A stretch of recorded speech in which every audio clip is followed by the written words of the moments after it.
星と深淵を目指せ。よく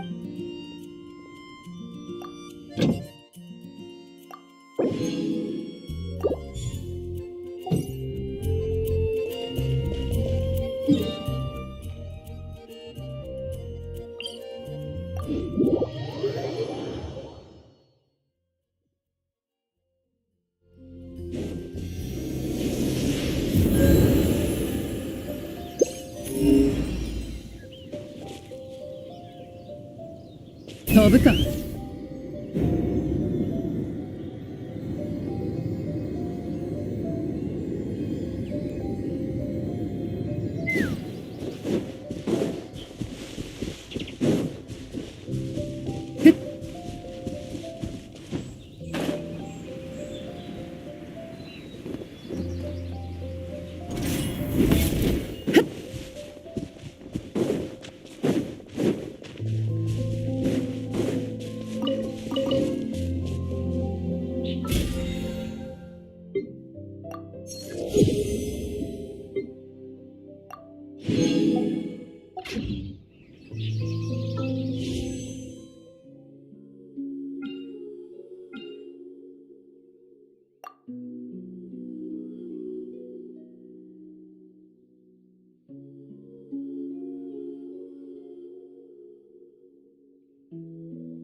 アビスの声に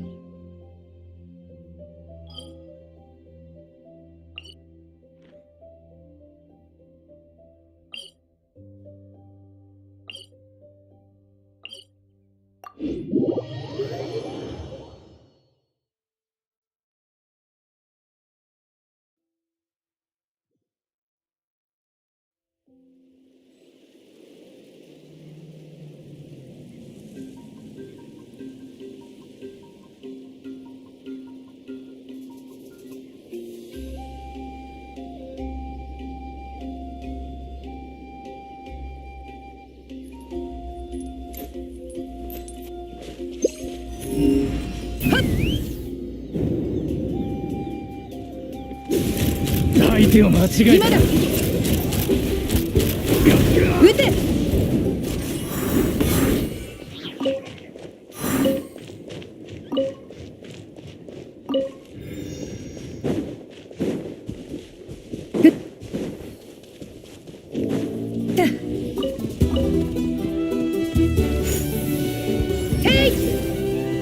飛ぶか。しびれなさい。お、そう来るか。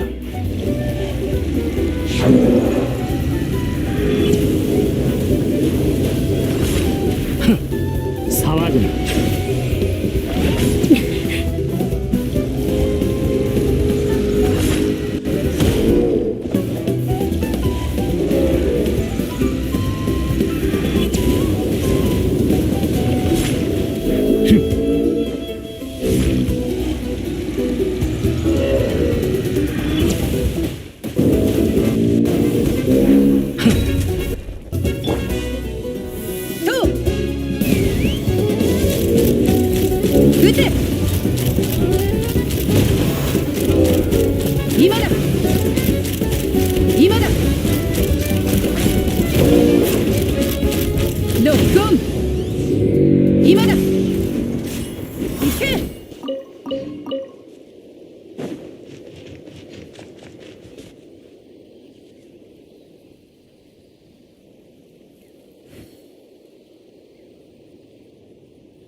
方向を見失った時は高いところに行ってみるといい。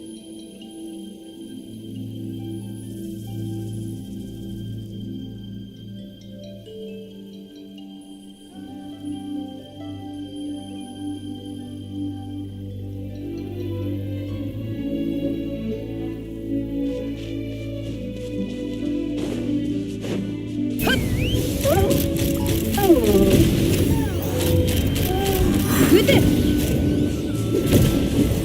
行け。ふっはっ。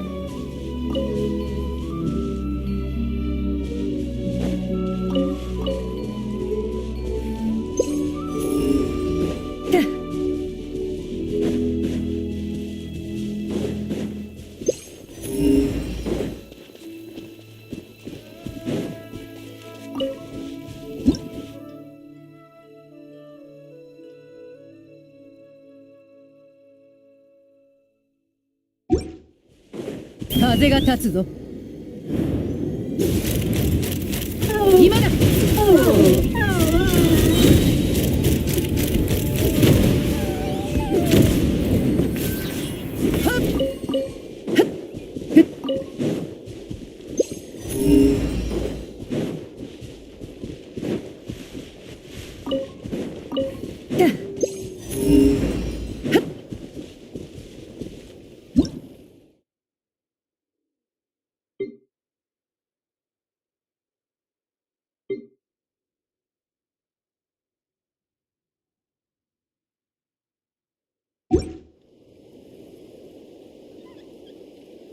アビスの声に身を委ねていたなら、私はとっくに私ではなくなっていただろう。本能に抗うことは。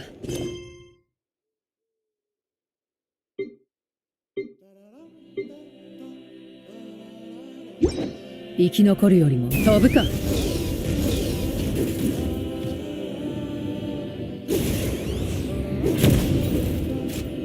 進め。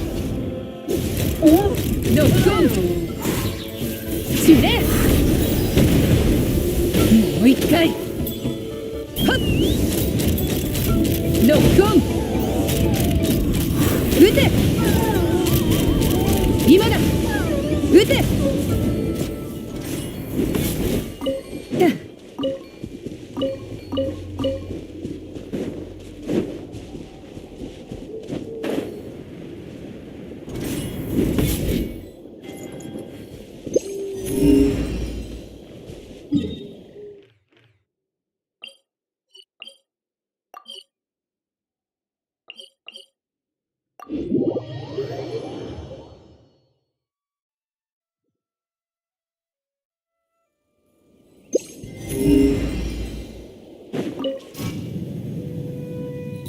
風が立つぞ。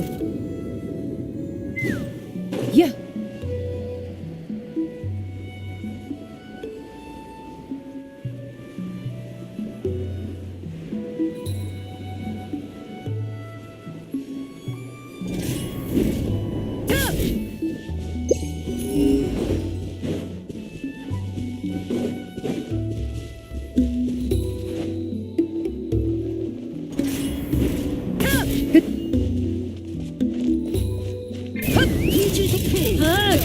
今だ。ベールを撃て。剥がしてあげる。撃て。火のままに戦いがアイスブラスター。行け。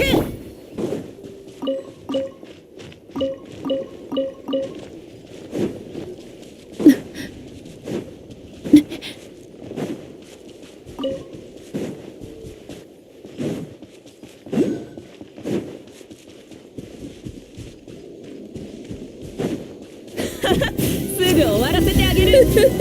は？逃がさないわよ。はっ。逃がさないわよ。あっという間に。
ソヌ燃えよ。高き私は下げず褒美をされろ。飛ぶか。ロックオンロックオン。撃てよっや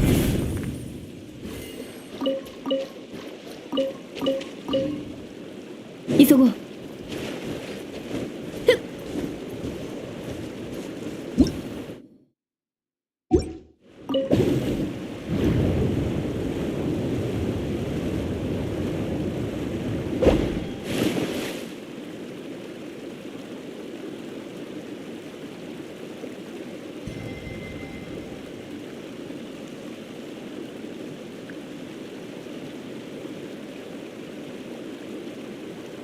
よいしょっと。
皆さんなら中で待っていますよ。それじゃあオイラたちも早く入ってみよう。ちょっと待ってください。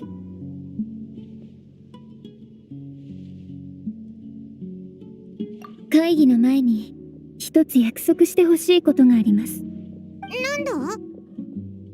計画を立てるときはくれぐれも無理のないように約束してほしいのです。お前はどう思う？ええ。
Everyone's here so early! But why isn't anybody talking? We already discussed things a bit. Hey, where have you been? I've missed you too. Are you ready? Very well.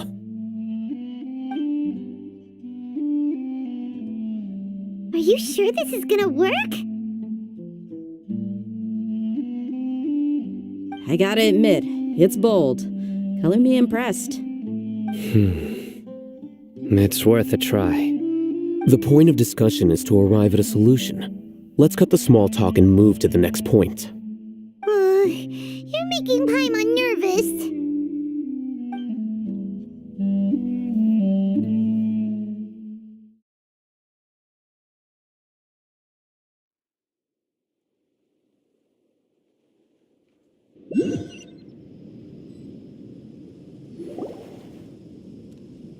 You're finally done. I have some other stuff to take care of.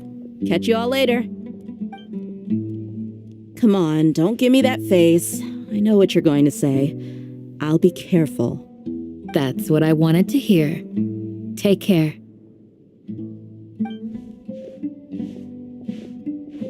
Well, traveler, Paimon, judging from your expressions, the meeting must have been quite productive. You can tell? I'm not that good at scheming or strategy, but I can sense people's emotions. And based on your reaction, things must have gone quite well. Paimon's a little worried. Hopefully nothing will go wrong. To be honest, I feel the same. But you're already some of the most capable people I know, so you have my trust. Candace gave us a compliment! Your deeds speak for themselves. Candace, we stayed behind to tell you that, although you won't be coming with us, we'll be sure to remember your words. I'm very glad to hear that. I've said the same thing to everyone here today as I said to you when you arrived. Your safety is the most important thing. Only when you're safe can the plan be successful. So please, take care.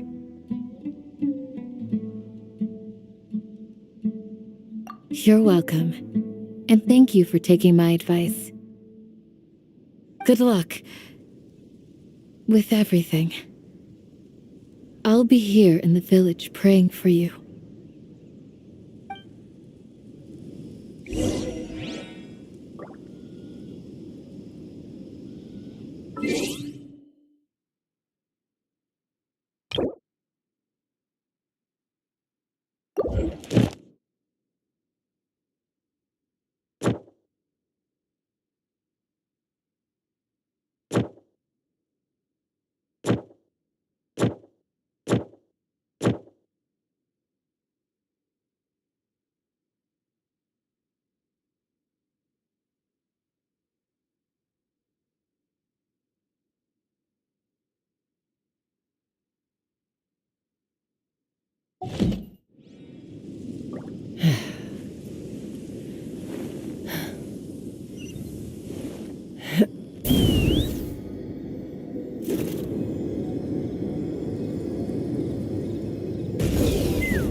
Sounds good. I'll go make some preparations. Okay. I'll hit them! Have you finished saying your goodbyes? Yeah! Also, Candace told everyone to be careful. Yes, she did. But I think my point also bears repeating. Our plan is not child's play. We won't be able to achieve anything if we're simply careful. We must go beyond that and fully commit ourselves to it. I hope this is clear to you.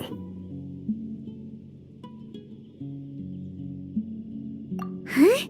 Shouldn't you be saying something more cheerful to boost our morale right now? Didn't we already do that during the meeting? You can never have enough words of encouragement. In that case, Candace can cuddle you to your heart's content while I continue to remind you of the seriousness of our situation. We all have our jobs to do after all. It's like how some people can be put in charge of logistics while others will fight on the front lines.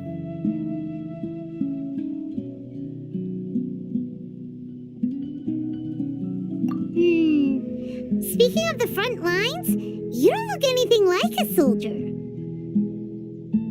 Of course. Compared to the mercenaries, I'm merely a feeble scholar. But the advantage of not being a mercenary is that I get to stay in a safer place and offer my strategic insight. Just think about that mercenary who lost his mind. Mercenary groups are facing constant danger every single day. Well, being a scholar is also a high-risk occupation, and you are a scholar. I'm not like the rest of them. Even among members of the same species, some will exhibit far more potential than others.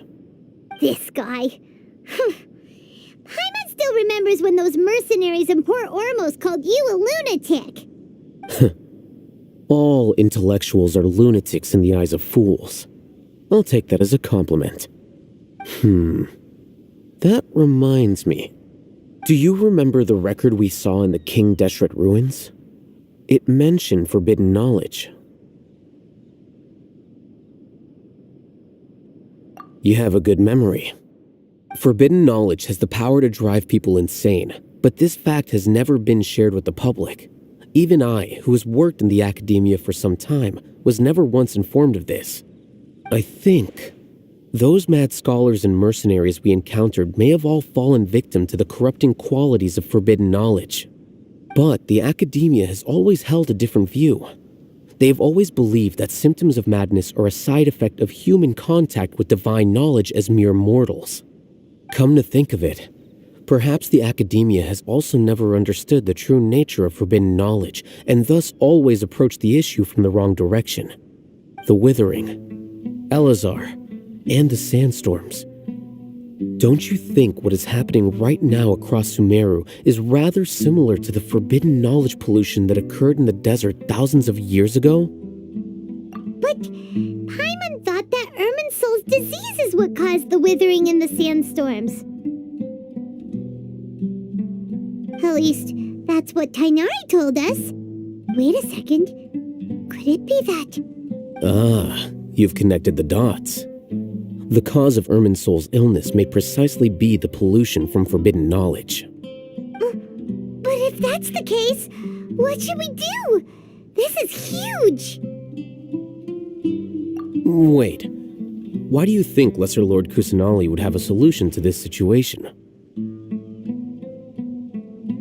You mean, it's related to the scene you saw when you passed out in the Avidia forest? That whole, the world forget me thing? In that case, it's imperative that we rescue Lesser Lord Kusanali. Only by working with her to save Irminsul can we completely resolve the problems Sumeru currently faces.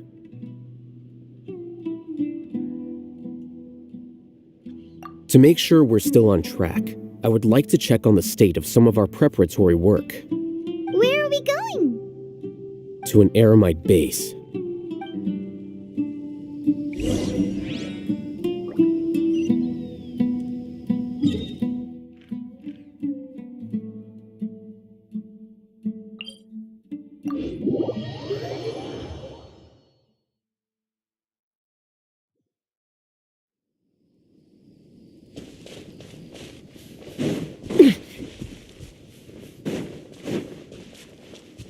Take me up!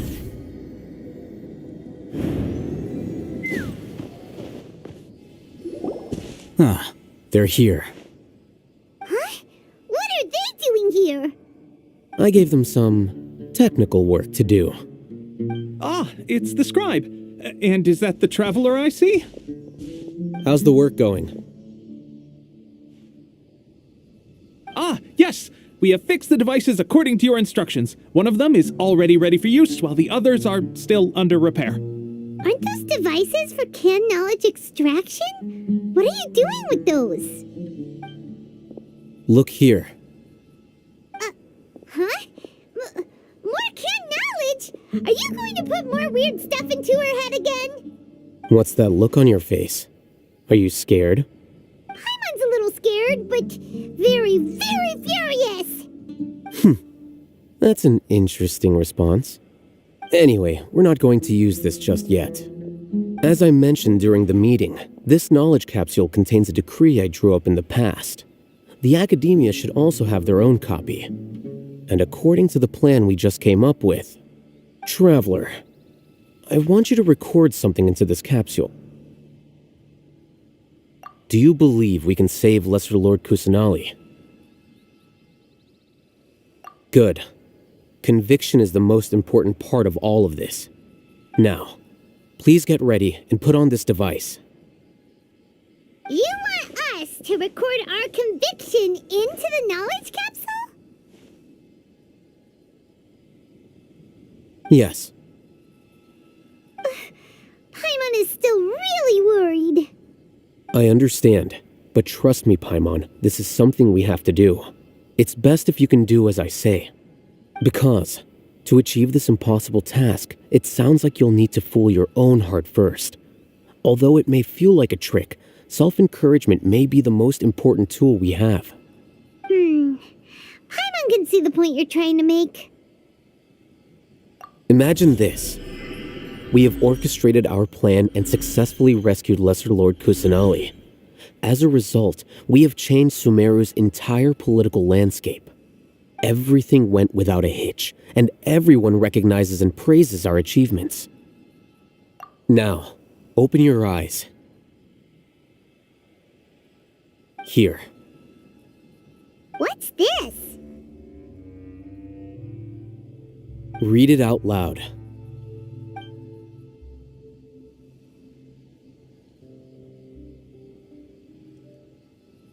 It's done. Is your head okay? Does anything hurt? It's just a recording. There should be no negative effects. But what was the point of doing this? Paimon doesn't get it. And that's perfectly fine. In any case, these capsules aren't meant to be used by you. Huh? What do you mean? Have you forgotten? Our plan needs to account for those who have long relied on the Akasha. You may find it hard to believe, but for those people, everything the Akasha transmits to them is nothing short of absolute truth. Imagine if you've been using a device like the Akasha since the day you were born, and this device has always supported you during times of need. After all that time, what do you think you'd become? A fool? A machine? A slave to orders. And that's why rules are so important. In addition, those who understand the rules can delineate boundaries and identify gray areas. But why would you need to identify the gray areas? You could say that those kinds of ambiguous zones can be very interesting. One might even say they're advantageous in the right hands. Things you're interested in are really out there. Are all Sumeru scholars like this? Anyway, that's enough chit-chat. I'm going to take those two to work on some small projects. You can head to Caravan Rebot and start preparing for the next step. Small projects? We're going to tinker with the Akasha terminal and make a few modifications.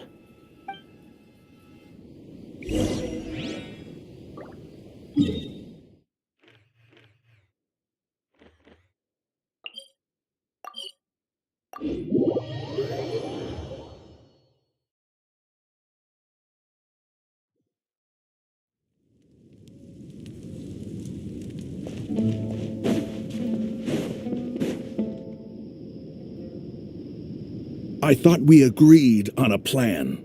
How can you go back on your word? The plan is too radical and carries a high risk for casualties. I've given it a lot of thought. And in the end, I still can't agree to it. But it's still the best plan we have. As a former Matra, you of all people should be able to see the bigger picture and recognize the innate advantages of our plan. I did. And that's how I saw the danger behind these so-called advantages. Al-Hitham's plan is even more radical than I imagined. Huh? Why are you guys arguing? My friend, you're just in time. Why don't you help me persuade Sino? He's turned against our plan.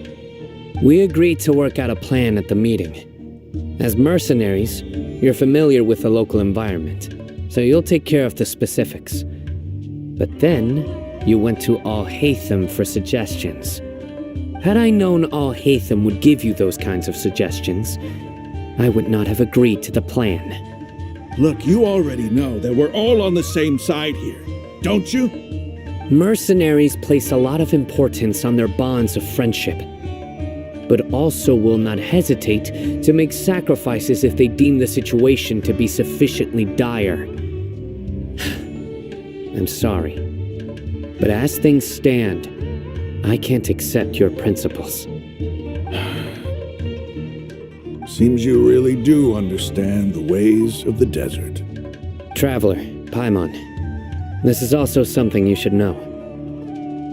Rahman's plan is to have me work with the Caravan Rebot guards in my capacity as a Matra. We will arrest the mercenaries and escort them into Sumeru City. Wait, how can we work with the guards? We can't get through that wall easily, remember? Caravan Rebot would never let so many unregistered members of the Eremites enter Sumeru City. My plan will clear us of any possible suspicion, and also let us enter the city as a big group. There is no better way. That also sounds like something Al-Haytham told you. Am I right? Doesn't Al-Haytham know how dangerous this plan is? Of course he does. He told me, there is no perfect plan, but this can get the job done. He also said that with the help of Sino and the Traveler, our chance of success would increase significantly. I never blindly trust anyone, and I've always had a good eye for people. I think he made a number of valid points. It's my own choice to trust you. If I make the arrests alone, I can control myself and prevent you from getting hurt. But I can't guarantee that kind of discipline from the guards. To make the whole thing more convincing, you'll need to resist to some degree. Casualties are inevitable once push comes to shove. I'm okay with the deaths of enemies. But now that we're allies, I'm against the meaningless loss of our own. I can't believe a Matra would actually care about us. I've lived a hard life, and I can say that people like you are hard to come by. I've always treated my allies with honesty and respect. They have the right to know important things like this. Now you're making this hard for me. Hey, is there something we can do to help? I knew you would say that. We can help fight some of the mercenaries, which should reduce the number of times you'll have to struggle directly with the guards. That should help at least a little bit. Sino, on behalf of my people, I thank you for your kindness. But this is a mission we cannot turn our backs on. We strongly value the lives of our friends, but the goal we are about to achieve is even more important. We have no fear of casualties, because we crave the spoils of victory. So please, lend us your support. We will show you the determination of us desert dwellers. Well, now that you've put it that way, I can no longer refuse. But remember, you need to follow the plan and not do anything reckless. Candace made it very clear that we can only achieve our goals if we can ensure our safety. Since you and I both recognize the significance of this operation, there should be no more animosity between the followers of the Dendro Archon and those of King Deshret. Everyone's life is equally important. Okay, you have a deal. Let's do this for our shared dream. The guards should be stationed in the courtyard nearby. You can find them there.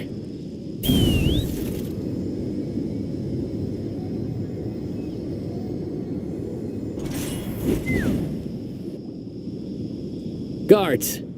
General Mahamatra! To what do we owe the honor? Keep your voice down. This is a secret operation. I'm going to arrest a large criminal gang near this location.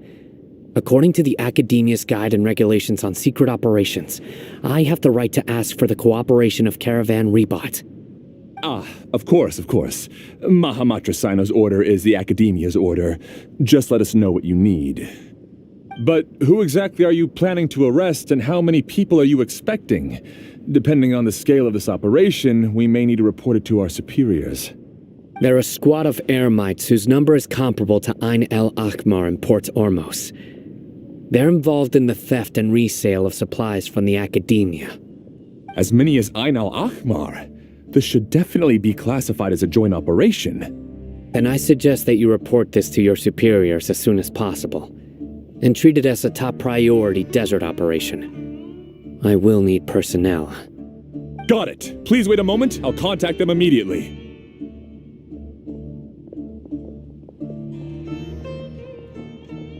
Because this is work.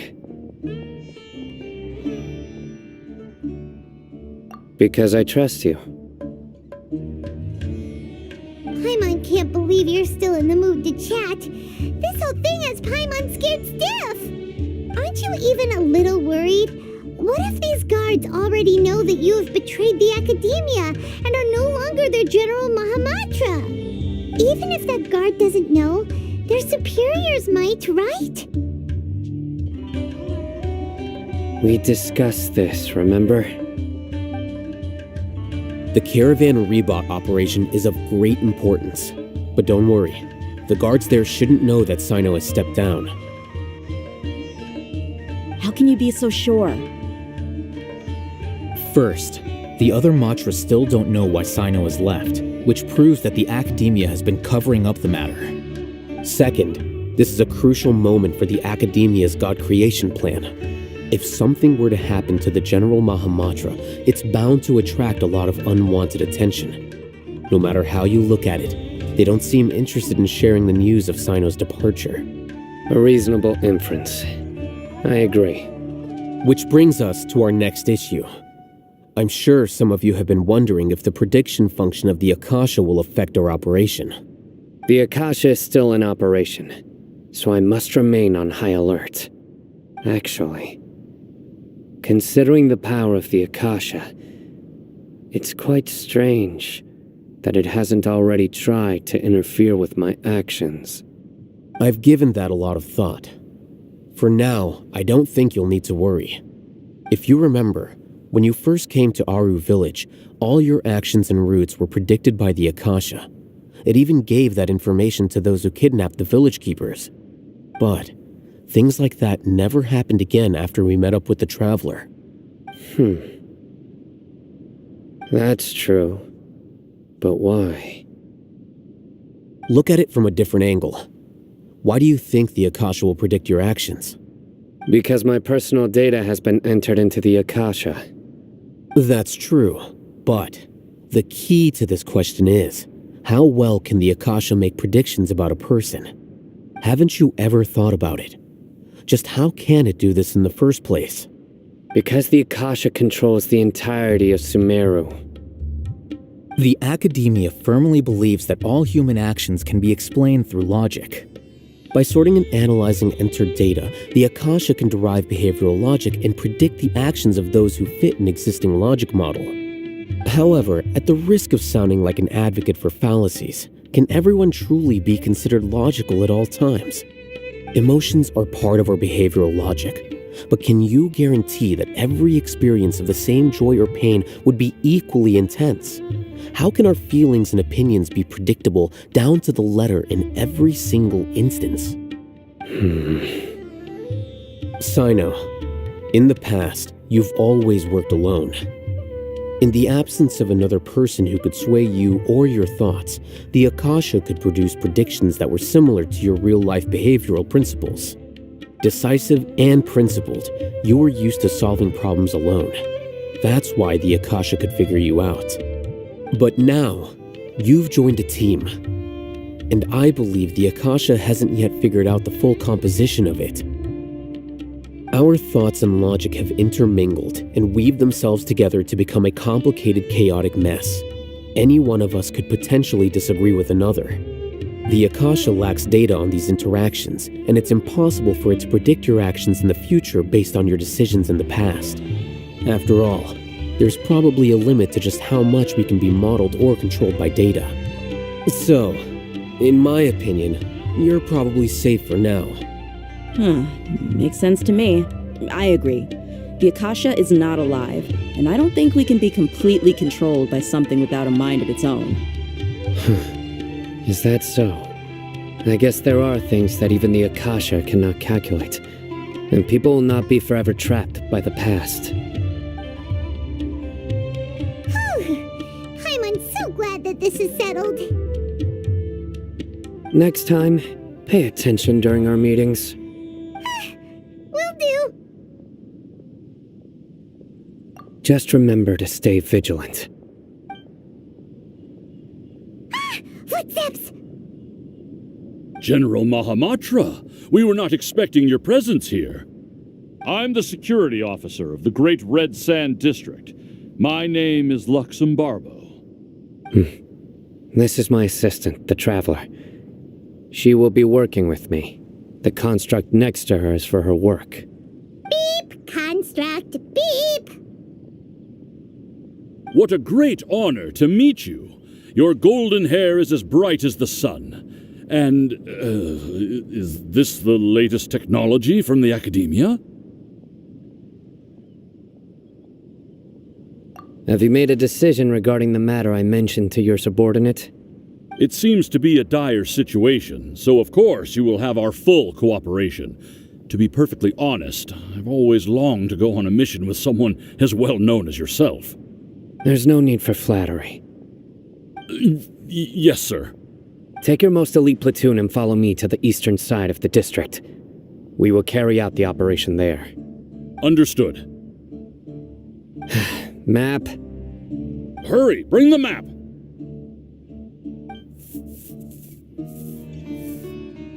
In 2 days, we will engage Rahman's Eremites and capture all of them. Any questions about the time or location? None at all, sir. Good. See you then. Yes, sir.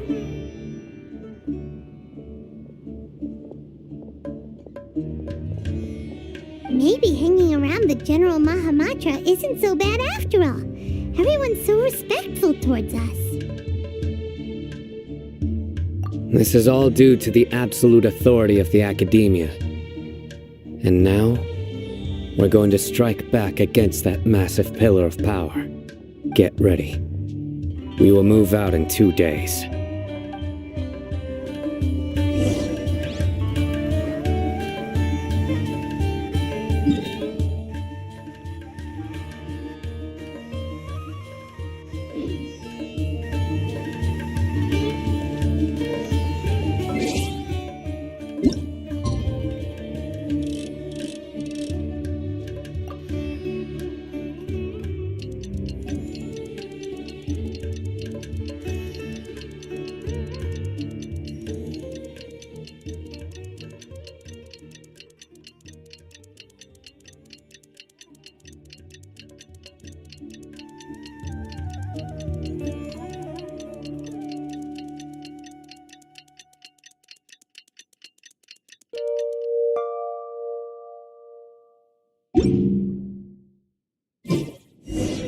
It's time for the operation! Let's go meet Sino in the...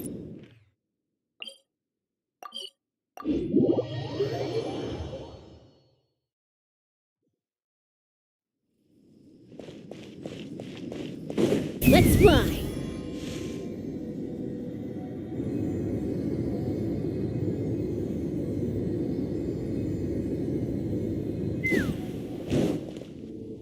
Look! Over there! Our helpers have arrived already! Let's hurry over! Wait a moment. Ah! Oh, it's you! You're my assistant, remember? Being my assistant, you must stay with me. Now let's head over there. It's General Mahamatra and his assistants. We meet again. You're here early. It's to show how important we think the operation is. Since this is a big case for the Akademiya, we are prepared to give it our best. I'm glad to hear your sense of resolve. Remember, we must capture them alive. They are our only leads for the case. If they die, we will be unable to continue the investigation. Understood. Everyone! The Eremites are approaching from the west! Make preparations and be ready for combat.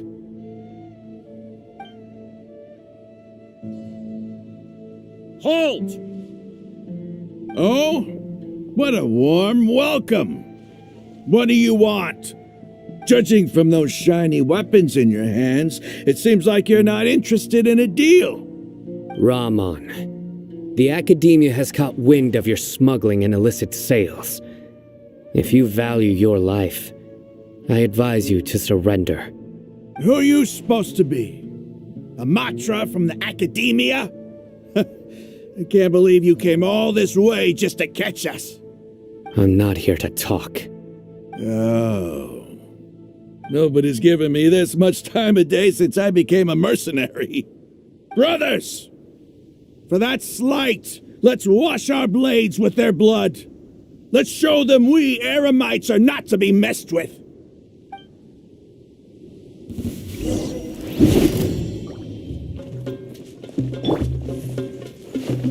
Surrender in allegiance. Breath of the flame! Silence!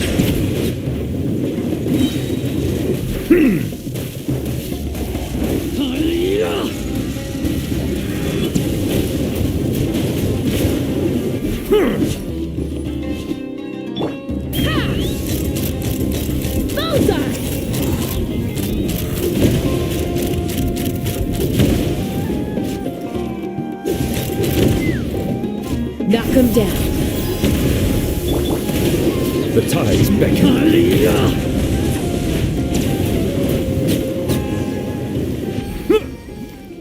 It's over. We have subdued them. The operation is now over. All Aramite mercenaries and related personnel in the area have been arrested. You pitiful Dendro Archon dogs! You'll regret this! I'm afraid you'll regret it first. King Jeshret will curse you, and you will all!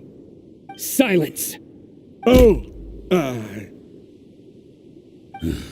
Restrain them and take them back to Caravan Rebot. Count their numbers and send them to the Akademiya as instructed by the General Mahamatra. Yes, sir!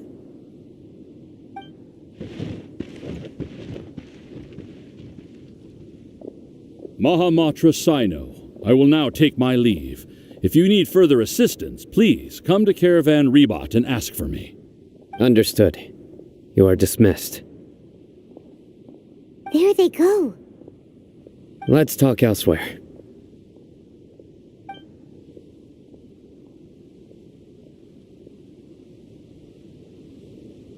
This part of the plan went really well. Yes, things went perfectly. That's fantastic! And that punch you gave Ramon there sure looked convincing enough. Once we're done here, I'll return to Caravan Rebot and oversee the group's transport. I promise. I'll get everyone into Sumeru City safely.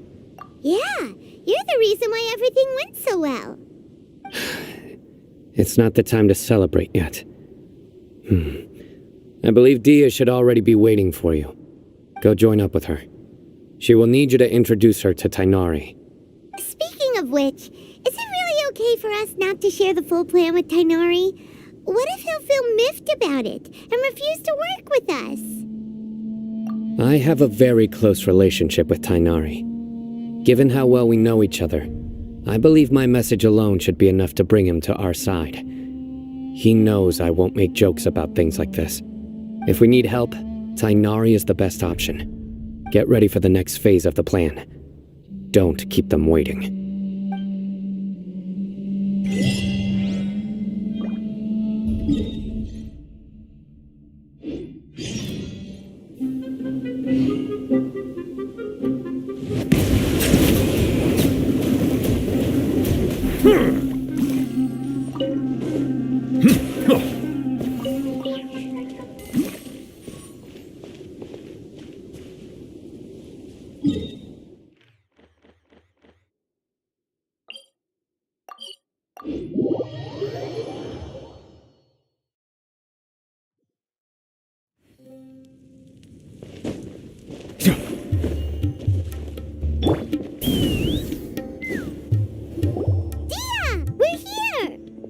It's about time.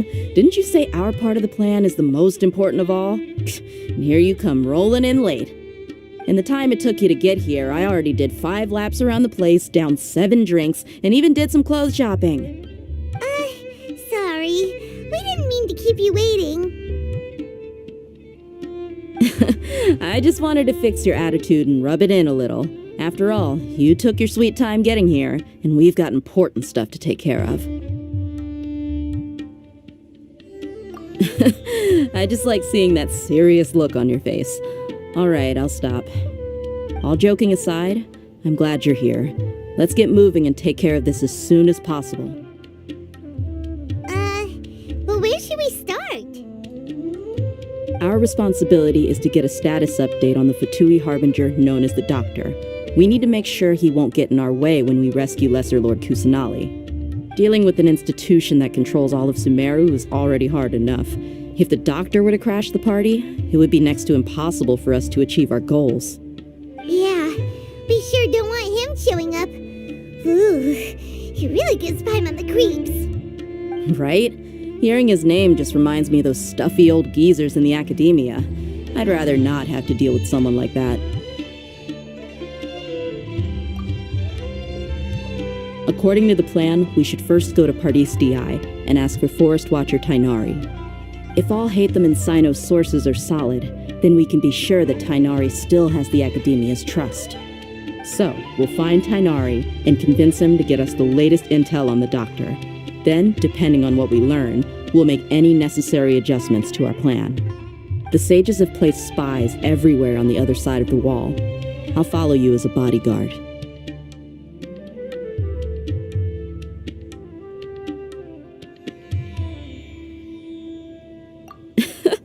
You should be honored. I don't offer my services to just anyone you know. But Paimon thought mercenaries would do anything for Mora. That's certainly true. But when multiple employers are vying for your services, you should always go with the best offer. Let's see. If I were to charge you a bill, I guess I can apply a discount. How much more do you want? Paimon's not sure we can afford it. How much do I want? Hey, how about paying me with a smile? What do you say? I haven't seen you smiling much recently. If you ask me, someone like you must look lovely when they smile. Come on, give me a smile so that I can be less worried.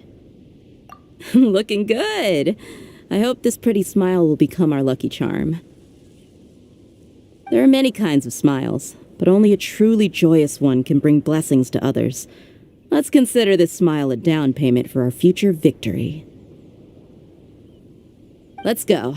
It's time to pay a visit to Party's DI.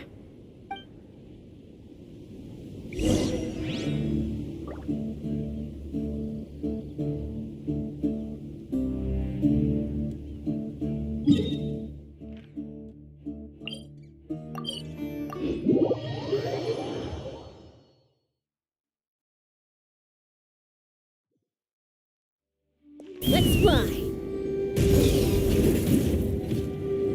He's over there. Let's go say hi.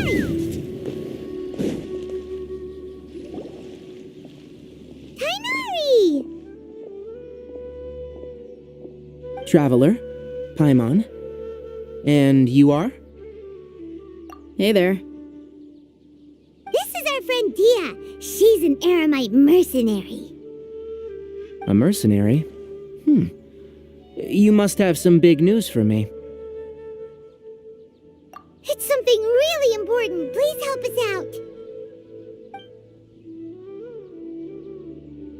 All right. Then follow me.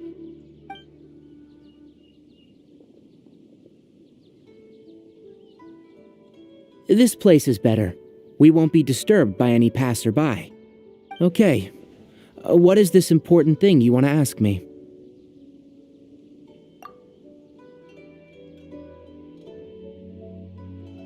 The doctor. He's that strange-looking Fatui Harbinger with the mask. Paimon thinks he has blue hair. Yes, I know him. Actually, he left Paradis DI just a little while ago. He left already? Yeah, he came looking for me. Can I ask what it was about? Sorry to ask you like this after having just met, but your answer is very important to us. For now, all we can share with you is that your friend Sino is working with us. Sino, you say?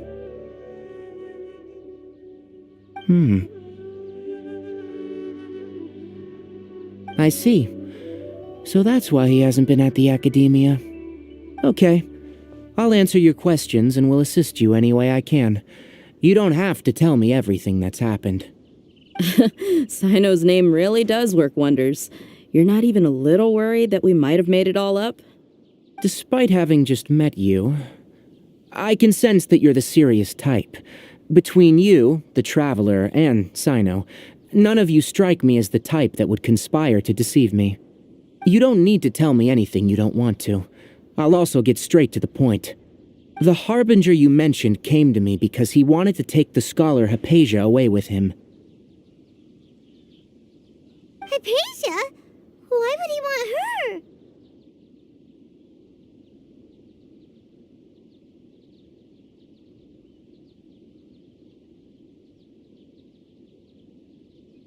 And what do you mean by take away? Is he planning to leave Sumeru? Yes. He told me his return to Snezhnaya is imminent. So you mean you're leaving this place soon? Indeed. Otherwise, we could have perhaps talked a little more. I was just about to set out when I remembered something important. To that end, I made a final trip to Pardis Di. Let me ask, have you been taking care of a scholar by the name of Hypatia? Your sources are accurate. No doubt because you've recruited many informants. But you're right, Hypatia has indeed been receiving treatment from me.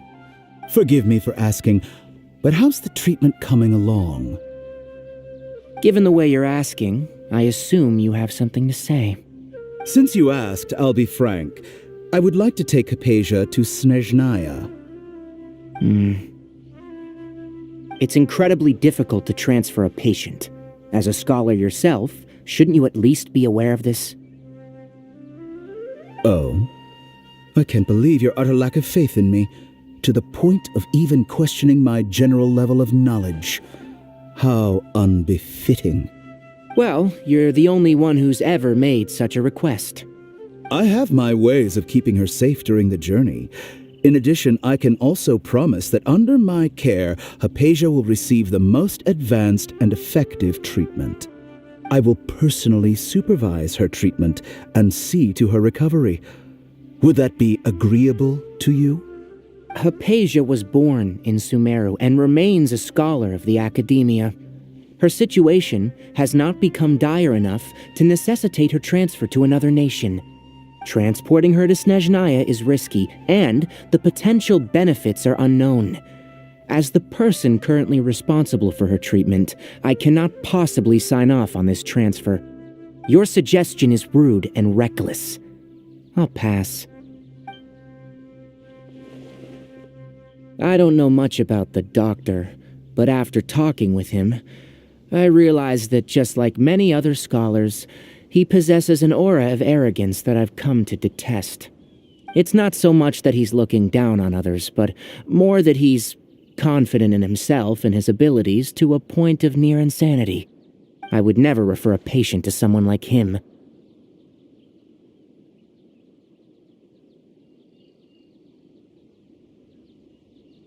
I prepared myself for a protracted battle of wits, and was really surprised to see him just give up on the topic. Still, his reaction really concerned me.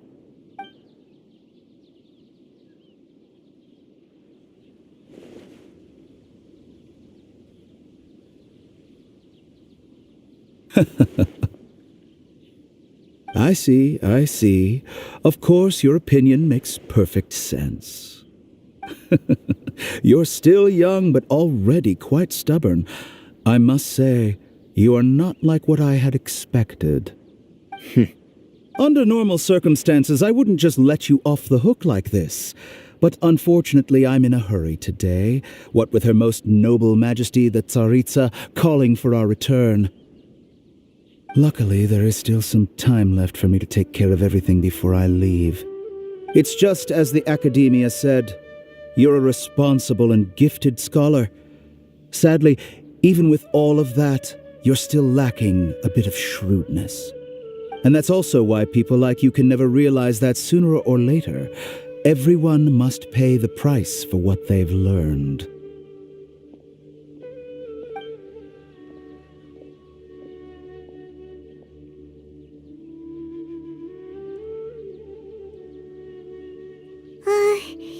Paimon can't help but feel like he's hinting at something unpleasant. He asked a question, yet didn't care for my answer. Perhaps I'm nothing but a talking rock in his eyes. He never came off as malicious, but an utter lack of compassion permeated throughout our conversation. From his tone, I can sense that he's always looked down on others. I can barely believe it myself. But if that's true, the situation will be in our favor. I don't think I missed any details. Frankly speaking, I don't want you to do anything too risky. Now that you know a little more, it should be easier for you to stay safe. Sorry we can't tell you everything. We appreciate that you helped us anyway. I won't forget your kindness. It's okay. I have an obligation to do so. To be perfectly honest, all of this may have started because of me.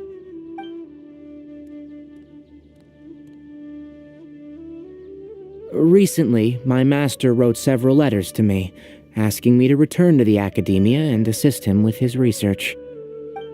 Hasn't he already asked you several times before? Yes, but there's something off about this most recent batch of letters. The handwriting and the tone are both familiar, but some details have been omitted. My master will occasionally leave a few dots on the back of the letter. 1 dot means that he wrote the letter on a sunny day, and 3 dots stand for a rainy day. This has been a habit of his for many years, but I didn't find any dots in his recent letters. I believe something may have happened to him. I get it. Since you are always at Gandharvaville, you would like me, someone already working at the Akademiya, to investigate this matter, right? I'd like to ask you to do that for me, if you can keep yourself safe. Please withdraw immediately at the first hint of danger. I can do that, but I have a feeling it won't be that simple. The Akademiya has been working on a big project. I'm not quite sure what it is, but your master might be involved with it. If the higher-ups really are hiding something, then it will be difficult to remove myself from the situation once the investigation starts. If the situation becomes critical, I'll leave the Akademiya. If you don't see me there for an extended period, that's your cue. All right, we've got a plan. I'll stay at Gandharvaville to support you. If that scenario comes to pass, you must be extra vigilant. And be wary of any messages or direct requests from the Akademiya. I must say, I didn't expect a warning like this from the General Mahamatra. Being loyal to the Akademiya doesn't mean blindly doing whatever the sages say. I know what I'm doing. On that note, aren't you also being quite distrustful of your alma mater? The Akademiya, yes, but my master is a man of integrity.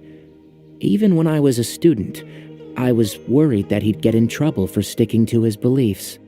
I suppose he's lucky to have lasted so long, but in the end, it's still caught up to him.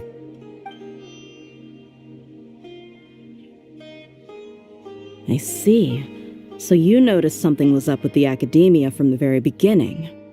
This may well be how Sino became involved in all of this. In which case, I must keep my promise and help you however I can. Also, if you run into Sino again, please help me pass on a message to him. Trust your own senses and experiences. I think this may be something he needs to hear right now. Okay, we'll find a chance to tell him. Thanks. Right. Now let's go hunt down this Harbinger. Oh, by the way, which way did the doctor go when he left Pardis Di? That way. Gotcha. Thanks so much. We'll be on our way.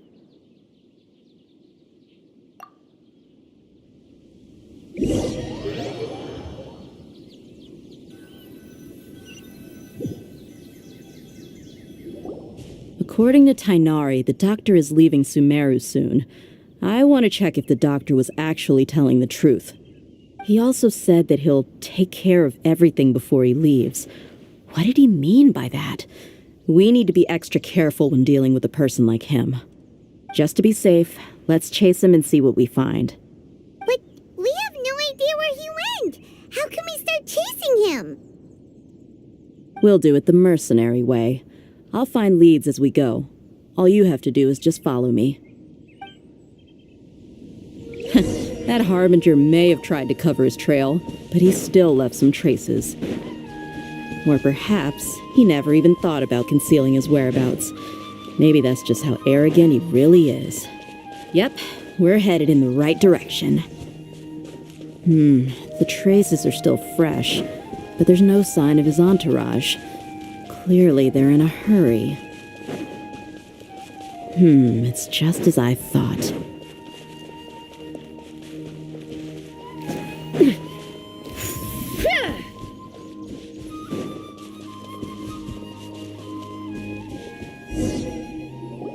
We can stop here. I think I know where the doctor went. To the south of here is Port Ormos, which seems to be where they're headed. Port Ormos? They're going to leave by boat? That's right. Let's go to the port and have a look for ourselves.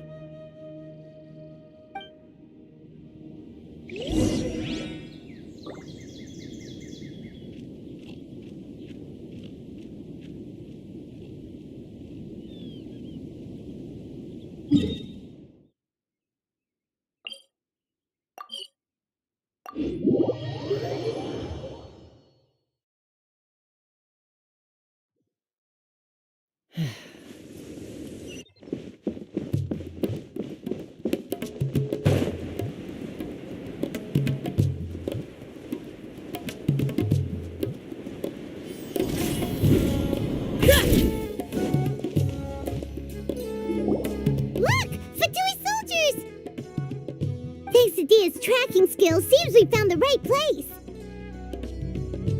Shh! Don't draw their attention. The port is crawling with Fatui soldiers. Let's keep going and see what we can find. Now this is a proper farewell ceremony for a Snezhnaya Harbinger. The Lord Harbinger. I used to hold a position in our homeland, and back then... Look! Fatui soldiers! Thanks to Dia's tracking skill, seems we found the right place. Shh! Don't draw their attention. The port is crawling with Fatui soldiers. Let's keep going and see... Now this is a proper farewell ceremony for a Snezhnaya Harbinger. The Lord Harbinger is leaving. I've still only seen him once or twice. I used to hold a position in our homeland, and back then, the doctor spoke in a very different way from the way he speaks now. Maybe the way people talk in Sumeru has rubbed off on him? It's always like that when you spend too long away from home. When he gets back to Snezhnaya, perhaps it will also take him some time to get used to the life there again. Huh? But, sir, that can't be right. No, I remember it like it was yesterday. Both his expressions and tones are now very different. Also, for some reason, he seems like he's all smiles now. You must be mistaken. Nobody's supposed to look happy when they're on a business trip.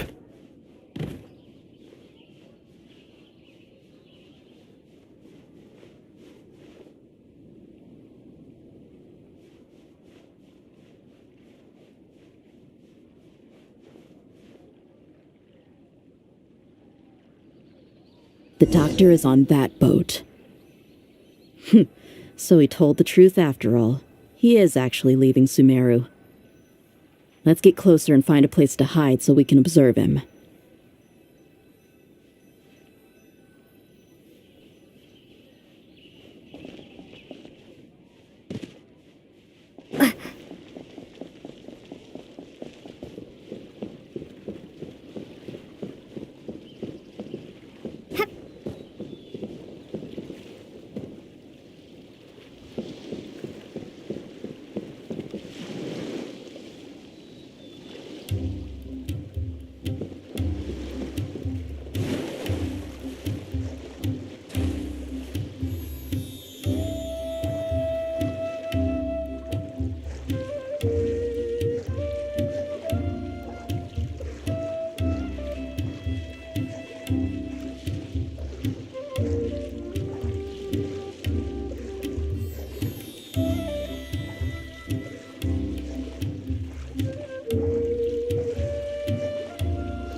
This place will do.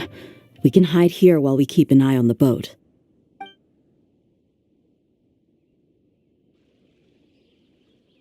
Uh-oh!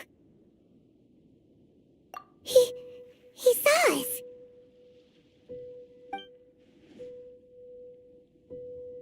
Huh? Is he waving at us? It's time to say goodbye. Wait, is he the only person on the boat? Huh? You mean there's nobody with him? And where are all the soldiers we saw on the port just now? They were all here just a few minutes ago, but now they've vanished. So this was a trap. Wait, don't tell me that. Luckily, there is still some time left for me to take care of everything before I leave. Oh no. They might be after Hypatia. Let's get back to Party's DI. Huh? What do you mean? I'm afraid that she's seen something that she wasn't supposed to see. If I were the Fatui, I would also try to take her away. And if I couldn't... Oh no! Are you saying they're going to kill her? Let's go!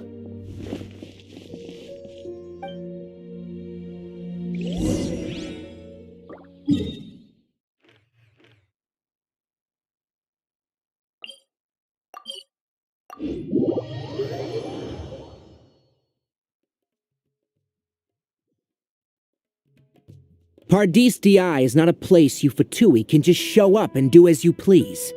I believe we've already made ourselves quite clear. Our superior gave us permission to search for and collect medicinal herbs in Pardis DI for research purposes.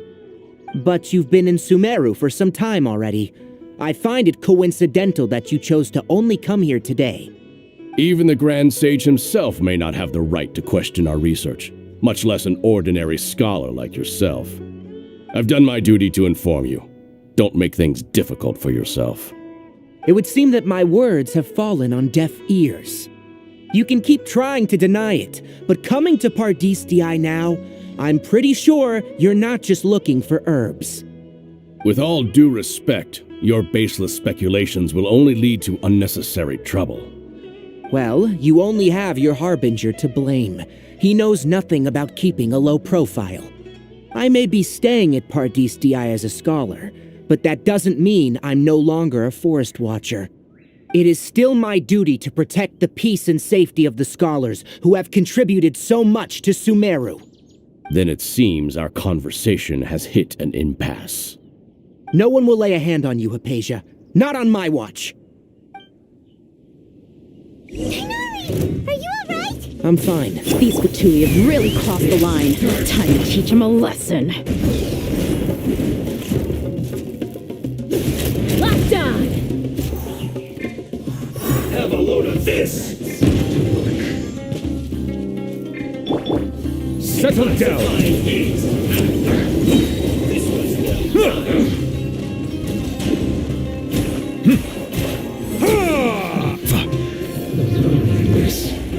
You need to hurry up! An unfortunate fault!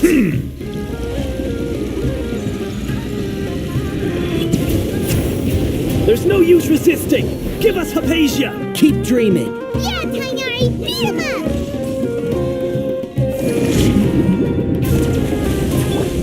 Let's spark things. Let's fly! Open fire! Bullseye! The doctor's orders are absolute! Yeah? You've been someone's lapdog for so long that you don't know anything else now! Yeah! Leading so slow! Lockdown! This isn't good.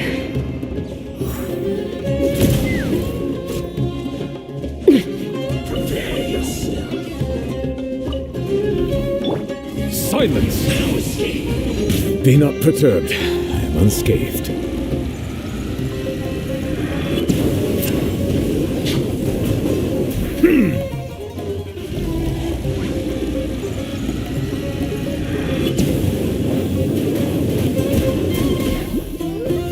Bow your head.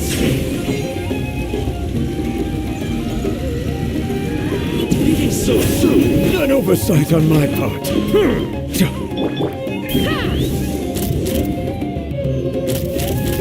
Look at you. We're not getting anywhere. Traveler, Paimon, please go to Hypatia. We need to make sure they don't try to sneak around and attack from behind. Got it!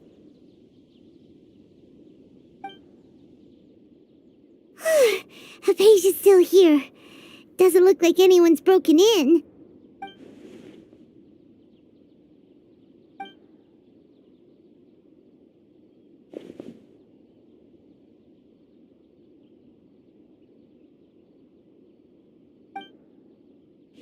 Well, how is she? Oh, that's good.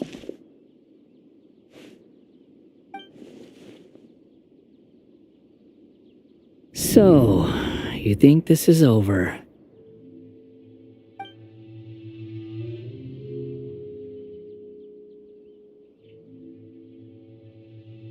What? The Balladeer is here?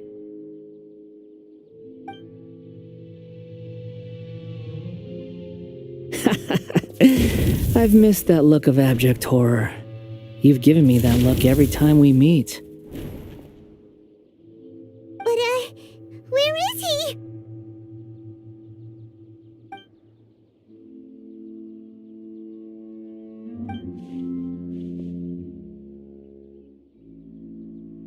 I can hear all of your thoughts, you know. Don't you remember? I already saw you the first time you came to Parties DI and made contact with Hypatia. I didn't need to do anything. It is her honor to be able to connect her consciousness with me.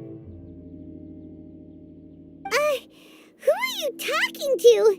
It can't be the Balladeer, right? That's impossible. I know you must be curious. I might as well tell you that I decided to enter Hypatia's consciousness the moment I sensed your touch. I wanted to observe you on a fool's errand. Hey, Traveler! What are you doing? My deification is nearly complete. All that's left now are just some final details. Do you understand? Even if you manage to rescue Lesser Lord Kusanali, it will be impossible for you to defeat a bona fide god like me. Is it wise to force that childlike god into a divine battle against me?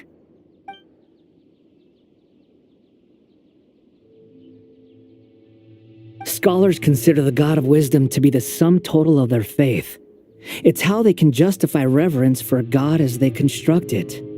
But this also shows that humanity's worship of gods is a combination of blasphemy and exaltation.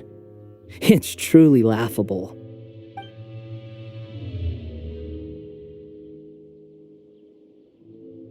Yes. What is it? Yeah, I'm in a good mood. Which is why I'm talking to you like this.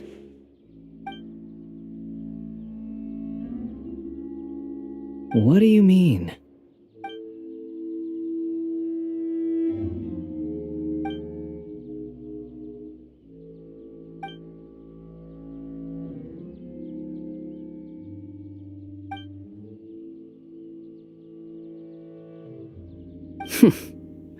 Those words almost make you sound like a friend who actually cares. But you're wrong. I'm different from all of you. I was born to become a god. My entire life up until this point has just been a meaningless routine. Just think about a sheet of paper. By itself, it holds no meaning. The content recorded on it is what gives it value. All I had recorded down before were some painful memories and boring human feelings. Such senseless drivel should have been erased a long time ago. Indeed, to me, the sight of you fools in your futile struggles is far more amusing. Tell me, just what has this world done for you to protect it with such zest and conviction? I'm connected to your consciousness, so I can hear what you're thinking and sense the depth of your determination. This is a good conversation we're having. So here's a word of advice. Let go of your misguided guardian complex. You know nothing about the truth. It'll be for your own good, as well as everyone else's. Humans are a species that can only find bliss in ignorance.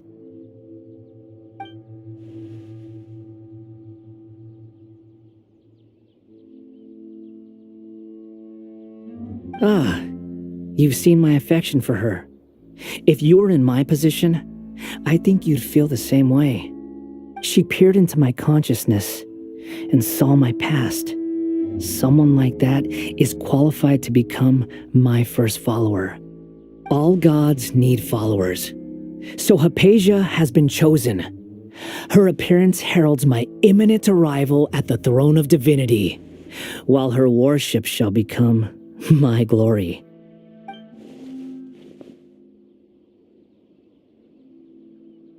You're doubting me again? No matter. Soon, you'll know what kind of authority you're challenging.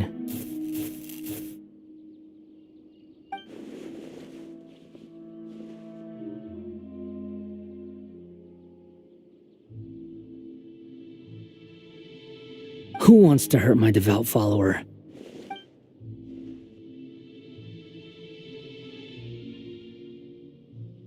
The doctor wants to hurt my first follower?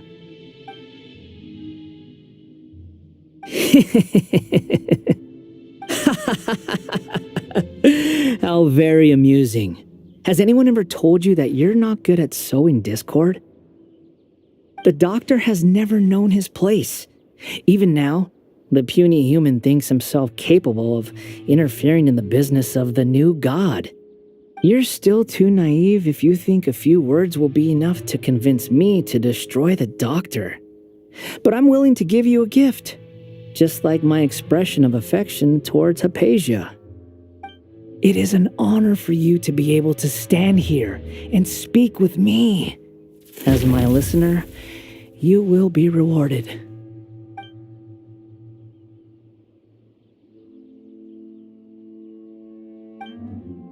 Both good things and bad things can be called gifts. After all, gods have never needed to be reasonable. Paimon used thunder! That person Paimon couldn't see was the Balladeer? Oh, he sure chatted with you for a while.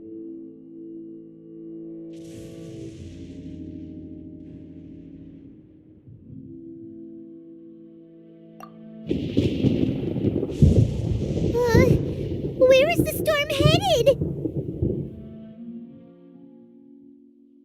That means anyone outside is in danger! Let's go! Tainari and Dia still must be fighting!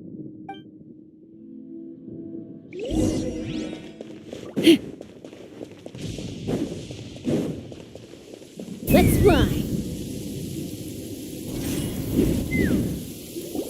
Oh! Have the Fatui retreated?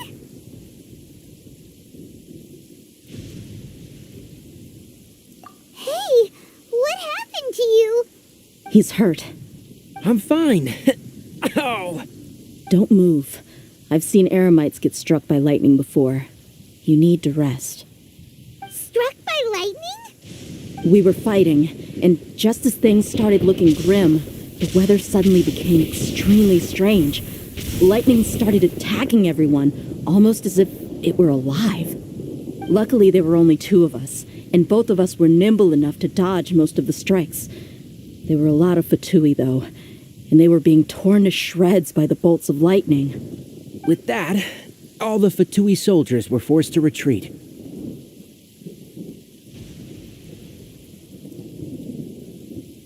It's all right.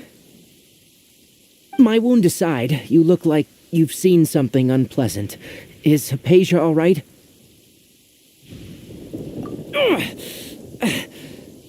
Hey, didn't I tell you not to move? just in case, let's go to Hypatia's place and talk about things there.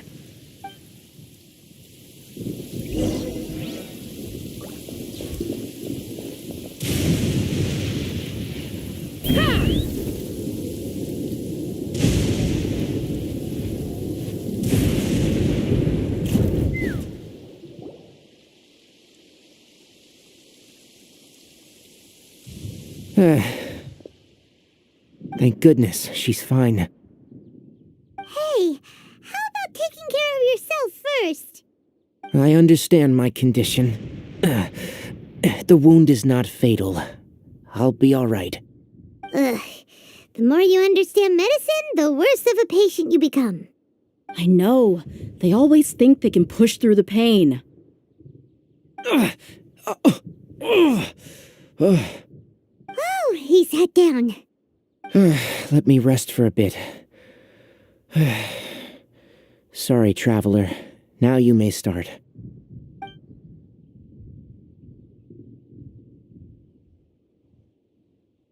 So that's what you were talking to the Balladeer about? Oh, Paimon can't believe what he's thinking. The Akademiya's God creation plan. How ridiculous. That sounds, ambitious, I guess? Anyway, this is all way beyond me. As long as I can enjoy every day with a drink in my hand, tasty food in my stomach, and a good night's rest, that's enough. I'll only work when I have to. I must be the least ambitious person who's ever set foot in Party's DI. Don't say that. I haven't even thanked you for your help back there. Don't mention it. Well, if nothing else, all this proves that the doctor really did have some urgent matter to attend to and left Sumeru in a hurry.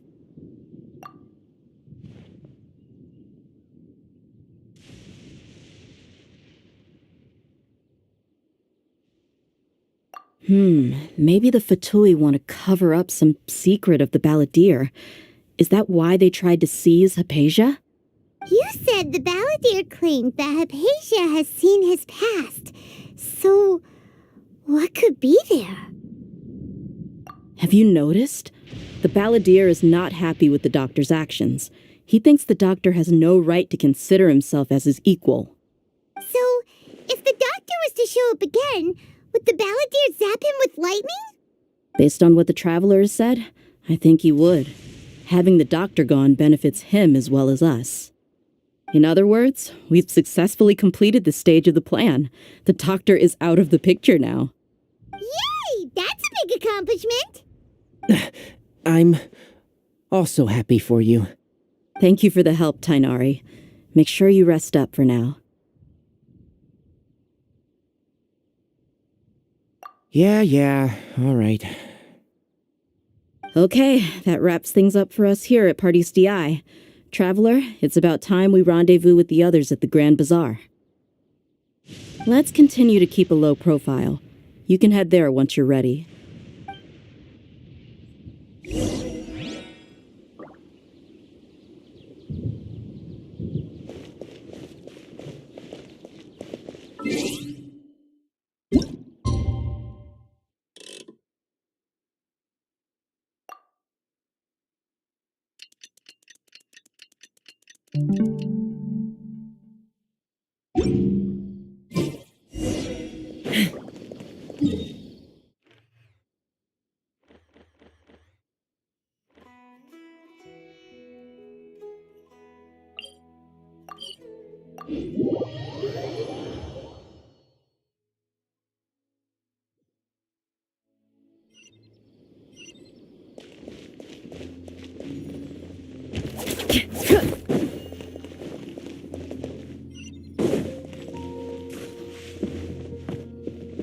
Let's fly!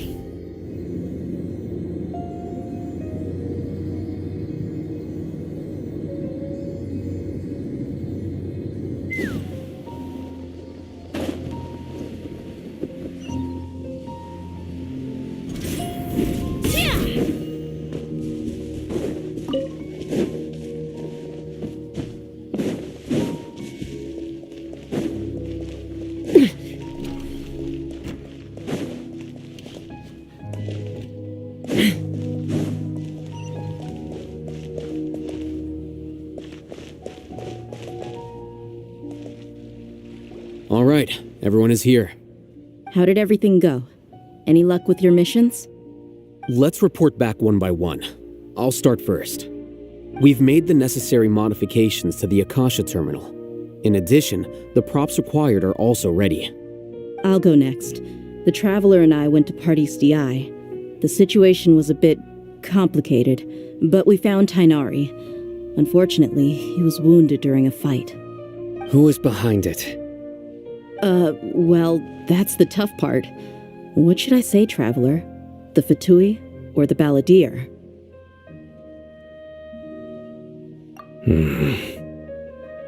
After some back and forth, we confirmed that the doctor has left Sumeru by boat. He has something urgent to attend to back in Snezhnaya. So, we've successfully removed the doctor from the picture. Also, Tainari's already resting, so he'll be okay. Good. Oh, Tainari also asked us to tell you this message. Trust your own senses and experiences. All right. I'll remember that. Everything also went smoothly on my side. The Eremites should have arrived at their destination by now. To avoid alerting the quarry, they will stay there for now. I can't believe you actually got so many Eremites into Sumeru City.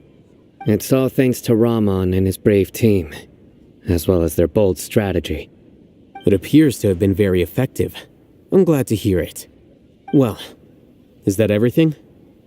Okay, this meeting is adjourned. Huh? Wait, you mean that's it? Well, what else is there to discuss? Shouldn't you end with some words of encouragement? You know, to fire us up now? Personally, I'd rather we all go home and get some rest.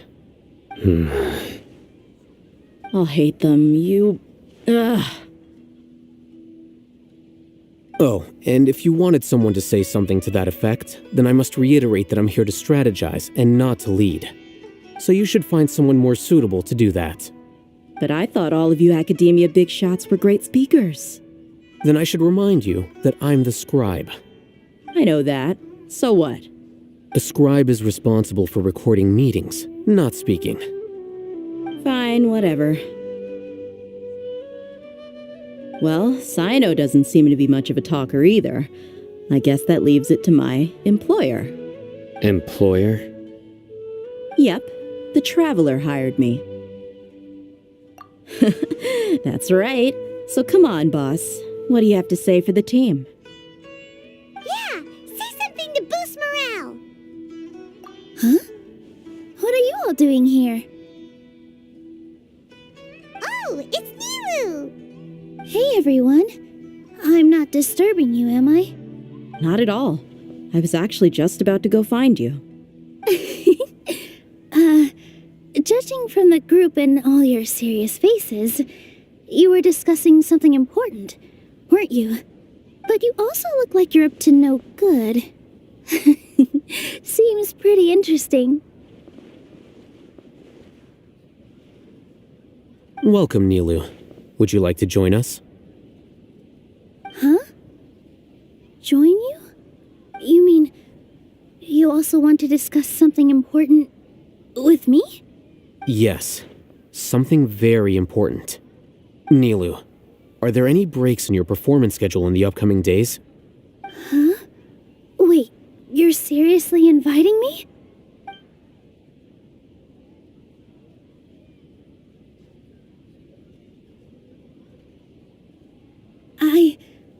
I can't believe my ears. You are truly the bravest and most passionate people of Sumeru, well, that I've ever met. Oh, right. The Traveler and Paimon are not from Sumeru, but you are awesome as well. That's right.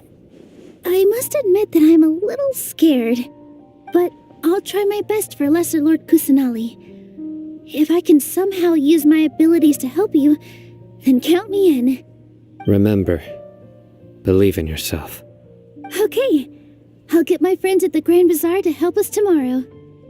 Just remember not to say too much. Be discreet. Yep, you got it. All the preparations are done. Now, Can we finally conclude this meeting? So, have you thought up what you'd like to say, boss? Yep. It's a grand plan and we're all super awesome.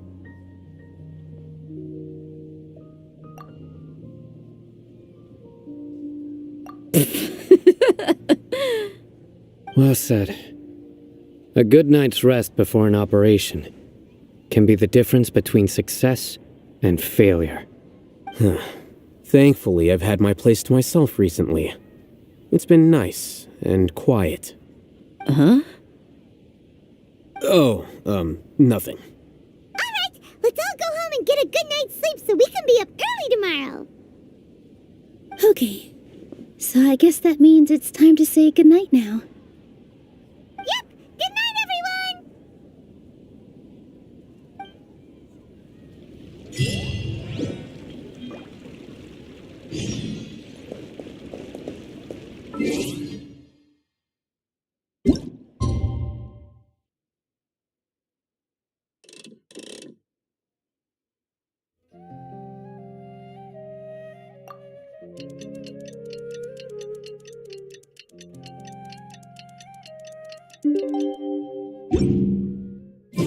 Today is the Akademiya's Near Day.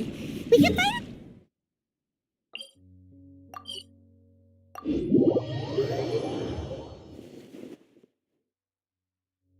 Hello, you two.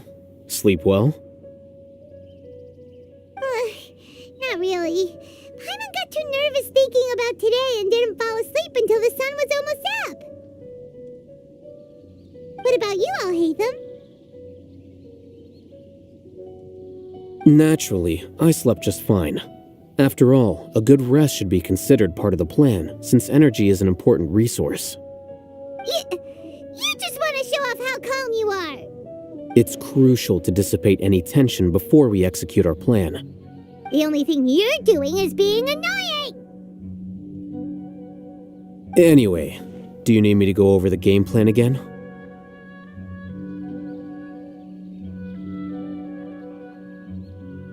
Our target is Grand Sage Azar's office. Everyone in the Akademiya knows that's where the Grand Sage's console is. Only they can operate it. Many restricted commands and operations are executed via that console. I'm sure that console has a way to free Lesser Lord Kusanali.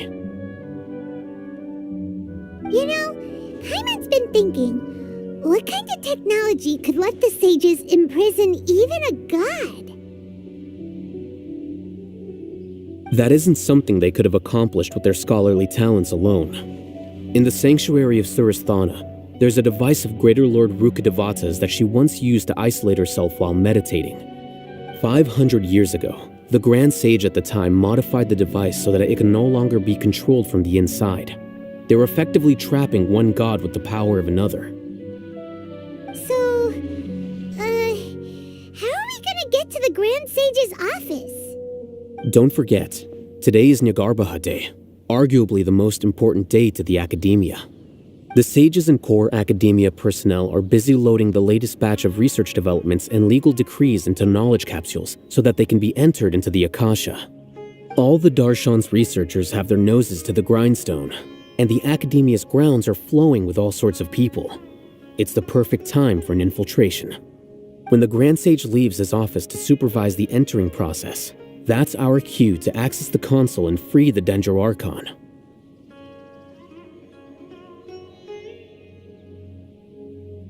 Well, yes, that's just the visible side of our plan, after all. If precedence holds, the Akademiya should have already started preparing for Nyagarbha Day. Everyone should be in position. All that's left is for us to lead the charge. Let's go. So are we just gonna walk in through the front door, or...? Yes. Were you expecting a stealthier approach? Paimon can't think of a good comeback. Alright, it's all on Alhaitham if things go south.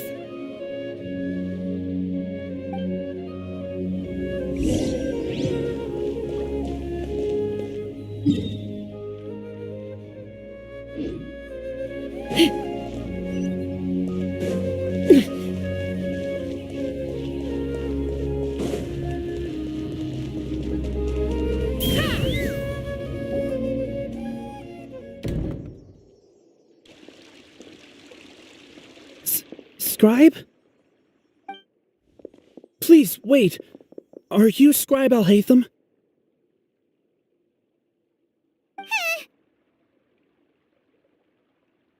That's me. Is something the matter? I'm in a hurry. No. I was just surprised to see you here. I had heard that the sages were looking for you not long ago, but I didn't know what for. And, also, please don't bring outside guests into the Akademiya. Outside guests? How did you arrive at such a conclusion? Your groundless inference shames the Haravatat Darshan. What did you say? I'm the top student in Haravatat, and I earned 3rd place at the last Inter-Darshan debate. Don't look down on me! That wasn't my intention. As your Haravatat senior, I just assumed that you possessed a greater aptitude for critical thinking. Look, based on what you already know, the purpose of my return and the reason they're here should be obvious. Is that so? Wait a moment. Let me think. Don't tell me the answer. The sages search for you. A blonde-haired traveler. Outside guests. So, from the start, the sages weren't looking for you, but this traveler? And you were gone from the Akademiya for so long because... Hey, shh. Yes, you've proven yourself as the top student in Haravatat. I surmise you've arrived at the correct conclusion. As I expected. Please, forgive me. I wasn't thinking clearly just now. Thank you for getting me back on track. It's nothing. We'll be on our way then. All right. Thank you for your contributions to the Akademiya, Scribe.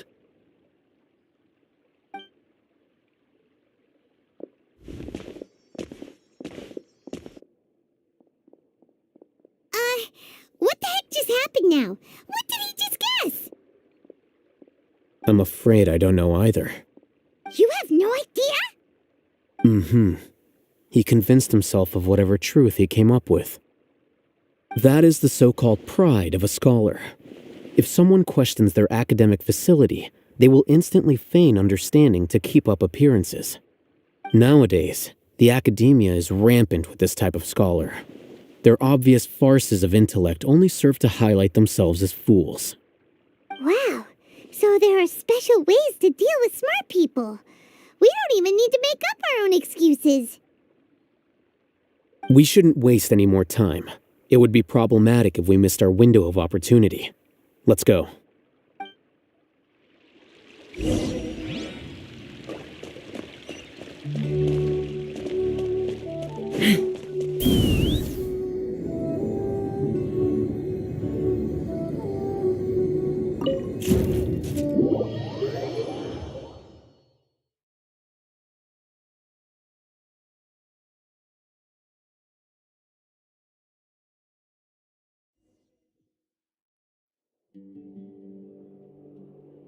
Is this the Akademiya's library?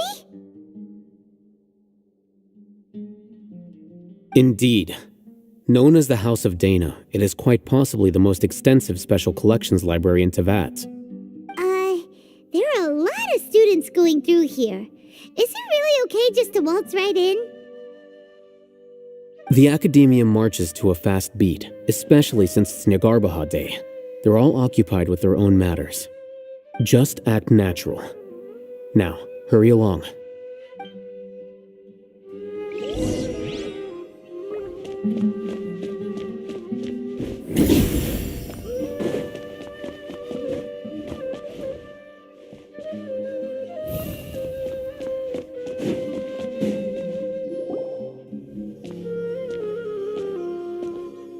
What's this platform for?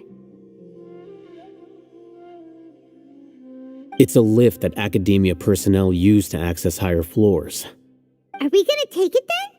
The Grand Sage's office is up there somewhere. No, not right now. We can't guarantee that we won't run into the Grand Sage. Let's step back and observe for now.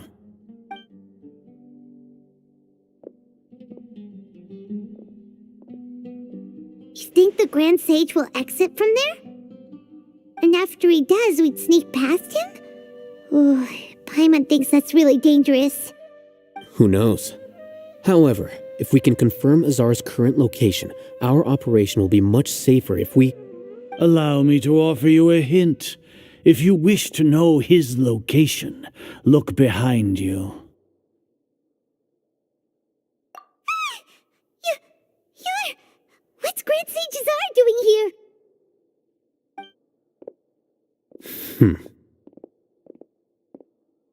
Do not tell me you believed the Akademiya would not grow suspicious of you after such a prolonged absence, scribe. An eyewitness had informed me of your whereabouts, so I came to personally welcome you. Grand Sage, I didn't expect you to care so much about me. I'm truly flattered. I'm sure, but compared to you, I am far more interested in these two unexpected guests. You are the Traveler and Paimon, correct? It's a pity that only now have I been afforded the opportunity to formally meet two of Sumeru's most esteemed guests. I do apologize for my lack of decorum. Excellent. You immediately initiated discussion instead of attempting to prepare some perfunctory excuse. You clearly understand the situation at hand, and have no intention of making a reckless stand. The foot traffic here renders this place unsuitable for discussion. Please, follow me to my office.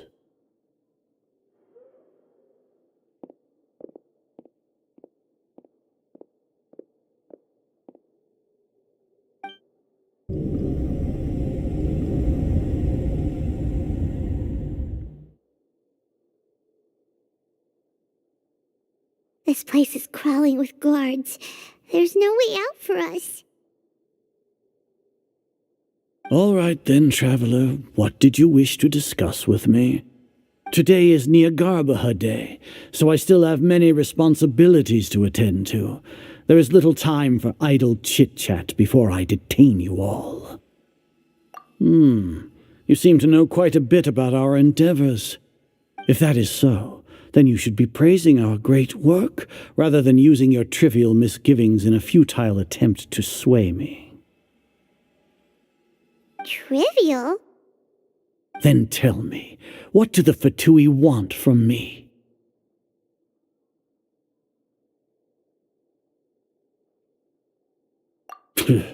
Worthless. Those are all completely worthless. Benefits, divine power. These materialistic words do nothing but debase our great work. Creating a god. Yes, we are using human wisdom to create a god. If humanity cannot attain omniscience and omnipotence, then we shall create a god to reveal them. This is the pinnacle of human wisdom. We shall regain a god's guidance at long last. No longer will we flounder in the interminable void of consciousness and knowledge. Even Irminsul will be freed from its plight. For our nation of scholars, this is the ultimate aspiration. No cost is too great to realize it. You will never understand the rapture of having a god be born within your very hands. With your degree of knowledge, you cannot even comprehend such an emotion.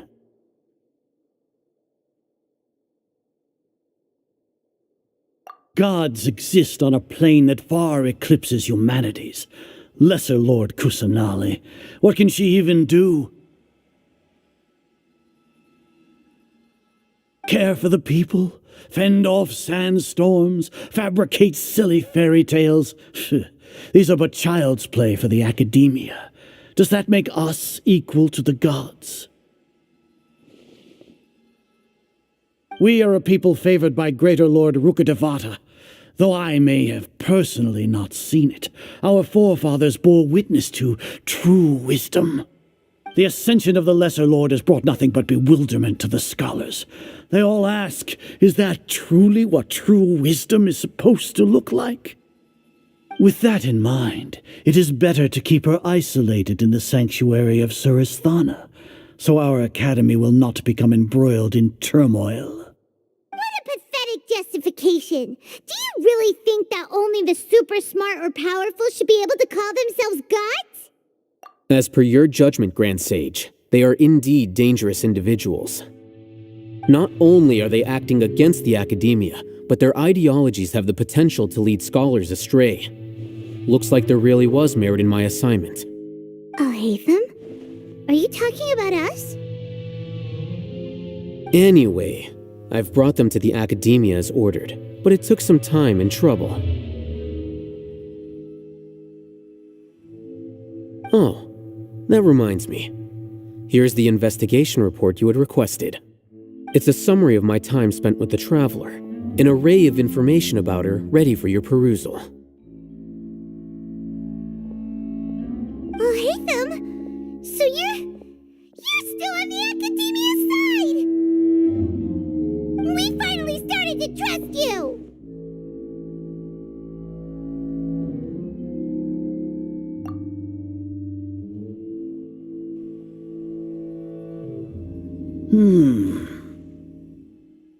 Excellent. Detailed contents with no errors. I would expect nothing less than an immaculate report from the scribe. As it is Niagarbaha Day, I'll enter the information on you into the Akasha. Surely you know what that means. We'll be monitored, just like Sino. With the Akasha's calculation prowess, all of your actions will be predicted with an accuracy of at least 98%. Furthermore, your data will be updated in real time whenever new information presents itself. To put it into words you can understand, wherever you go, you will be walking under an invisible leash. This is Sumeru's greatest penalty for dishonest persons.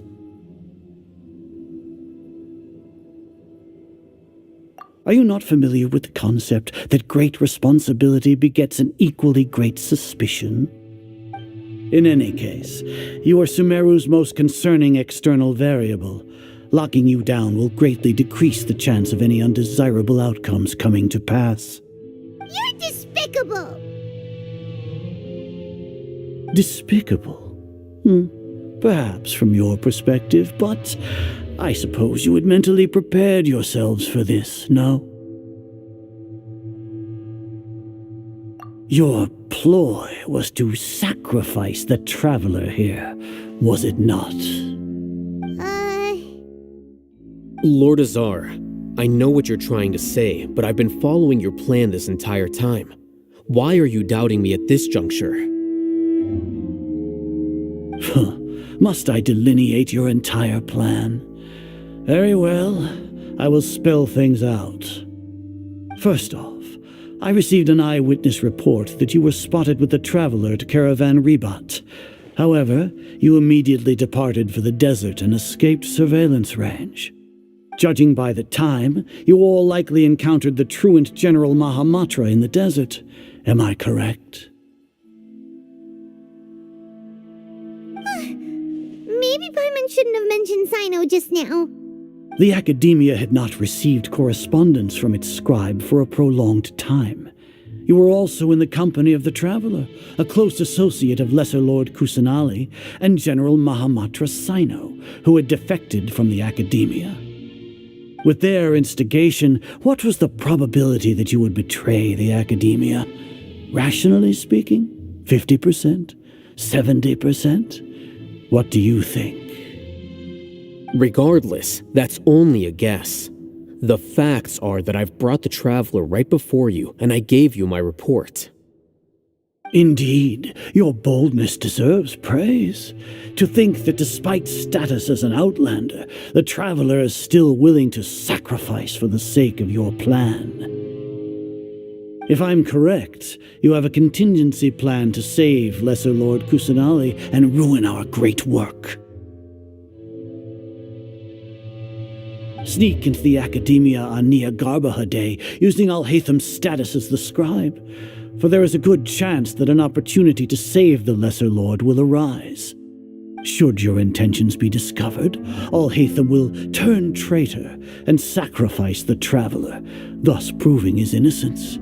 He can then stay inside the Akademiya and continue searching for a way to proceed forward. As for Sino, according to the Akasha's calculations, he will soon return to the Akademiya and confront me in person. I suppose this is also a part of your plan?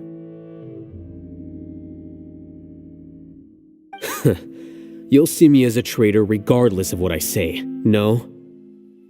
Even if you impugn me, it would have little effect on you all. You misunderstand. Losing our scribe would irreparably damage the Akademiya's regular operations and the development of Sumeru's future academic systems. However, under the current circumstances, even that is trivial compared to what we stand to gain from our great work. You said that I betrayed the Akademiya, but you, Azar, you've betrayed all of Sumeru, betrayed its Archon. So flight has turned to fight at long last. Guards!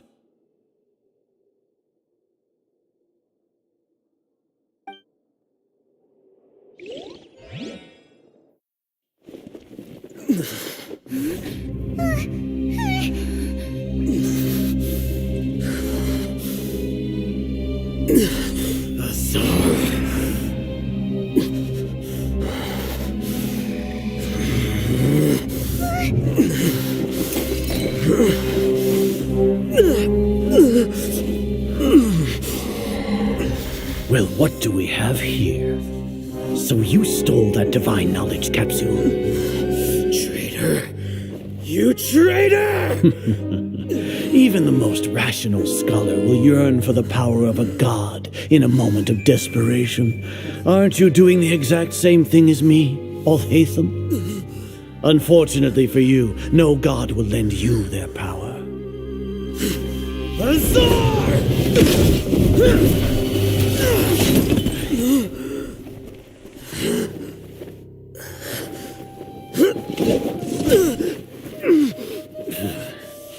He has gone completely insane.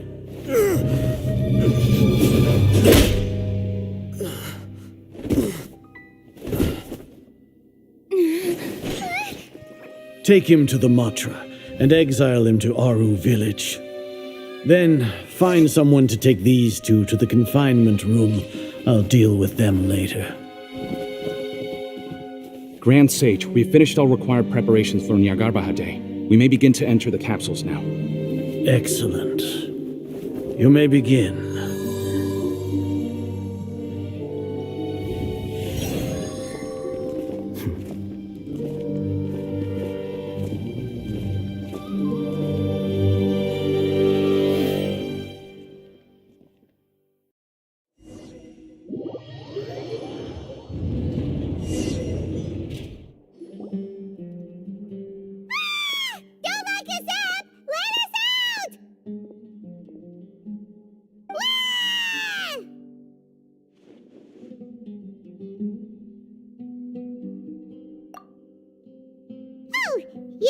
Paimon got a bit carried away there.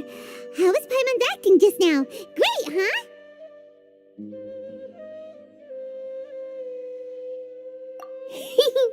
Everything's going according to plan so far. We made it into confinement, and Al-Haytham's probably done with his part too. We even managed to trick Grand Sage Azar. Al-Haytham sure knows how to cook up a plan. What are we doing next? Paimon has trouble remembering things when she's worked up.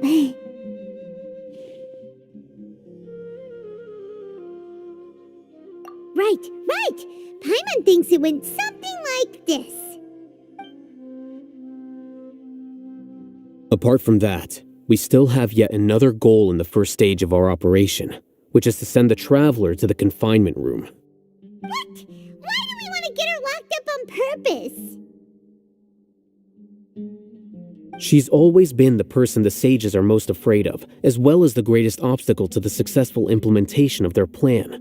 They are very aware of the risk she poses to them. Once the Traveler is imprisoned, the sages will likely think that everything is under control. And with their guard down, the next phase of our plan will have a much higher chance of success. I can already see the pompous looks on their faces. Oh, that's a super tricky plan. But Paimon still thinks it's not really worth it. That isn't the only reason, of course. She has a more important task once she's in confinement. According to the Akademiya scholars in Ramon's custody, Lesser Lord Kusanali has sealed off her consciousness in the Akasha ever since she was captured by the Doctor. That way, they can't pry any more information from her. Even if we break into the sanctuary of Surasthana, it will take time to awaken Lesser Lord Kusanali's consciousness. We need to do that in advance. So our job is to wake up Nahida! Okay, totally worth getting thrown in jail for. The confinement room is inside the Akademiya, close to the sanctuary of Surasthana. It's a completely enclosed space, and you won't be receiving any visitors. I'll work with Ramon's scholars to make some modifications to your Akasha terminal. Once you're in, get as close as you can to Lesser Lord Kusanali and try to connect to her consciousness. However, as for whether she'll actually wake up, that will depend on our luck.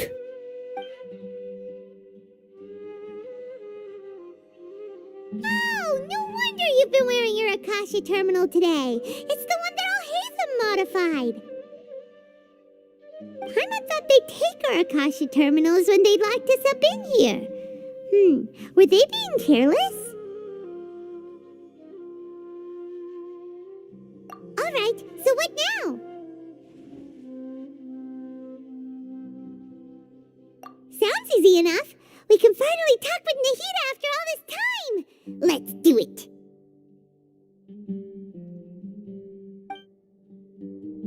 There's a light flashing on your Akasha terminal. It's almost like... the faster it blinks, the better the signal.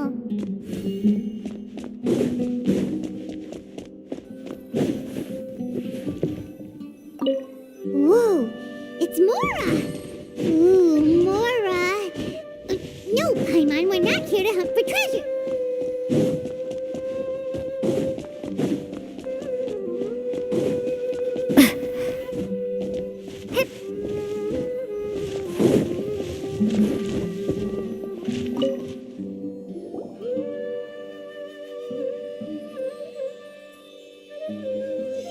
Huh? Is this the right spot? Are you getting anything?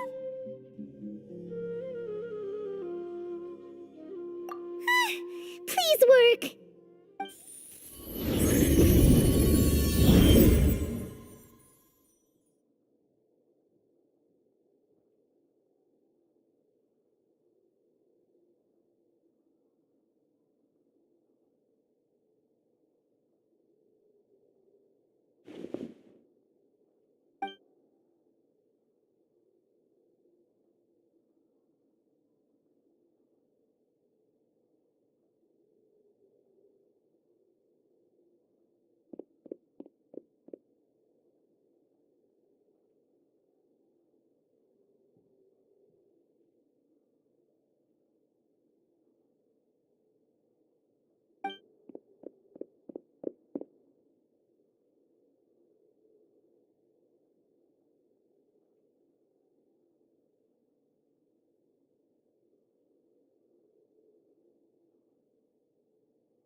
Nahida!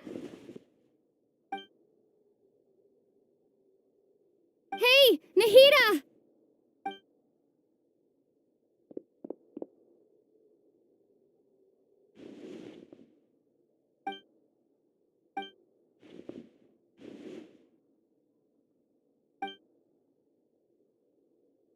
When did it first start? Oh, right. It started from the moment I was born.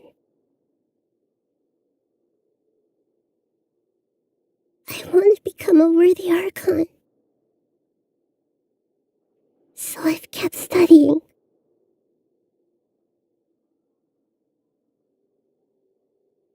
Kept listening to my people and their hearts. Kept looking for a way to save Irminsul. so I can catch up. Catch up to Greater Lord Rukkhadevata. But I'm stuck in the sanctuary of Surasthana. The sages are creating a god to replace me. And I'm forced to lock my consciousness in this boundless darkness. Nahida!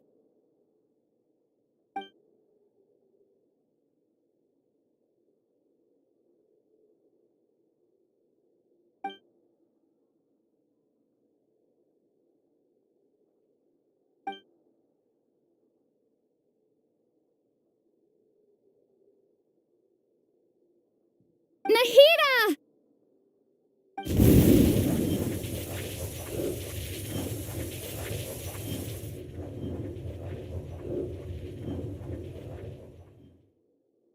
It's so quiet here.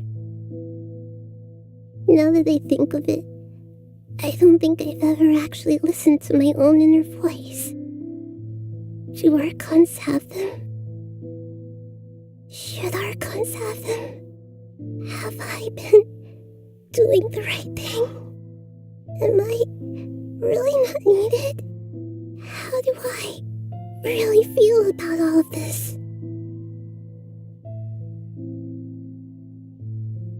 It's so quiet here.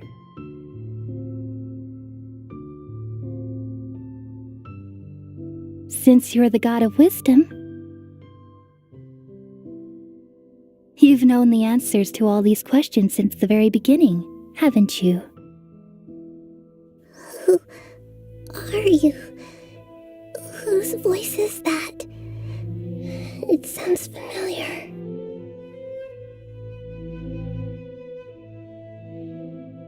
You're right, though.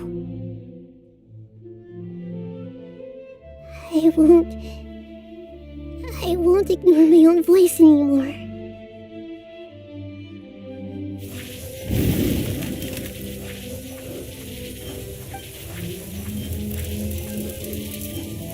Nahida!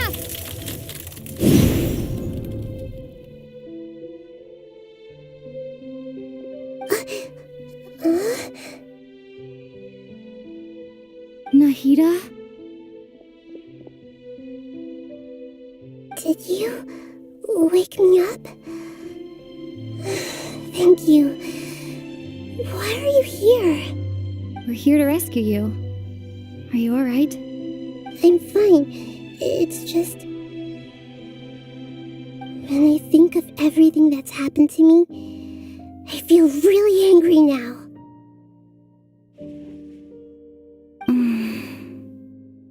You should have been angry ages ago.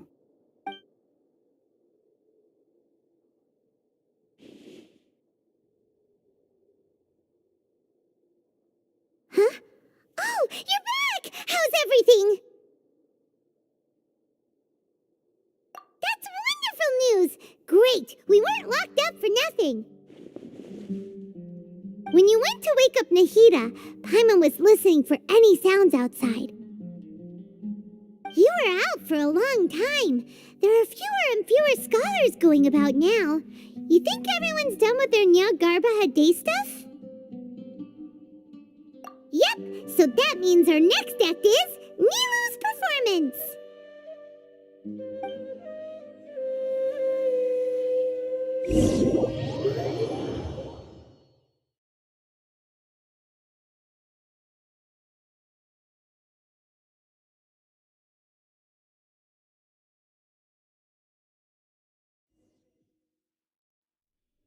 Nilu, are you sure about this?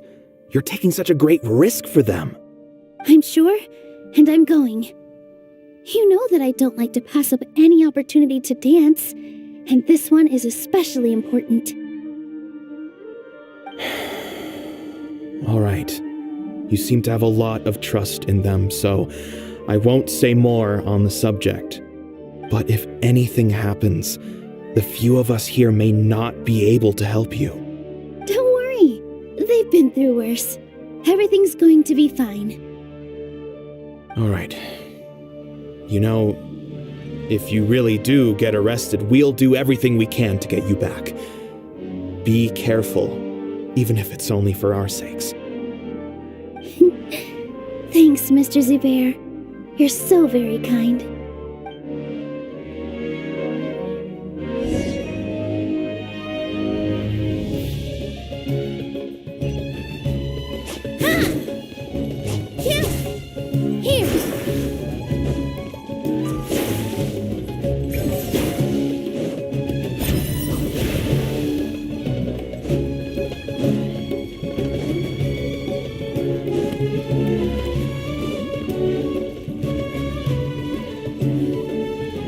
Nilu, how's it going? Nervous?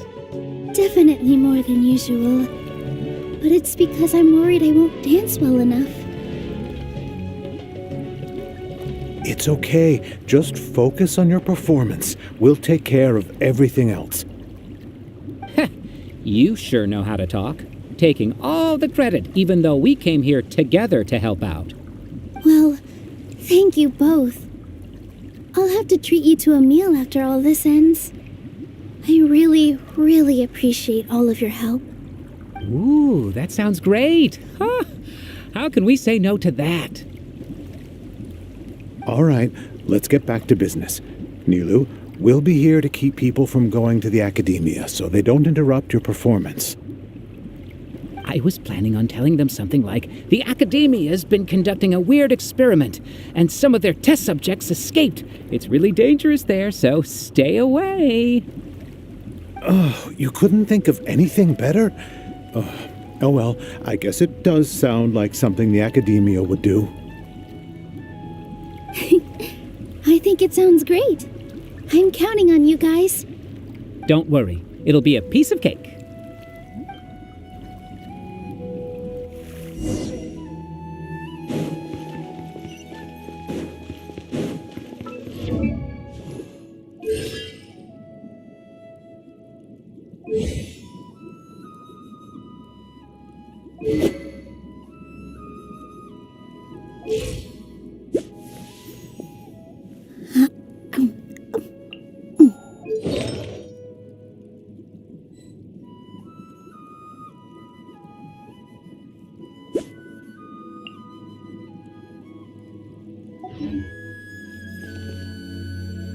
Hey, Nilu! Sorry, it's great to see you, but I'm really busy right now.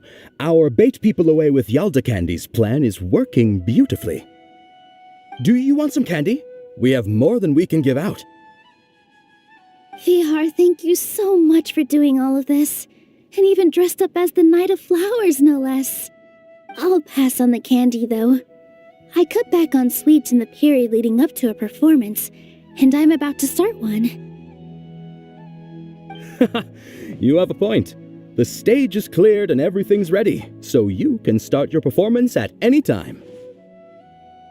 Yeah, thanks to you. I'm really grateful. All right, time to hit the stage. You're welcome. The honor's all mine, since I'll have such a great view of the show.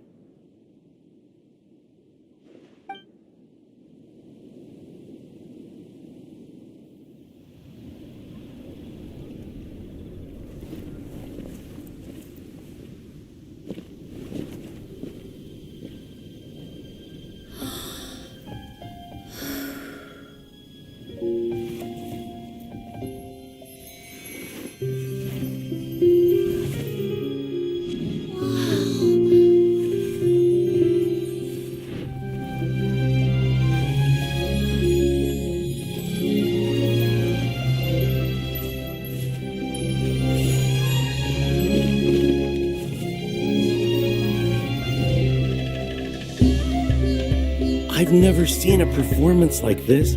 This is incredible. Yeah, but I heard that public performances like these have been banned. I can't believe she's doing this here. Grand Sage, there's some commotion outside. How uninteresting. Issue the new Prohibition Act from the Akasha to the guards. They'll know what to do. Do you think we should, stop her? Let's just watch for a little bit longer.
Did you hear that?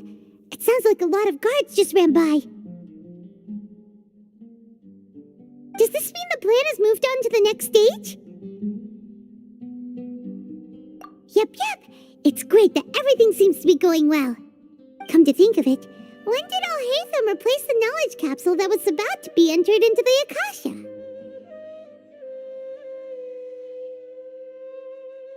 Oh, so that's when he did it! Paimon was too nervous to notice.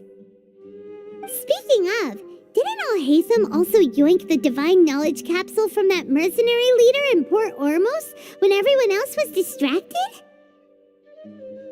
It's a time-tested trick of his. Why are we complimenting him? Yeah, he's smart and all, but he still makes Paimon's blood boil. Let's review our plan for this stage again. It's not like we have anything else to do right now anyway, and it'll help us feel more confident. Paimon remembers that Nilu's task was supposed to go a bit like this. Now that Lesser Lord Kusanali's consciousness has been forcefully sealed, the core figures of the Akademiya and their guards have started to wear their Akasha terminals again. With the Doctor's technological support, they think they have nothing to fear. How despicable of them to rely on such a person. But this is also our chance. I was originally asked to draft the knowledge capsule for the Artistic Performances Prohibition Act when I was still at the Akademiya. It should be on the Grand Sage's desk right now, and will be entered into the Akasha during the next Nyagarbaha Day. Are they really going to stop all artistic performances? That's horrible! I'll make an identical knowledge capsule, but this time I'll smuggle some misleading information into it. We only need to find an opportunity to switch the capsules. Once it's been entered into the Akasha on Nyagarbaha Day, if someone were to be seen performing in public, the sages would definitely use that opportunity to announce the ban, and so the misleading information will be disseminated amongst the guards. Sure sounds complicated, but it seems like if everything goes well, we'll be able to get rid of all the guards in the Akademiya without any effort. That's pretty clever, getting right into their heads. I just have one question. Even if we manage to get the misleading info out to the guards, how can we be sure that they'll believe it? People who are used to relying on the Akasha become less inquisitive, and their ability to distinguish truth from misinformation is significantly reduced. They will view everything the Akasha releases to them as the unequivocal truth. The Akasha will turn humans into machines. I've seen it happen many times. Yikes. Good thing I didn't wear it for long when I was working in Sumeru City. At first, I thought it was a good thing too. By the way, this plan still requires a performer, right? Do you have someone in mind?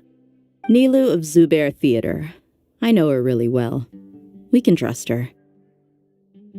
I'm kinda hesitant to ask her to participate in a dangerous plan like this, but we can ask her in person. All right. After the guards in the Akademiya are gone, then it'll be time for me and my stowaway brothers to shine.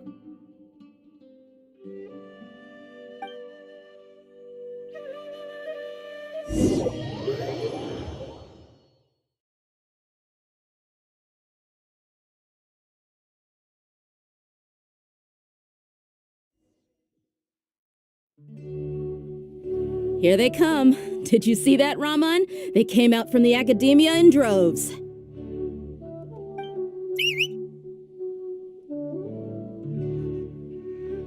After laying low in the city for so long, this is the moment we've been waiting for. My brothers have already sprung into action. We couldn't do anything to them inside their coop, but outside the Akademiya, this is our hunting ground. With a lioness like you, the prey sure won't be able to run far. We still need to eliminate the guards as soon as possible. If we give the sages enough time to realize what's happening, the plan's doomed.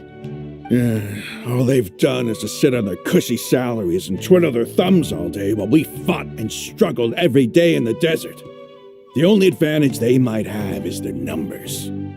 Speaking of which, most of the guards who report directly to the Six Sages belong to the Corps of 30, but they have a completely different reputation.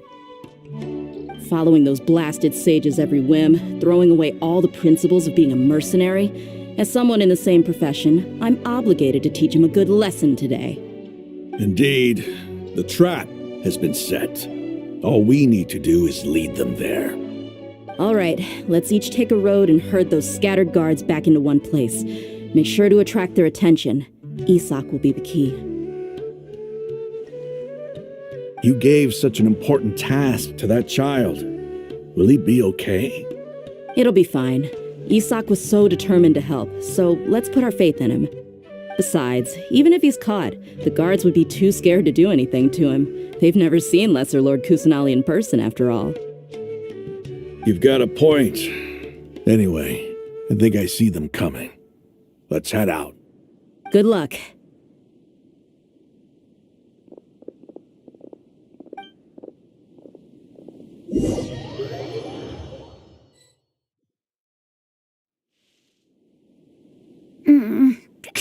This outfit. Hey, do you remember what you need to do, Isak?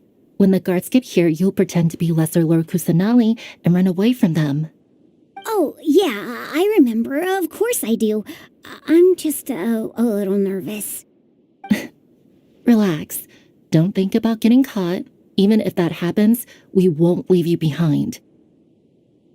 You only need to think about getting the guards' attention and leading them to the Grand Bazaar.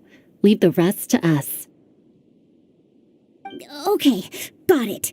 I'm here to pay back Lesser Lord Kusanali for helping Grandpa. I won't get cold feet. Hey, they're here. I can see the Akademiya guards.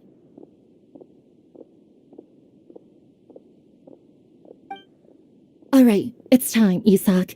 Take a deep breath and go. You can do this.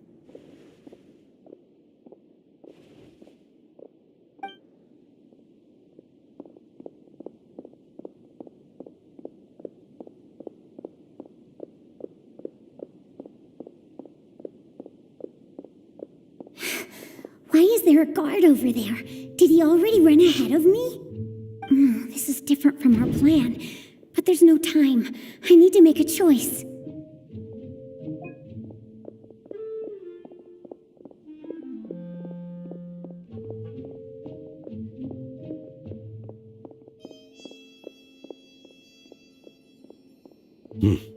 Let's have a look behind the house. What should I do next? Looks like nothing's here. A wasted time. Luckily, he didn't check behind the tree. What should I do next? The guard looks alert. What should I do next? Hey, stop! I saw you! Don't try to run.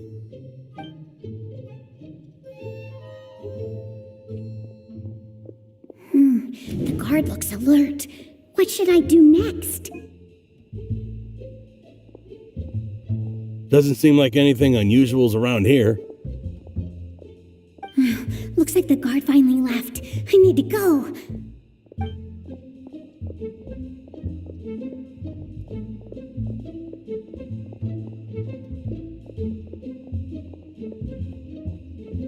Hey! Lesser Lord Kusanali is over there! Stop! What? Lesser Lord Kusanali? How did I not notice that? They found me. This is bad. Where should I go?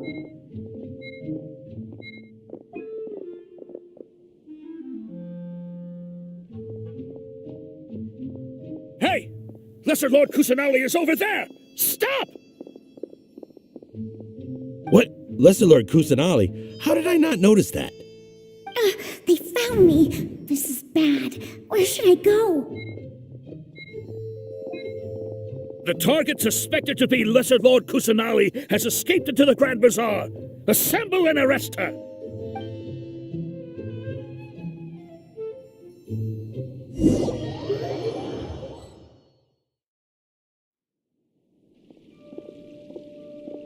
Where did did she go? How did she disappear? Did we lose her? Hurry up and find her! Hey, why is your team here? Didn't we say to split up our search? Hurry! Hurry! This place is... Why are you all here?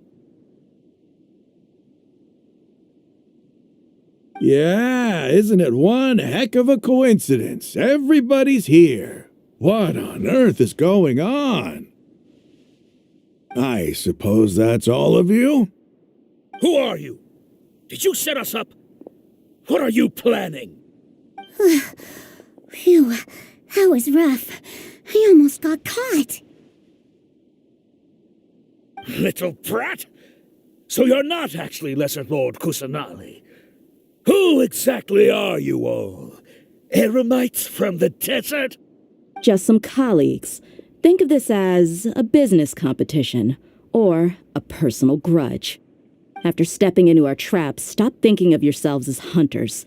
Behave like the prey you are.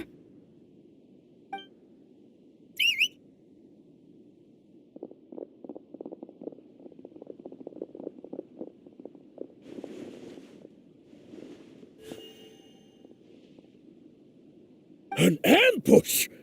How's that possible?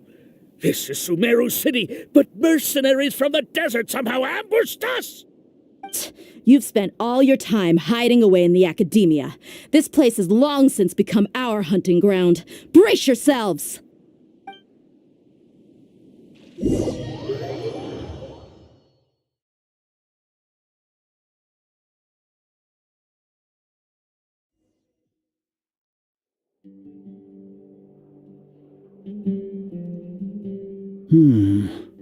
This is odd.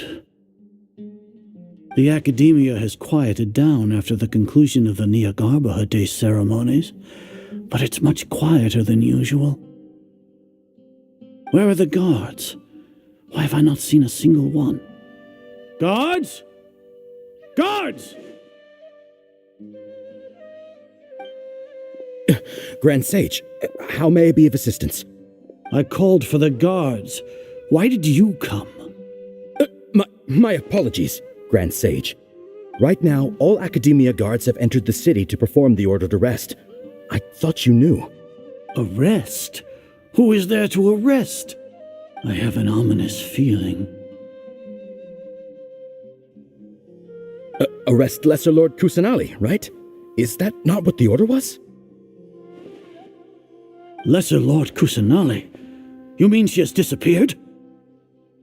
Yes. I wouldn't dare make up something like that. Right now, everyone is in a panic, and many are saying that Lesser Lord Kusanali will take revenge on us. What happened? Just what is going on? Lesser Lord Kusanali somehow escaped? Was it Alhaitham and his party that freed her? That's impossible. The Akademiya is heavily guarded today, and any order to release Lesser Lord Kusanali would be strictly confidential. Besides, Alhaitham and the Traveler are already in our hands. What manner of trickery did they employ? How could Lesser Lord Kusanali disappear into thin air? Disappear? Wait. How was the arrest order distributed to the guards? It was issued by the Akasha earlier today. Only you have the authority to send messages like that, so I thought it was your order. Let me check.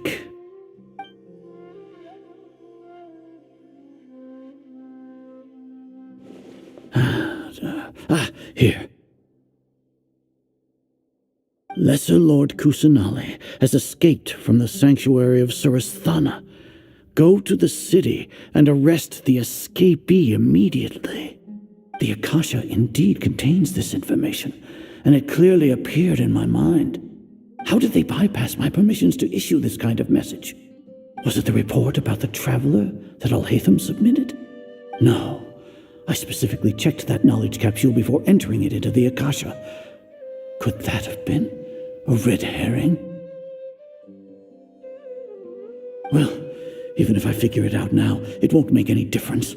The important thing now is to confirm Lesser Lord Kusanali's status. have you been to the sanctuary of Surasthana to confirm that Lesser Lord Kusanali has indeed escaped? Confirm? No, I haven't. It may be a bit offensive to say this, but Grand Sage, what you're saying doesn't make any sense. How can the information in the Akasha be inaccurate? What the Akasha decrees is fact. That is common knowledge to all of us. If we have to confirm the information and knowledge from the Akasha ourselves, then how is that any different from us learning that information ourselves? Wouldn't Greater Lord Rukkhadevata's legacy lose its meaning that way? In the beginning, it was I who asked you to believe in the Akasha, to believe in the legacy left by Greater Lord Rukkhadevata. Are you trying to use my words against me? No, Grand Sage. I'm merely confused because I believe in you. I never meant to refute you. Stay here and see if there are any suspicious people around. I'll go to the sanctuary of Surasthana on my own. Yes, Grand Sage.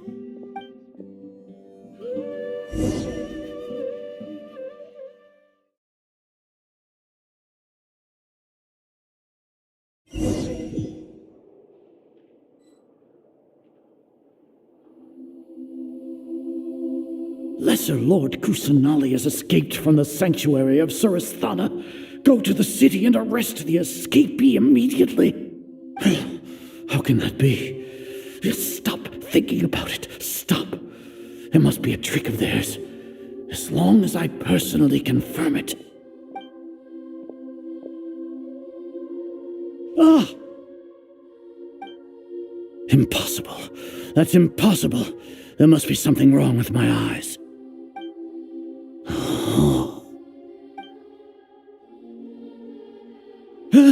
She really appeared again? What is the meaning of this? What a comical sight, Azar. Once the Akasha has put certain thoughts into your head, even the Grand Sage can no longer see what's right in front of him. You all can only see the world in your mind, the one you think you know.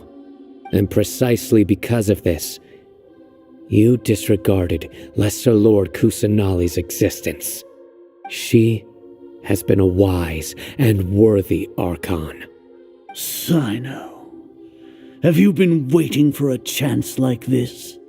The Akasha predicted that you would return to the Akademiya to confront me, but I didn't expect it to turn out like this. I was careless. No, you were blinded. Your faults stem from your reliance on the Akasha. You're still the same as always. I truly did not expect a proud person like you to cooperate with Alhaitham and the Traveler. People change, Azar. Admit it. The Akasha can't predict my actions anymore. Then tell me, what have you found during your investigation? You want to buy time? This is the sanctuary of Surasthana. Under your own regulations, even Akademiya staff are forbidden to come here. No one will come to save you.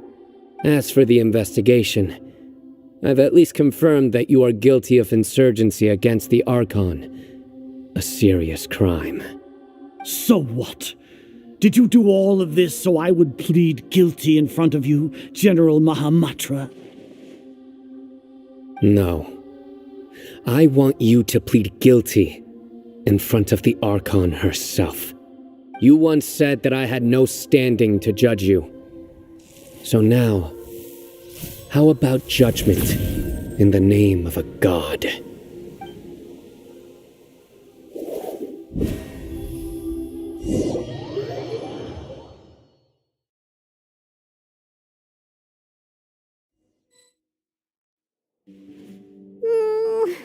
How long do we have to wait?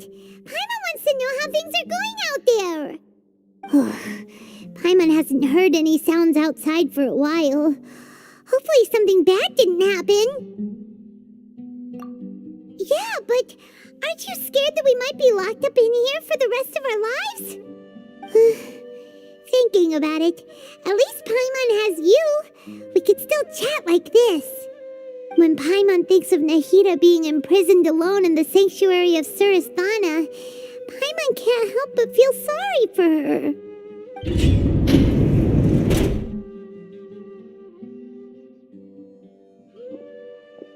Here comes your savior. Dia! Paimon just knew you would come to rescue us! You two really owe me some big thanks. I had to search through who knows how many guards to find the key here. It felt even more tiring than whacking them. I'm exhausted. Thanks a lot. Need Paimon to rub your shoulders? No, that's, I'll pass. What are you afraid of? Oh, are you ticklish? Now isn't the time to talk about being ticklish. Things in the city and on Sino's side are both going well. The guards that stormed out of the Akademiya are all taken care of. The Corps of 30 is in charge of the city's defenses, but we already talked to Asfand. They've been fed up with the sages bossing them around. As long as it doesn't break their employment contracts, they'll turn a blind eye. That's probably because you've been super great friends with them for a long time. So, how's Sino doing? The Grand Sage is in his custody. Even I know how terrible it is to fall into Sino's hands, so he probably does too. Sino forced him to release Lesser Lord Kusanali. He has no choice but to obey. So, hurry to the sanctuary of Surasthana. Assuming nothing weird happened, we should have already rescued our Archon. Honestly, I didn't expect our ragtag bunch to do this well. We just came together last minute to save the Archon, you know? Alright, you two better go. I still have to clean up some messes in the city. See you around.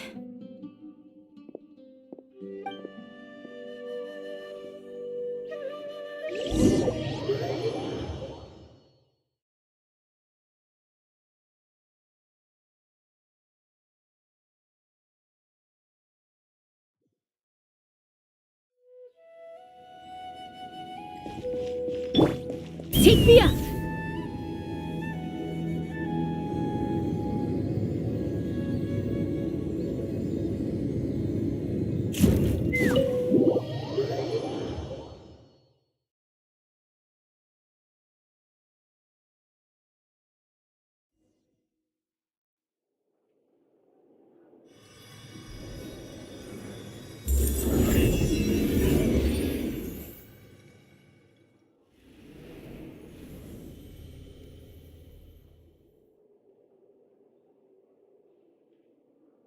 Nahida!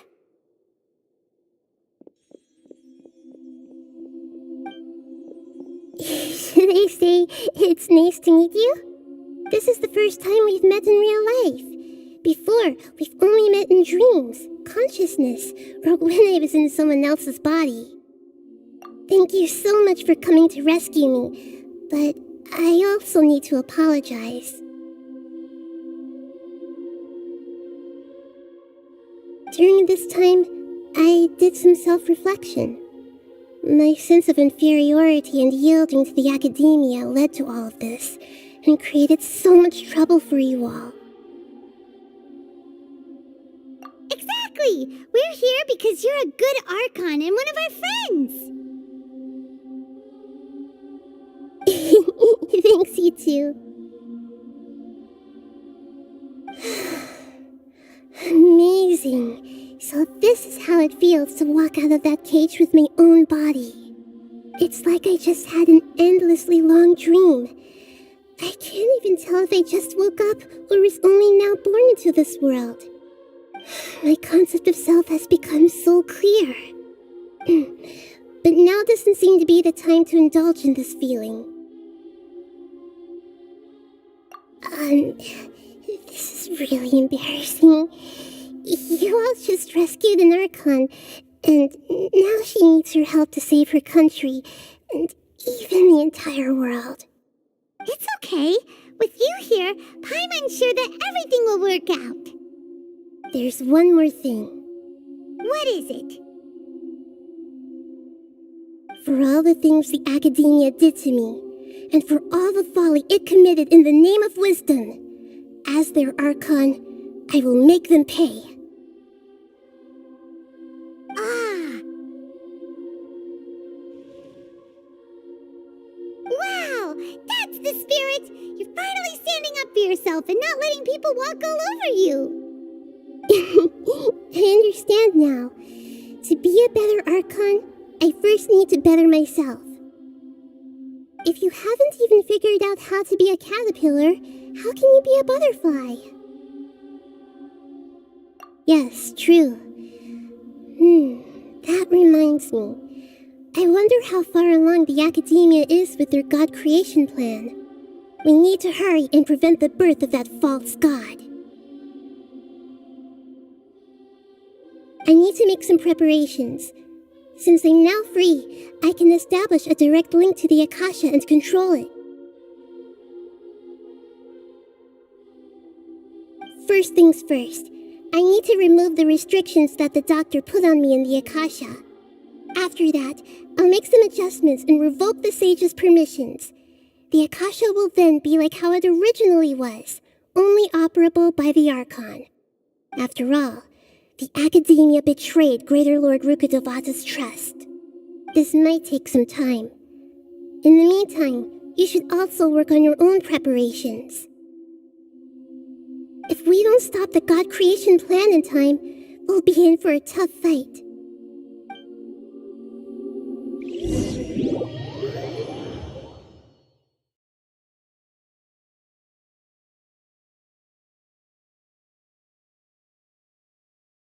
You might as well prepare for a fight. When we're done, we can take a walk around. After all, we missed out on a lot of stuff when we were locked up.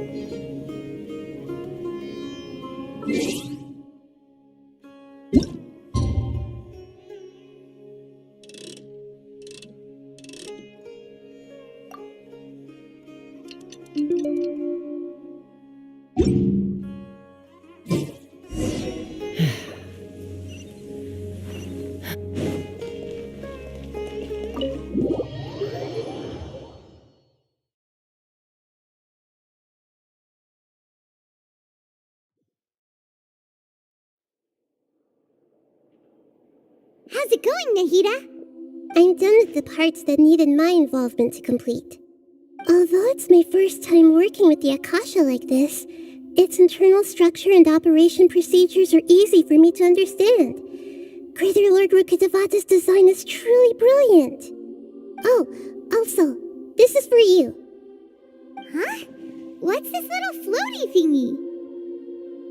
It's a small device I put together just now. You can think of it as an upgraded Akasha terminal. You may not need it right now, but it should be helpful in certain situations. Wait! This thing has the same characteristics as Paimon! We're both small things that float! Oh, all the things that make Paimon special got copied! When Paimon appears with the Traveler from now on, people won't remember Paimon because she isn't unique anymore! It's alright, Paimon. It can't replace you. It's only a flying device, but you're the Traveler's irreplaceable friend. You're so good at comforting people, Nahida. If only the Traveler was as smart as you.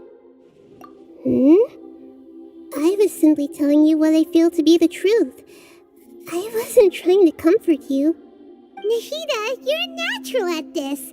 What you just said made Paimon even happier.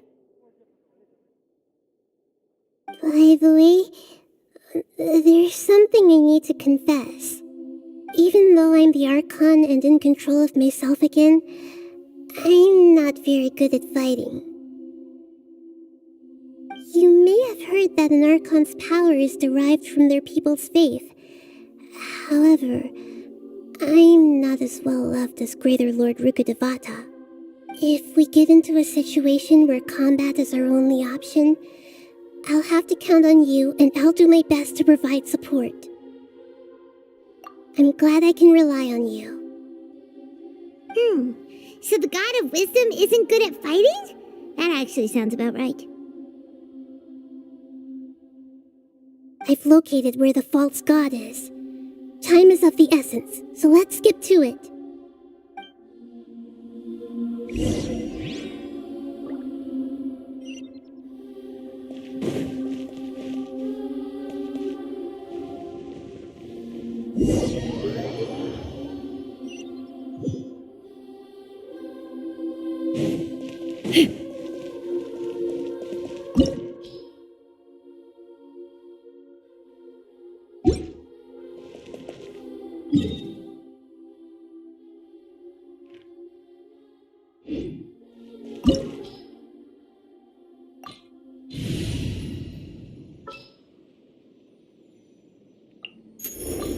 I'm quite flattered. I won't hold you back!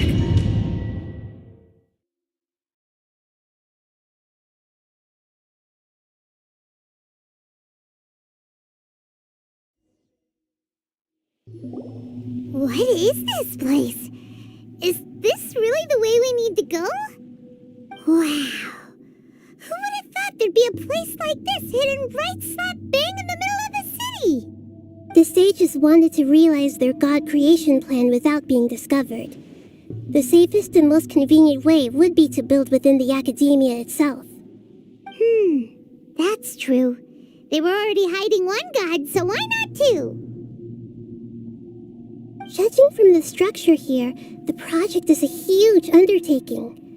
The sages really saw the god creation plan as their ultimate goal. But this place doesn't look like it could have been constructed by the Akademiya alone. The Fatui under the Doctor sure didn't hold back. They provided a lot of technological support.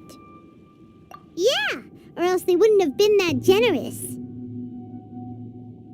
Is that it, though? I've always felt that this Doctor is different from the Akademiya sages. He doesn't seem to share their sense of urgency. Instead of being interested in the end product, it's like he's enjoying the experimental process. The Fatui Harbingers are all such weirdos. So, the Doctor being weird is actually normal. So, this Fatui that they're trying to turn into a god is called the Balladeer? We had previously come into contact with his consciousness. He harbors particularly strong obsessions. One is the desire for a gnosis, since he was created to be the vessel for one. The other obsession is probably related to his past. I can't quite explain it. Paimon knows that he was a prototype puppet for the Ryzen Shogun before he became a Fatui Harbinger.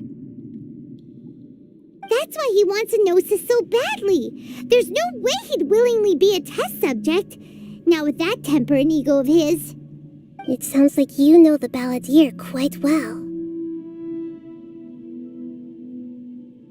I see. Tell me more about him and what he's like. The more we know now, the better we can plan for and react to any future situation.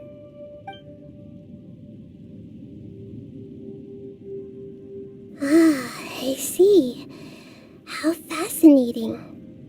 Alright, time to go. Let's get through here and meet him in person.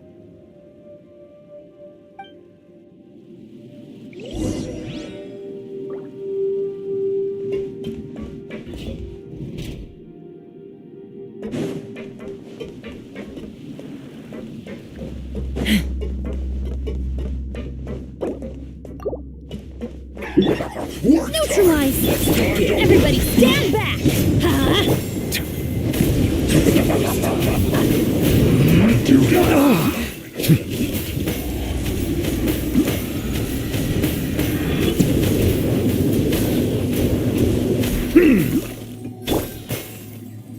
Silence! Let the mighty be humbled! No more words. Reconstitute!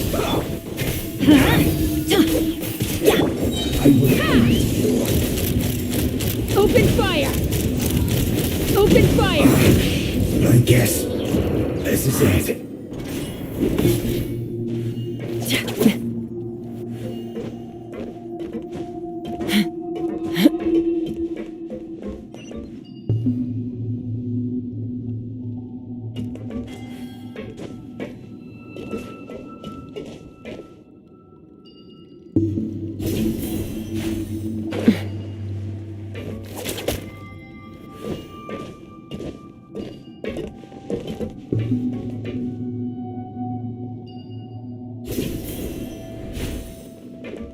It looks like we can climb up these pipes.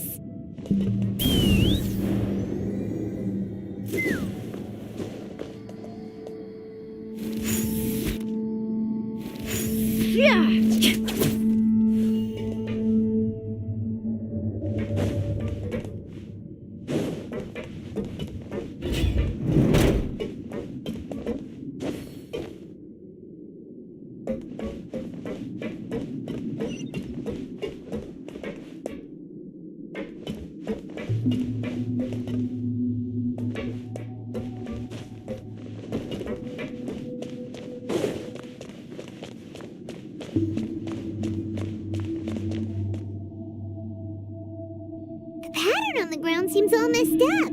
Let's go around and see if there's a way to fix it.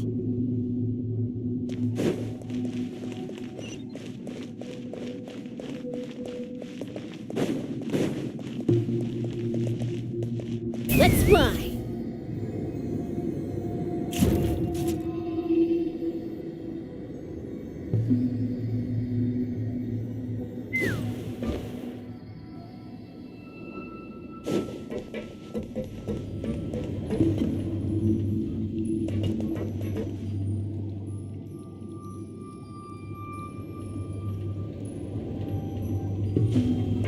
It seems to have stopped. Let's continue.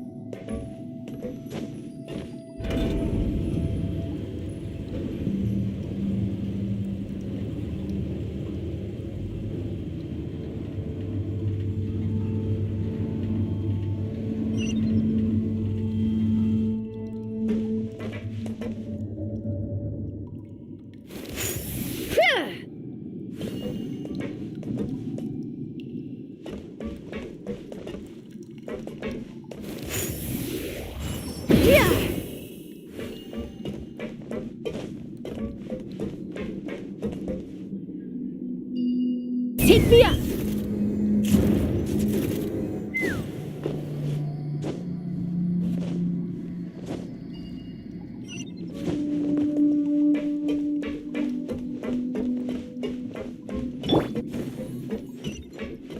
Neutralize! No more Go words. in! Let's fly! I guess this is it.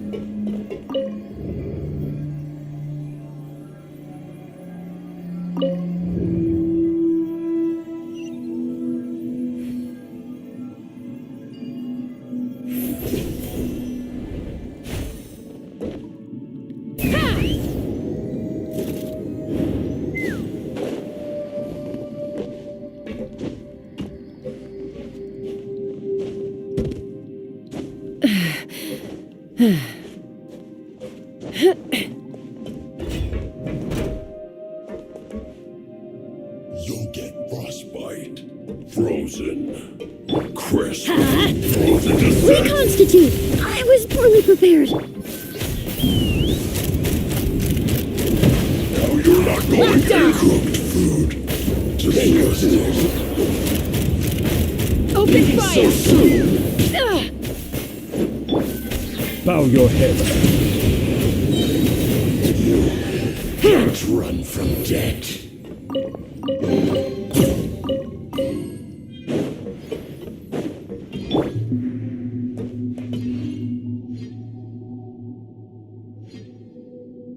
Let's fly!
Take me up! The cart is stuck. Maybe there's something wrong with the tracks. Let's try adjusting the direction of the device to clear the tracks.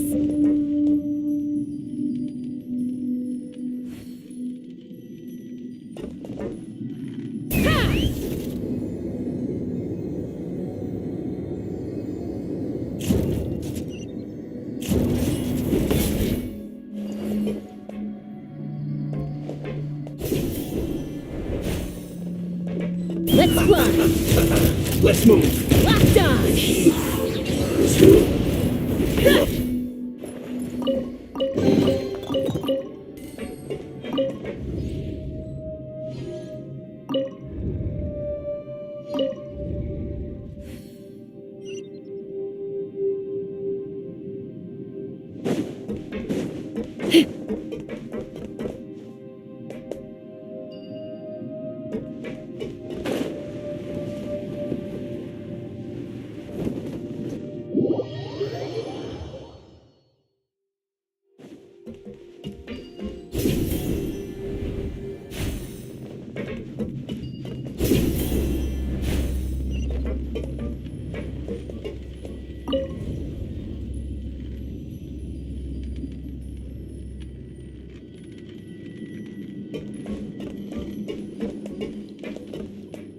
Take me up!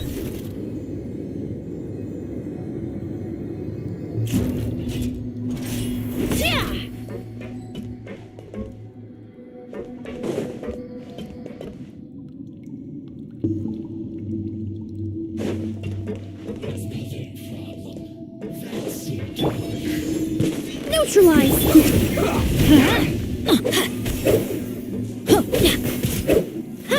Settle down! Let's end this quickly! Use this first. I will end you. Almost.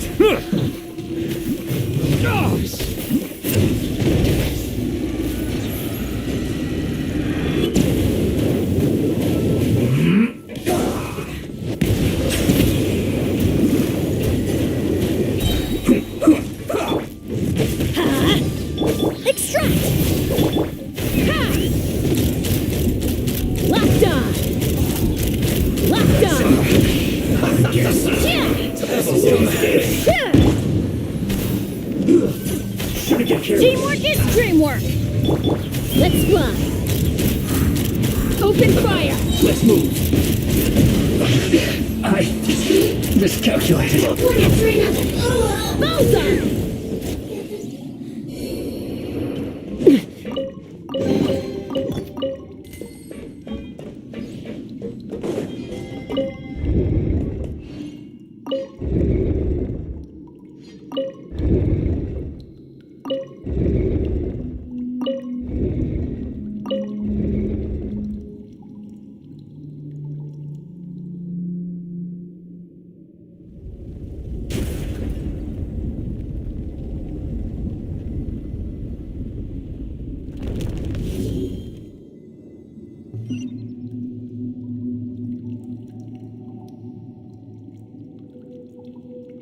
Take me up!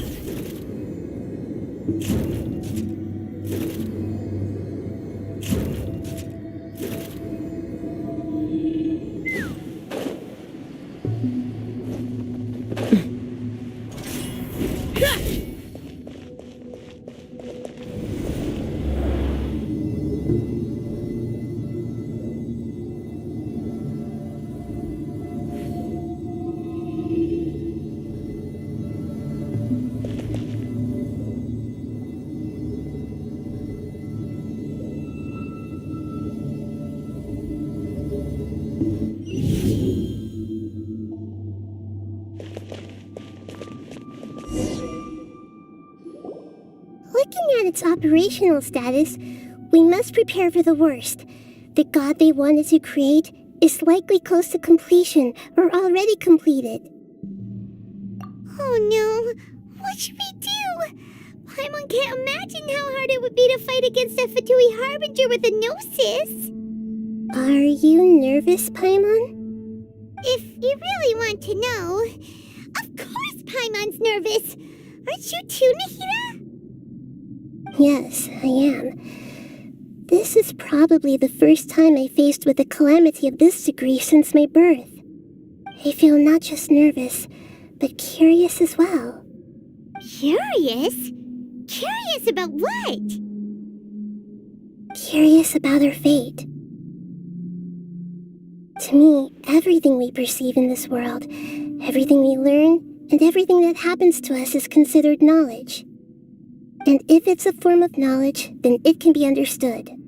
However, only fate is about that which has yet to occur, so it has always drawn my curiosity. So to me, fate is the ultimate knowledge. That's also why I love observing humans and all the things that happen to them. It all brings me great satisfaction. And now, at long last, I'm not just an observer anymore. I will personally experience my own fate with you by my side. Isn't this such a wonderfully exciting thing? Ah, so that's what you mean. Paimon thinks she understands what you're feeling. Agreed. Okay, let's continue on. I can sense his aura from here.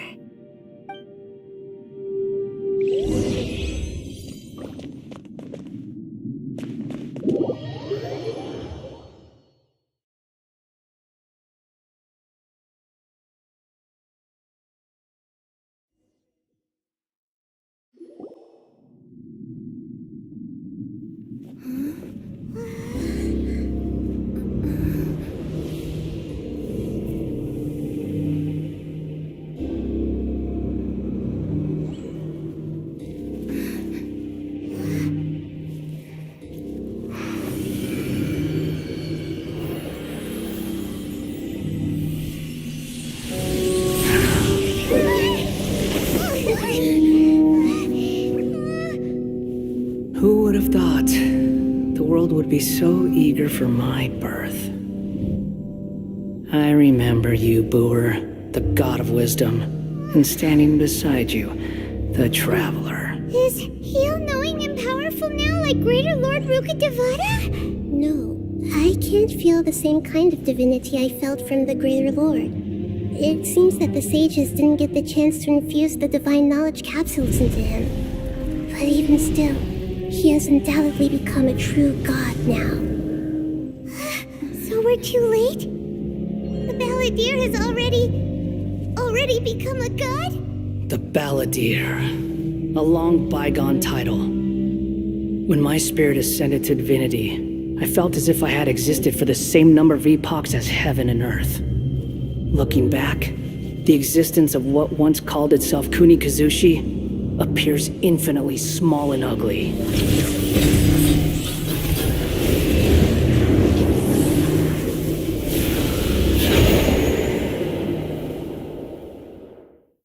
This imposing aura, it really feels like the gods!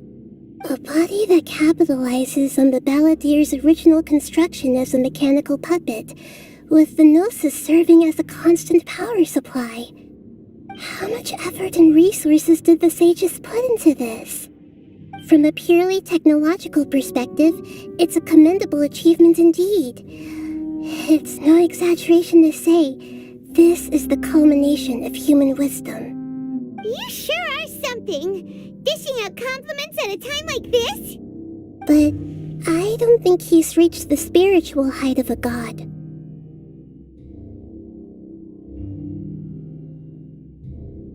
Strife is engraved upon every god and every gnosis brought forth into this world.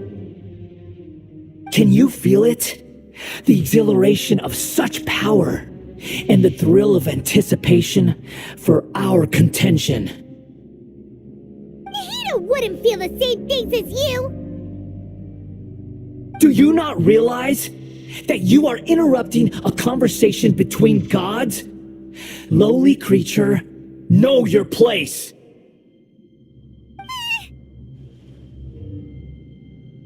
The strife engraved upon a gnosis.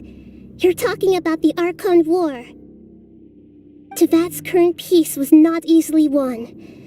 I didn't personally participate in the Archon War, but the way I see it, All those losses were meaningless, driven by the demands of the laws. There's no point in bringing it up again. Is that so?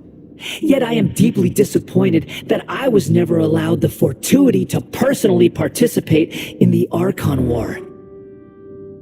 This is a first, encountering a god in this world who does not crave power. No wonder your own people have abandoned you, God of Wisdom. Your judgment is as your existence, unsubstantial. This is where everything ends, Boer, the God of Wisdom. You should know that wisdom cannot solve every problem. Like now, where your only option is to face me in combat. Come! Let us reenact a scene of the Archon War. Come and inaugurate my birth as a god.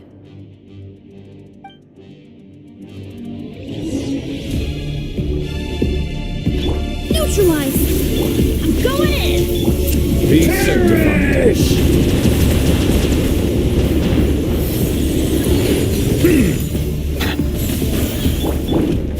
Feeble human!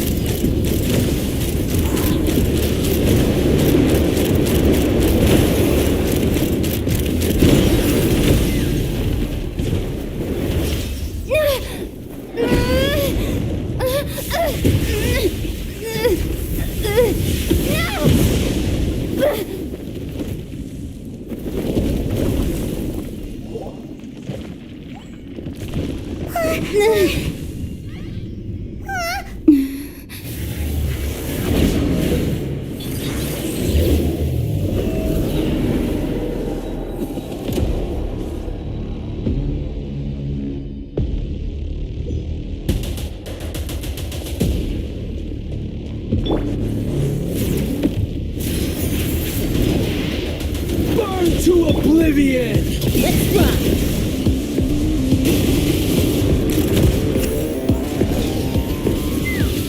Kneel! Let's light it up!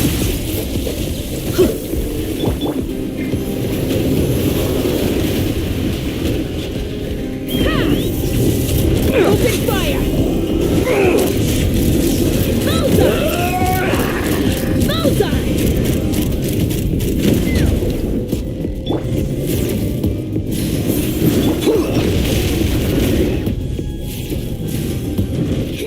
Why do they never miss? Bow your head. Kneel!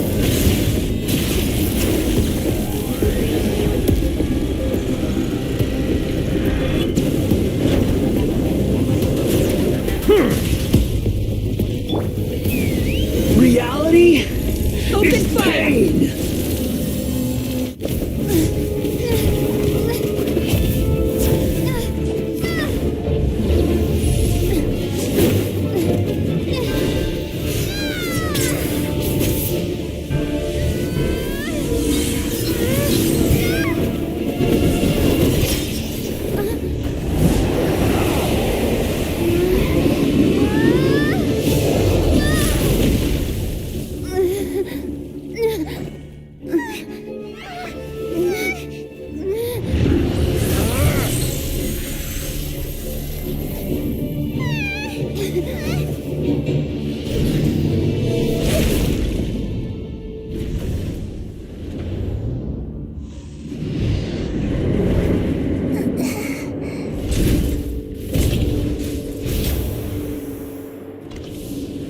This is supposed to be a battle between gods, yet you choose to hide behind a mortal. And now, you're acting like you'd sacrifice yourself for a human. Are you having fun proving a false sense of heroism to yourself, Boer?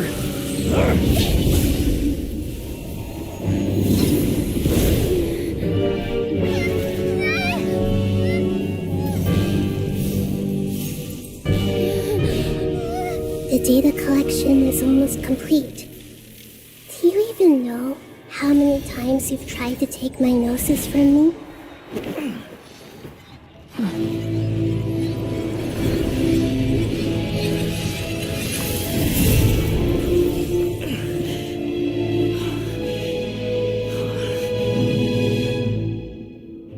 also included the 168th loop.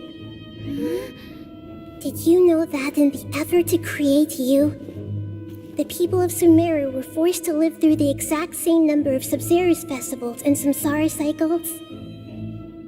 The power of dreams. When did you use it on me?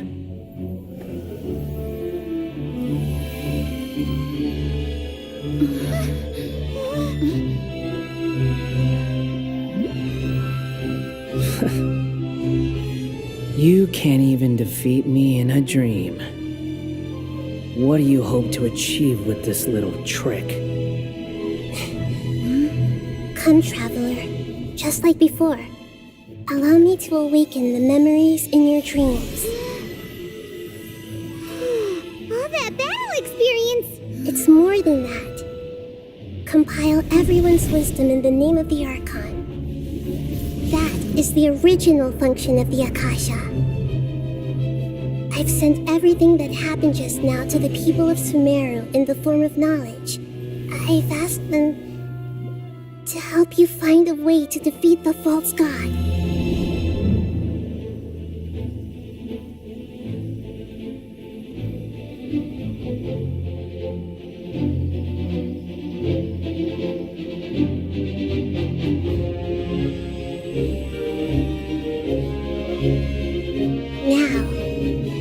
Sumeru's wisdom is at your disposal. Meaningless tricks won't save you.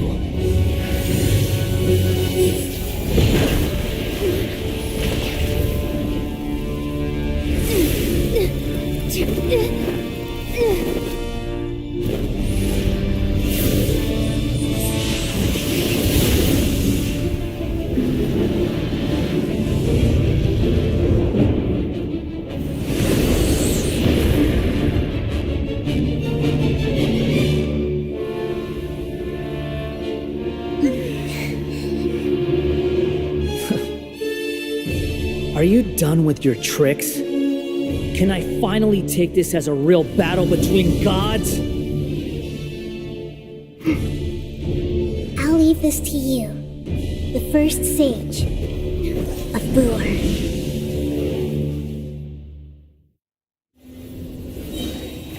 I am the all-knowing God. Little ambiance. Teamwork is dreamwork. Let the mighty be humbled. Kneel!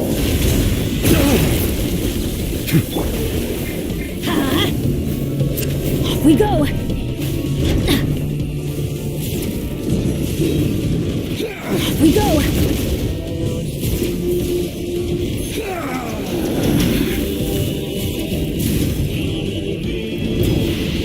Burn to oblivion!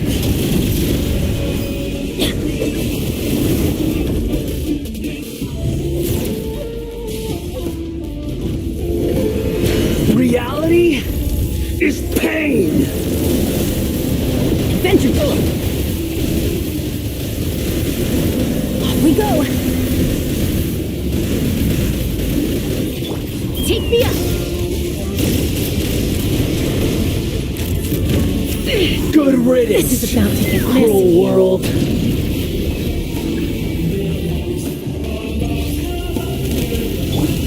Extract! Yeah!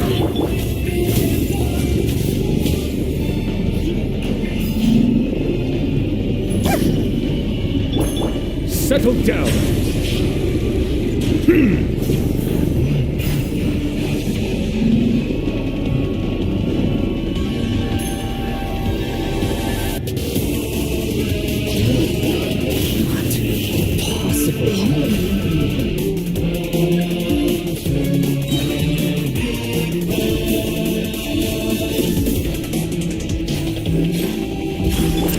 This'll brighten up the place.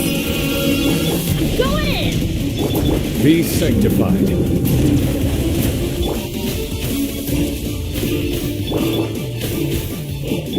Fire in the hole.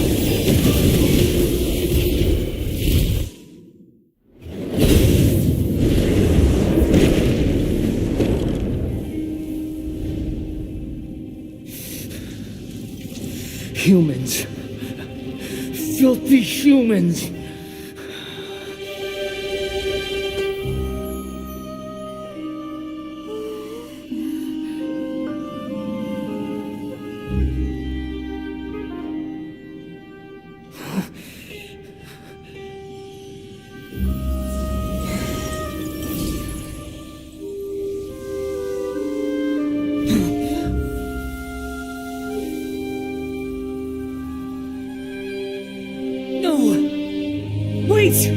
Please! Anything but the Gnosis!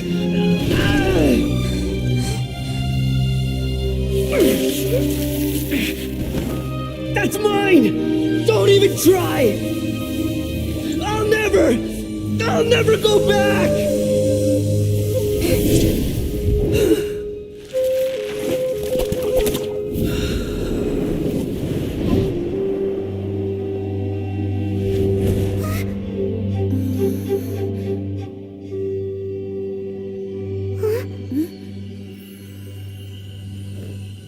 We haven't yet found the answer to the most important mystery.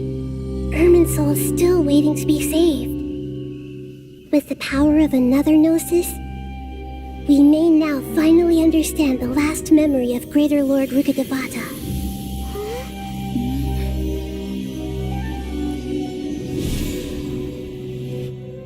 This is... That's right. This is the last memory of my predecessor.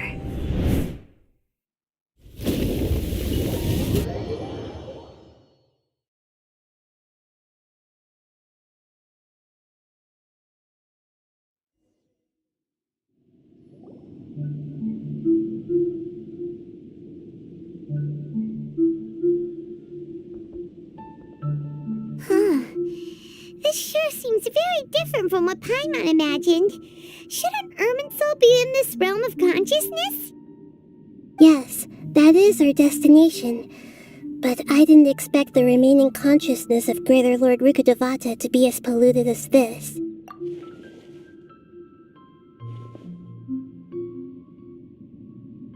Forbidden knowledge? It seems you know about a concept that even I don't completely understand. Could you tell me what you know?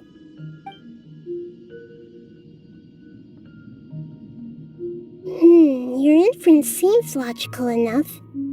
Forbidden knowledge once polluted the desert thousands of years ago, but was successfully repelled thanks to King Deshret's self-sacrifice, and Greater Lord Rukkhadevata nearly exhausting her power.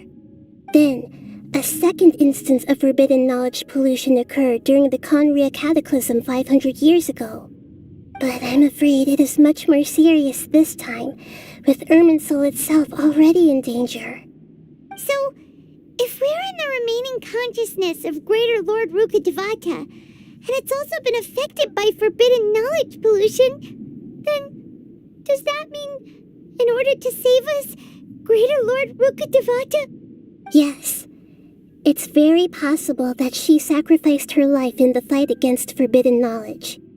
She didn't completely eradicate forbidden knowledge, but if it weren't for her actions, the pollution would have been far more rampant over these past 500 years. The way that everyone, including me, has forgotten everything about forbidden knowledge may very well be due to her restoration of Irminsul.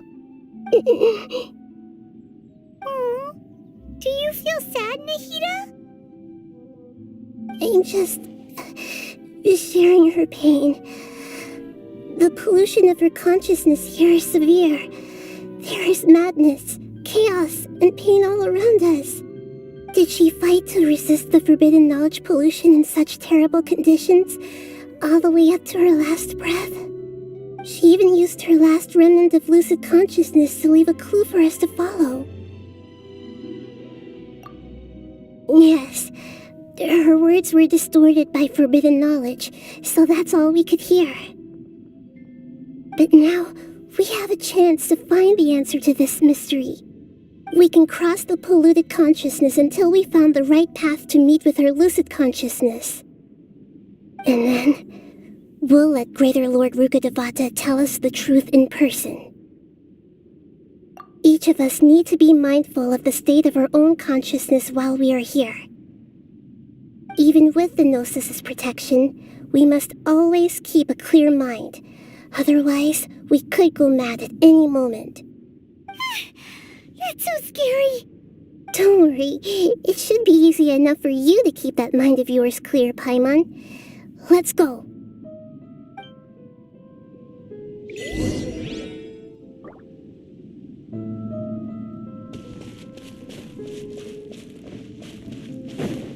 Are we in the air? And why is there a huge boat? That's the boat of consciousness, which symbolizes reason here.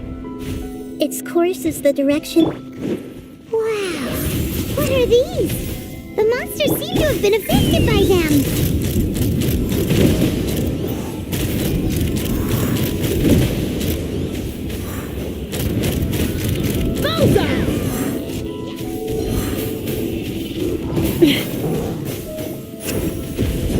Take me up!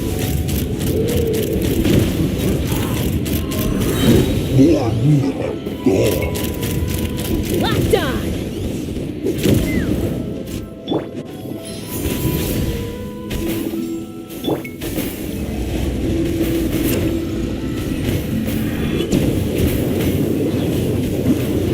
An oversight on my part.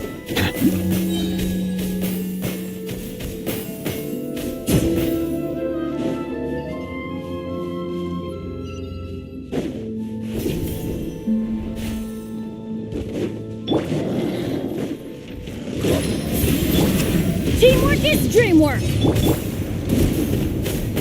Hold on to your hats.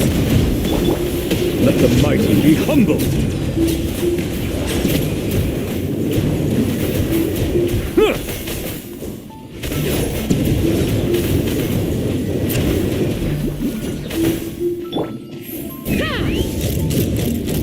Open fire! Look! Four-leaf sigils have appeared in the sky!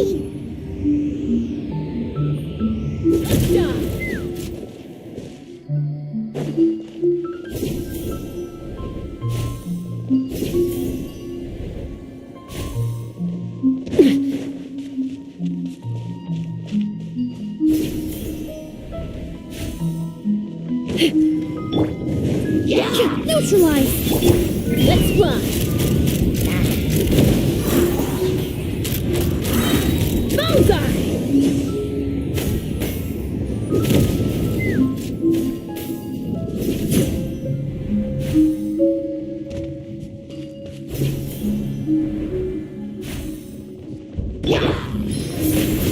I'm going in! Knock him down. Take me up! Bullseye! Bullseye! Open fire! Reconstitute! Teamwork is dreamwork!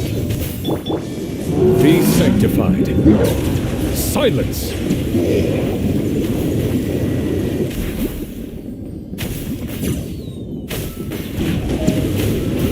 To control the boat of consciousness, we need to find the helm first.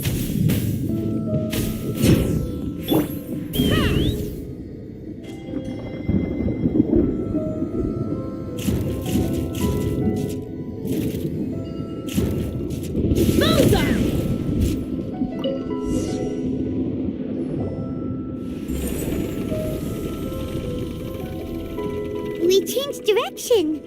Are we still going the right way, Nahida? Mm-hmm. Judging from the current route, the boat of consciousness will soon take us out of here.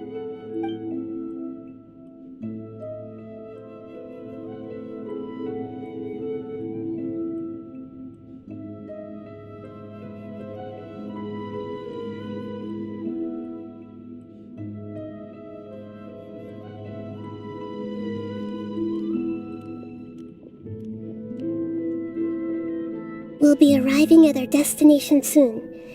How are you feeling? Are your minds still intact? Huh? But everything's been completely normal for Paimon. Hopefully there won't be any more interruptions. This time, we should be able to meet Greater Lord Rukkhadevata. Are you saying you've never met Greater Lord Rukkhadevata before? No, it seems that my birth and her death took place at the same time. Otherwise, I think she would have given me a little more guidance, and I could have done a better job. Hey, you've done a great job, Nahida. Let's get out of this creepy place and go meet her.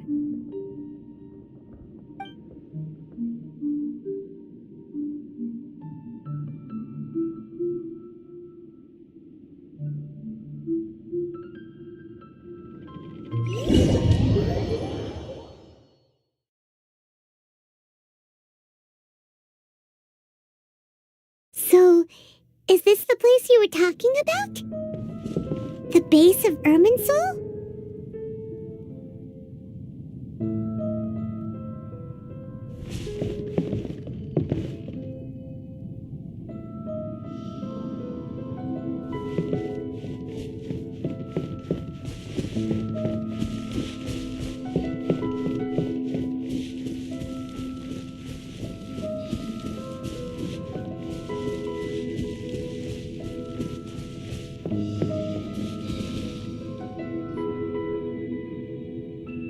Well, this is the place.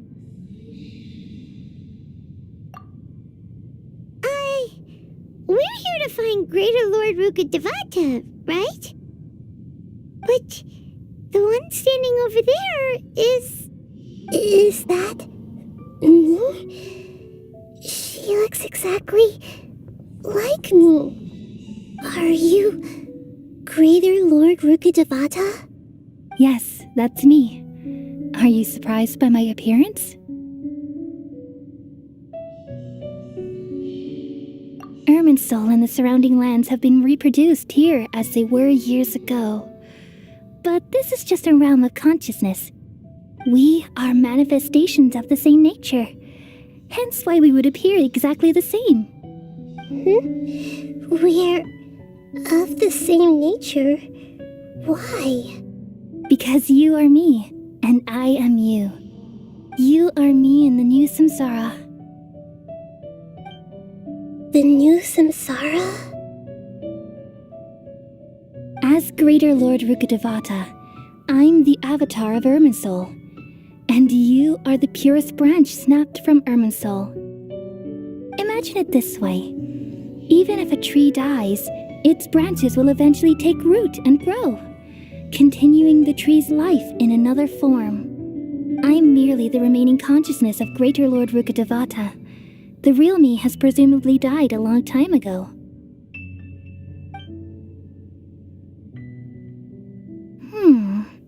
Judging from your appearance, I've probably been dead for 500 years. But you're finally here. My new self in the samsara.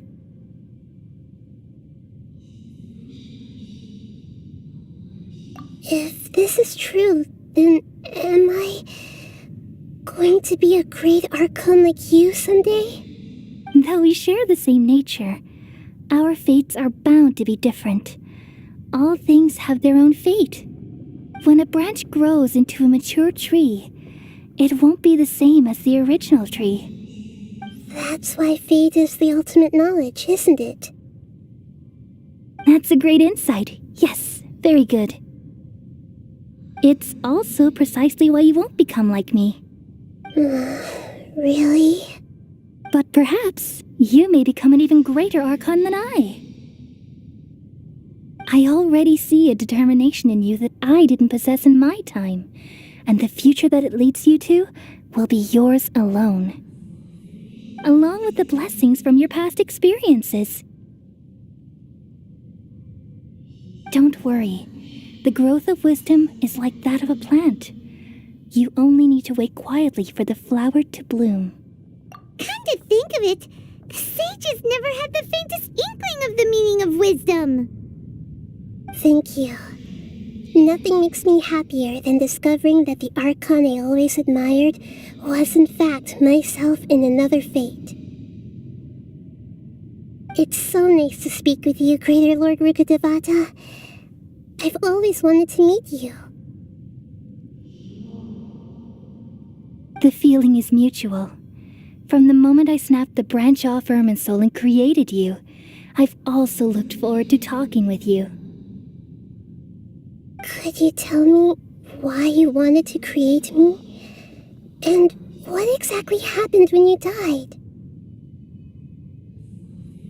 Ah, I see. You're here seeking answers, right? Everything that day, even the sky itself, changed into a color like this. At that time, the 7 were all summoned to the nation of Conria. Except for me. I had a more important task to attend to. I had to protect Irminsul. The disaster occurred together with the pollution of forbidden knowledge. At that very moment, with my consciousness connected to Irminsul, I sensed something was wrong. The pain started to torment my mind. By the time I reached Irminsul, it was already displaying signs of corruption. Had I not repelled the pollution of forbidden knowledge with King Deshret thousands of years ago, I might have felt even more hopeless and lost. So what exactly is forbidden knowledge? It's a kind of knowledge that doesn't belong to this world, and a form of truth that can't be understood. It came from the very bottom of the abyss. Even I could never understand it. The world is constantly rejecting it, leading to all kinds of bad phenomena. If we allow forbidden knowledge to pollute Irminsul, I'm afraid the entirety of Tevat could fall apart. So, there's knowledge that even the God of Wisdom can't understand? At that time, I knew I couldn't repel the forbidden knowledge with my strength alone. Which is why I created a device that compiled human wisdom and named it the Akasha. It's truly the world's most amazing invention. Thank you. For a long time, I thought dreams were the fruit of human wisdom. Though it was selfish to do so, I borrowed people's dreams using the Akasha. Then I compiled their wisdom and all of my own power. Well, did it work?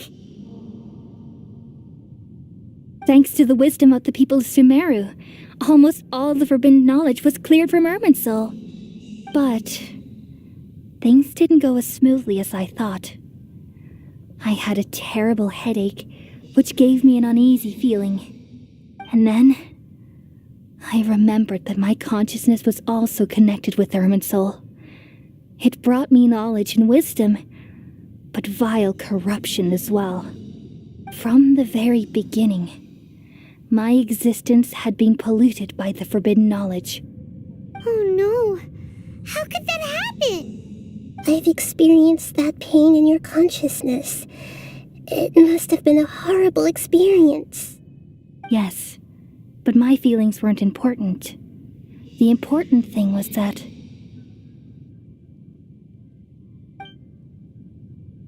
even if I died, my existence and everything related to me would continue to exist in Irminsul as memories and knowledge, meaning that the forbidden knowledge couldn't ever be permanently eradicated.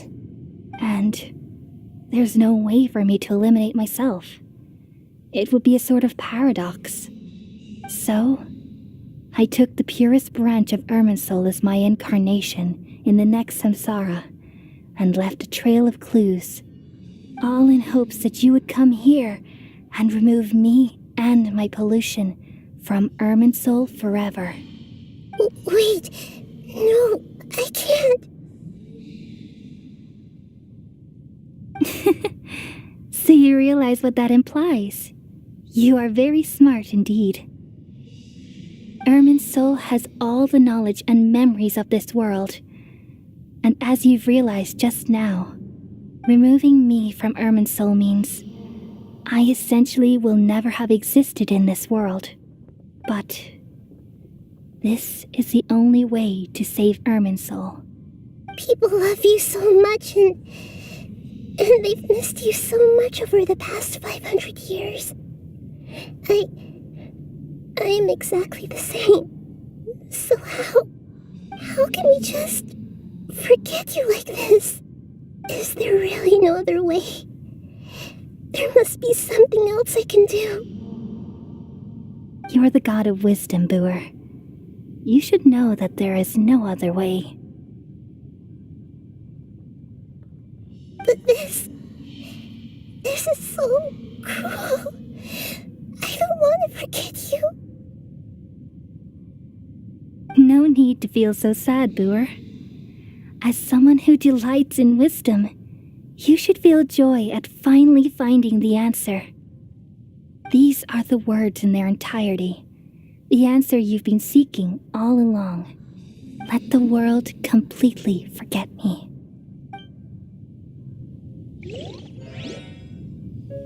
We all nestle under the great tree of wisdom, peering out to perceive the world. From the earth and from the rain, we perceive its wonders, until we become a white bird to perch atop a branch, and finally snap off the most important leaf. Once upon a time, I alone dreamed in this world. In my dreams, everybody would also dream after they fell asleep. Wild and wonderful thoughts would emerge from their minds. Some tumbled to the ground, and others floated to the sky, connecting all things in the world into one dazzling net. Among a plethora of worlds were numerous smaller worlds, all of fate, finding within the tapestry their brilliant glow. I gradually understood that these indescribable and constantly changing things are the most profound things in the world. Only they can completely repel the madness. Only dreams can awaken consciousness from the deepest darkness.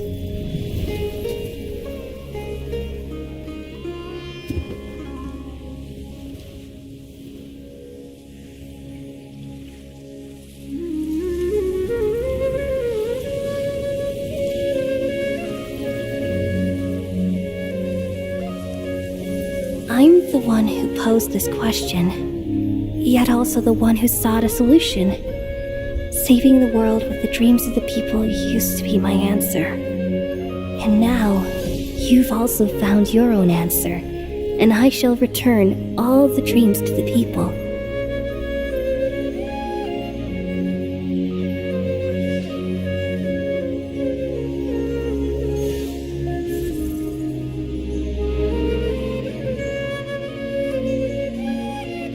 Goodbye, people of Sumeru. May you be blessed tonight with the sweetest of dreams.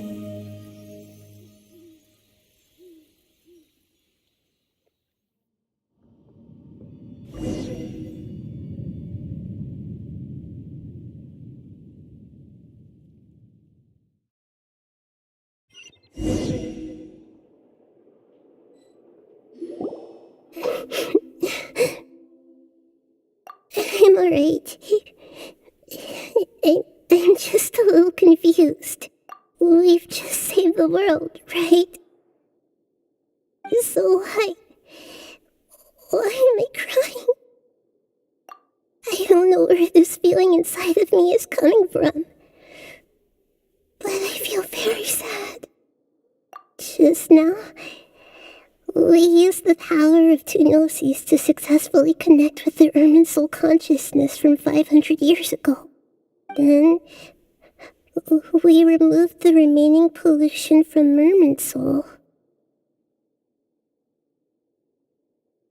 Yeah, what's wrong? Weren't you there just now?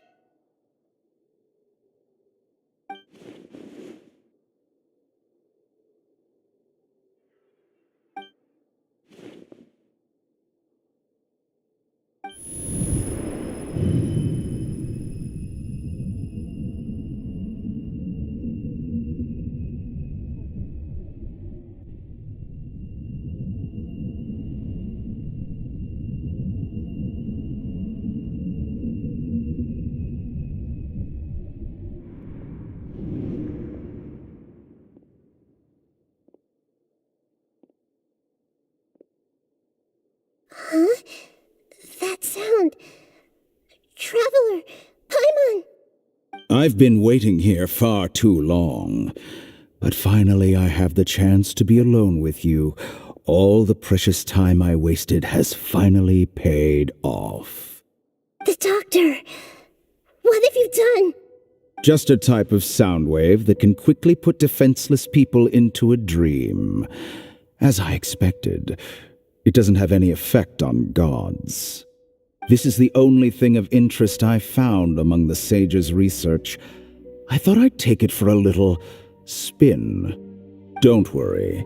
I know you would never forgive me if I actually killed them. I'm here to negotiate with you.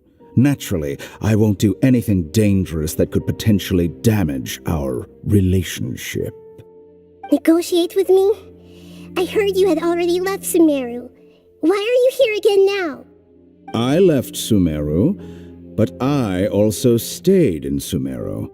Even the God of Wisdom is restricted by the habits of cognition. How disappointing. You mean there are many different versions of you in this world? An astute guess. Even the same individual will have different cognitions at different ages. A long time ago, I made a major decision in hopes of preserving all my perspectives of how I observed the world. Observation is the first step of any experiment, but observing the current world doesn't satisfy me. It lacks an important dimension, that of time. So I saved segments of all my ages and made them into independent individuals.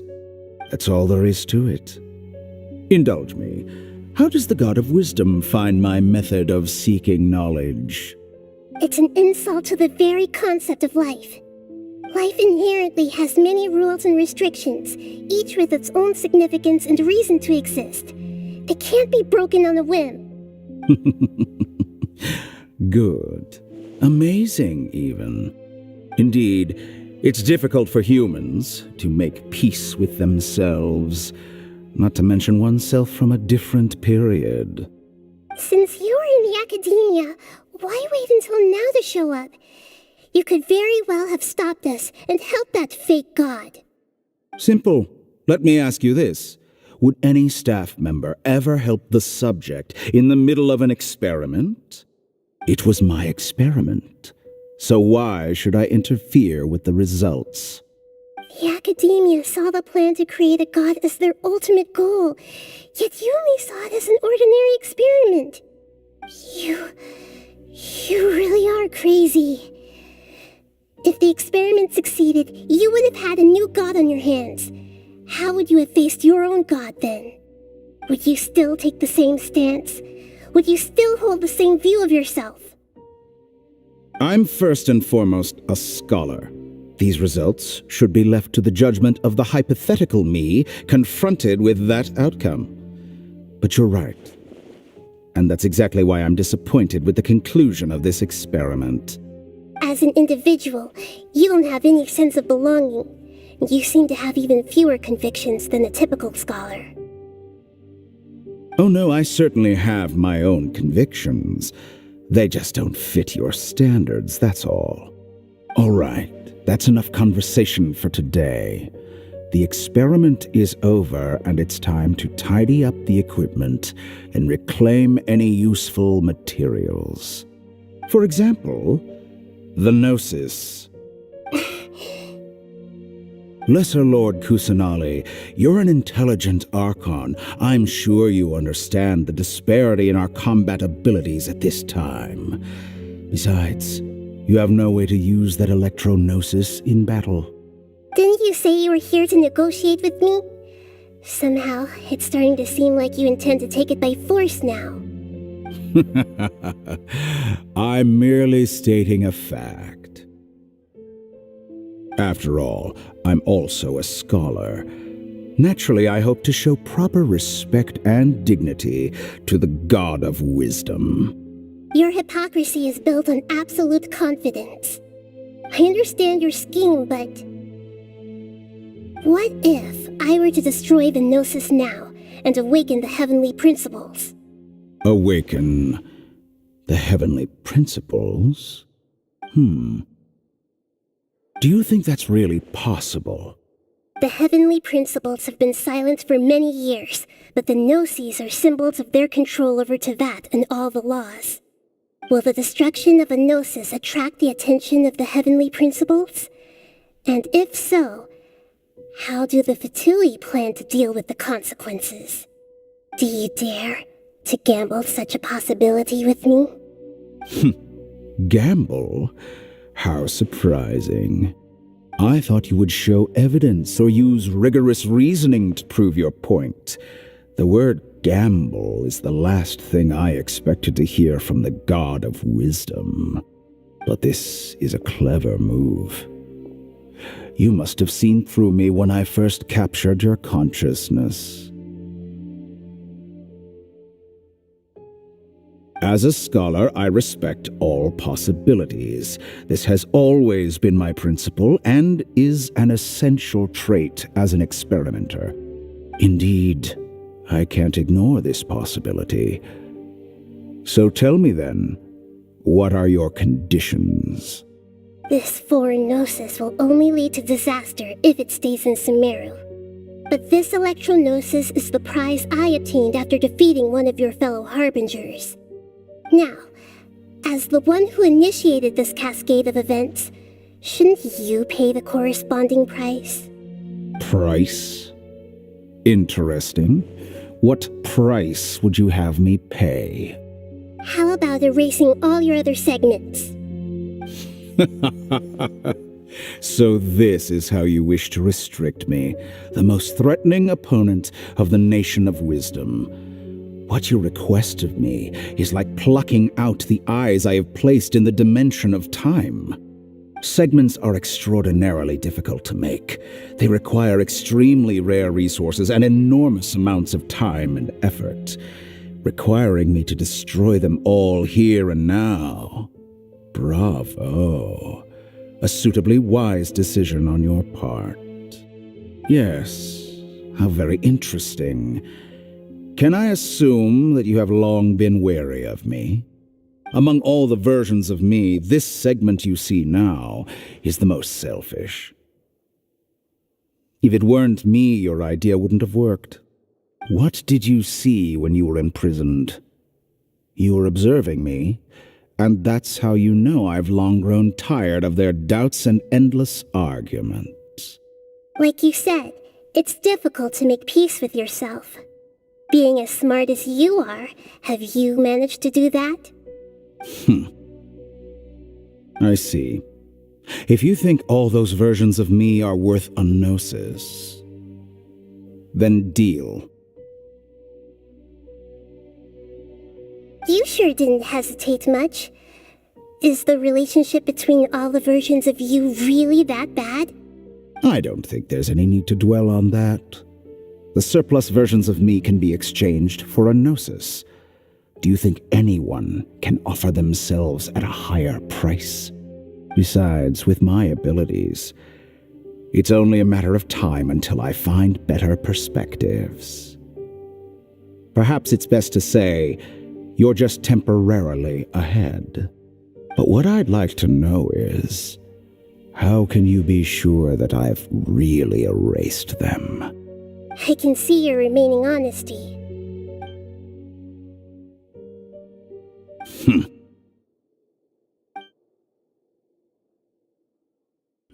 What a ridiculous decision!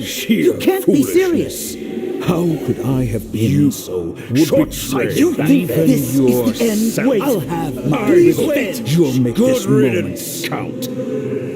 You will regret this! Well, have you confirmed that it's complete? Here, take it. The future of Sumeru City will be in my hands alone. I will shut down the Akasha and let curiosity and the thirst for knowledge drive the realm of academics once again. There won't be any further gaps for you to exploit. It truly pains me that my academic achievements have never been appreciated in my homeland. Of course, I have no interest in being rejected by this city for a third time. Another chess piece. And where is your dendronosis? Don't be greedy, Harbinger of Snezhnaya. No, this is a different transaction. If you intend to turn off the Akasha anyway, then there's no further use for the Gnosis of Sumeru, is there? Besides, isn't it the Archon's duty to deliver what's desired of the Seeker?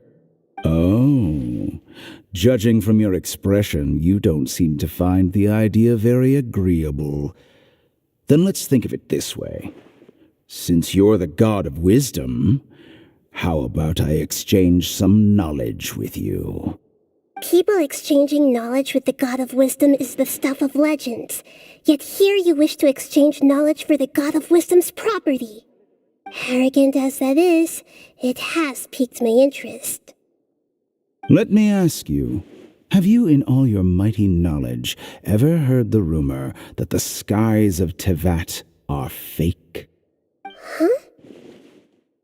That's the secret hidden by Irminsul concerning the truth of this world.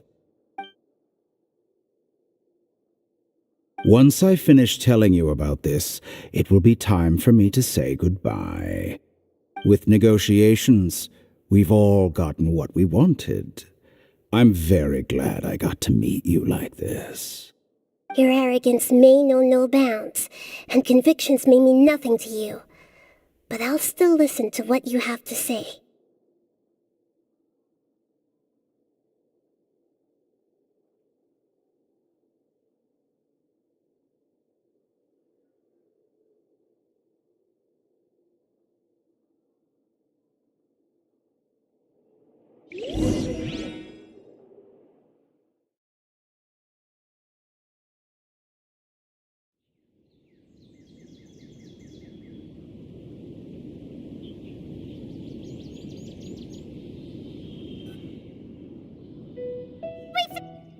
Together! Okay, wake her up.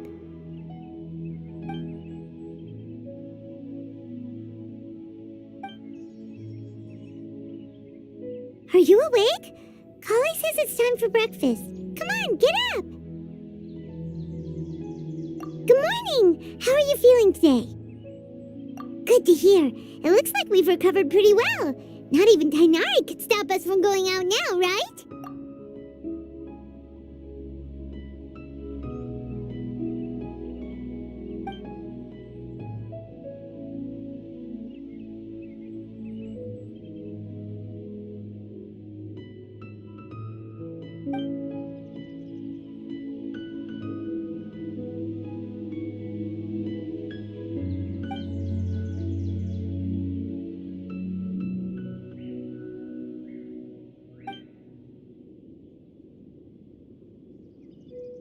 Come on, Traveler, let's go!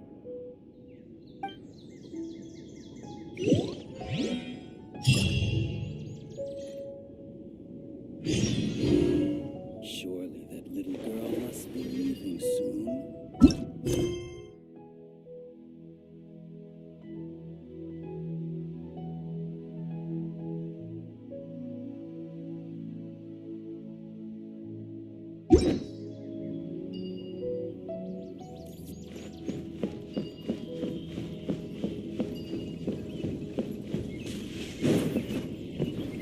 Good morning.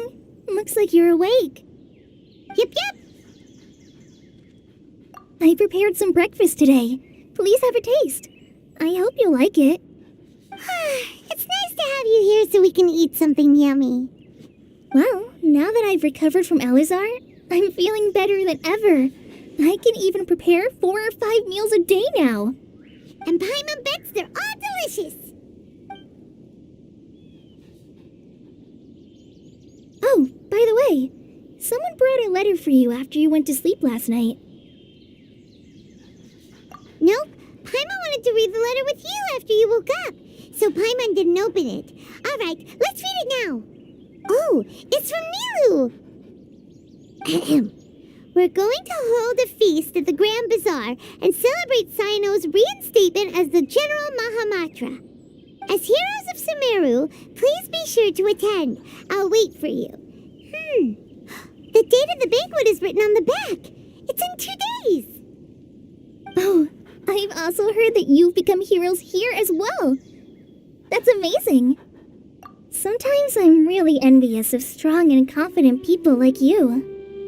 Oh, you're embarrassing me. Anyway, let's go to the Grand Bazaar to have a look. Oh, before you leave, be sure to inform Master Tainari.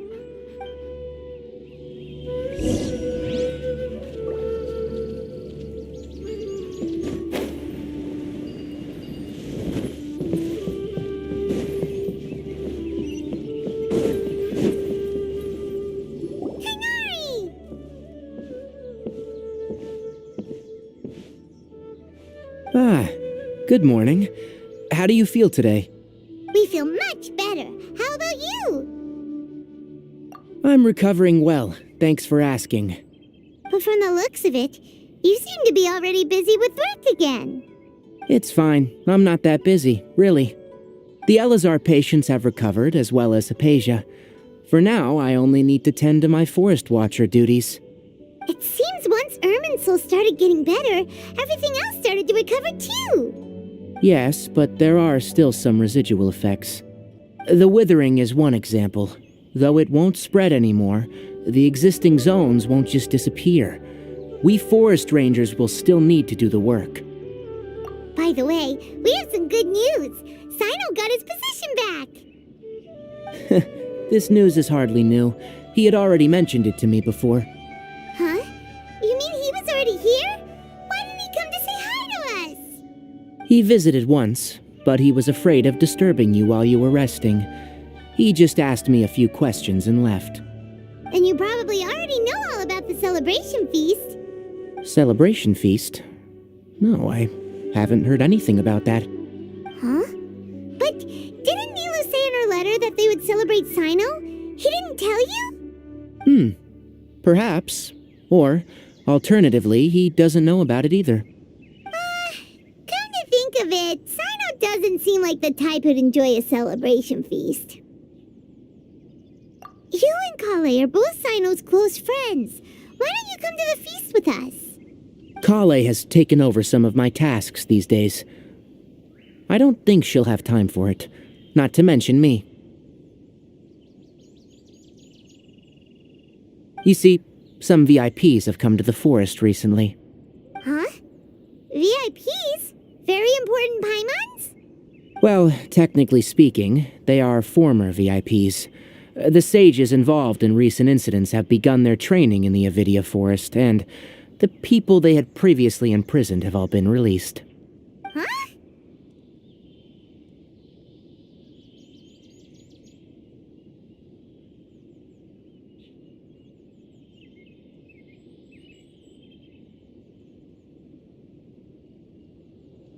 Yes, he's a little weak, but he isn't injured and his condition is stable. Lesser Lord Kusanali, in her boundless mercy, has decided to spare Azar and the other wrongdoers. Supposedly, they were ashamed of their shallow ideologies, and have decided to dedicate the rest of their lives to cultivating wisdom in the Avidia Forest. When they learned that Lesser Lord Kusanali had defeated the Balladeer and saved Irminsul, they were shocked at first, but also became happy, feeling that the sacred light guiding them on the path of discovering wisdom had begun to shine once again. As a result, work has increased for the forest rangers. That sounds really exhausting. There is nothing we can do, really. But that's another topic. Back to the matter at hand. Are you two planning to head out? Ah, right! We're here to request permission to head out. Would that be okay? You've recovered well. You may go. But be careful. Yay! Will do!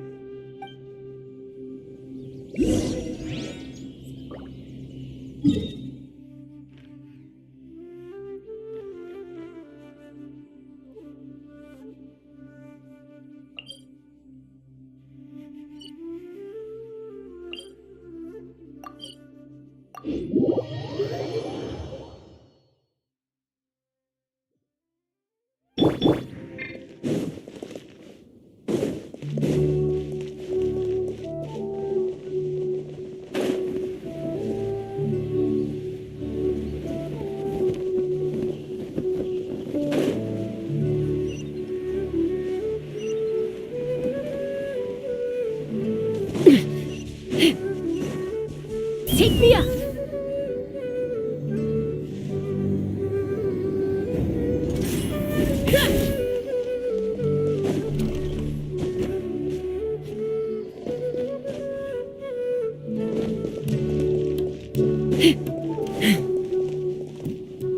Well, there won't be any problems if the feast starts at that time. Everything has already been prepared. Mr. Zubair, I finished tallying things up here. Well, except for the guests. Is a simple reply really that much to ask of our guests? It's affecting our arrangements. Oh, it'll be fine. Besides, it never hurts to get things ready in advance. I was thinking the same thing. The feast will be held sooner or later, right? Hey, Nilu! Traveler, Paimon! We got your letters, so here we are! You're the best! The other guests haven't even replied yet. Huh? Are we the only ones that have arrived? Yeah, I had someone deliver letters to all of our guests. But maybe everyone is still busy with other things. Look, I get it. Sumeru is in an extremely important period of transition right now, but even if your friends are important figures, they shouldn't just ignore your request like this. Nilu is Sumeru's #1 celebrity after all. You have no idea how happy I am to talk to people with good taste. If you consider enjoying Nilu's dances having good taste, then almost everybody has good taste. Because Paimon thinks everybody will love her performance. That's right. We all think she's amazing too. Nilu is an absolute favorite among those of us who frequent the Grand Bazaar. For Outlanders, you have a great eye. Master Zubair, let's have a vote for the most outstanding audience members next time. I think these two may win. Nonsense! It is not for us to determine the value of an audience. But indeed, we could try giving gifts to people with particularly good taste. I heard there's a device in Fontaine called a camera that can record people's appearances as pictures. Such pictures would make superb gifts. Ooh, good idea. I wonder where we can find one. You guys are so funny. There's really no need for that. I'm satisfied just being able to perform here. There's always a lot going on at the Grand Bazaar. Yeah, and that's why I love it here. Traveler and Paimon, could you help confirm if the letters were actually delivered? If for some reason they didn't receive the letters, then please tell everyone that there will be a feast here. Yeah, we can also check out how everything in Sumeru is going now.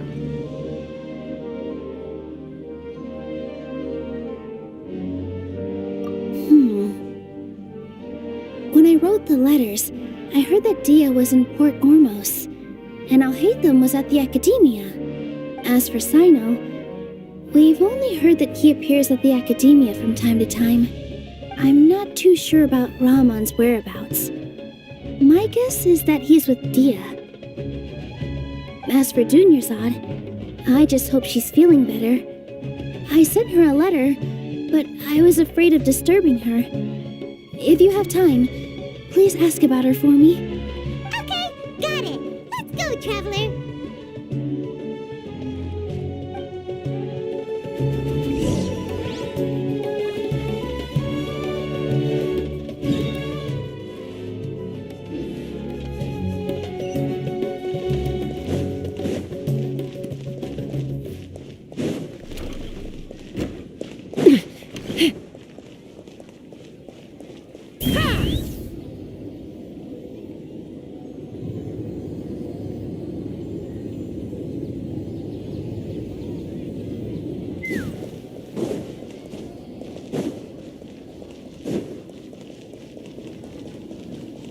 Take me up!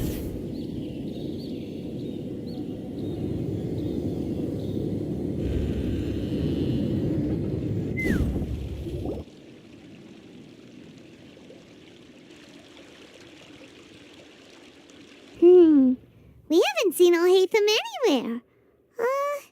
Let's ask that person over there.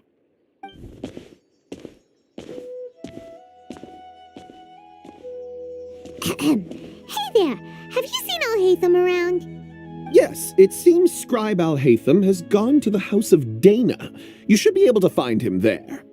But you're already the second group of people I've seen looking for him today. He must be quite the busy man. Oh? Who else was looking for him? Mr. Cavey was just here asking about him. You wouldn't believe how terrible their relationship is.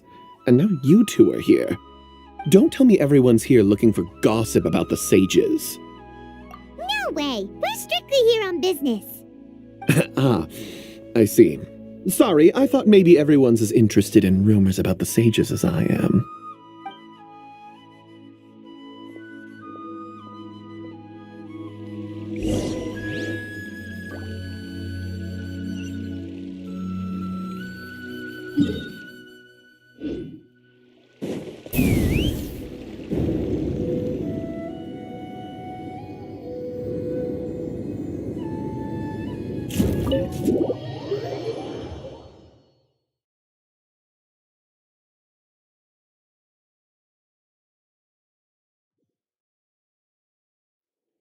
Let's fly.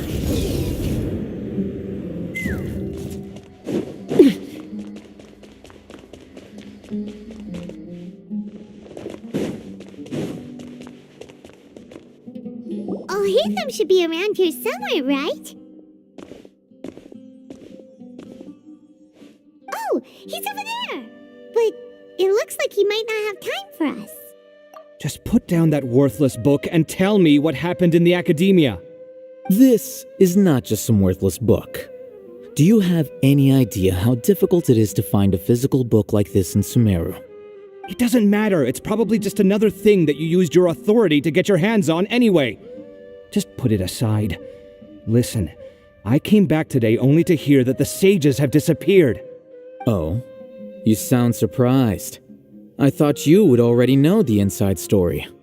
Would I be here asking you if I knew? You're the scribe, not me. So just tell me what you know already. Well, I almost became a sage. Huh? Oh, don't sound too surprised now. You're the renowned Kaveh, light of the Ksharawar. Besides, as a master builder and craftsman, chances are you'll be appointed as a sage too. Why do I feel like you don't really mean it? What makes you say that? Why would you question my heartfelt sincerity? Maybe it's because you've never said anything good about me before. Yeah, well, I share a similar sentiment, and anyone who knows you as well as I do would surely do the same. Oh, you... See? This is why I hate discussing anything with you. Your ridiculous and arrogant attitude always gets in the way. It seems that you really can't stand my personality. Ha! What was your first clue? Well, then you might as well move out of my house.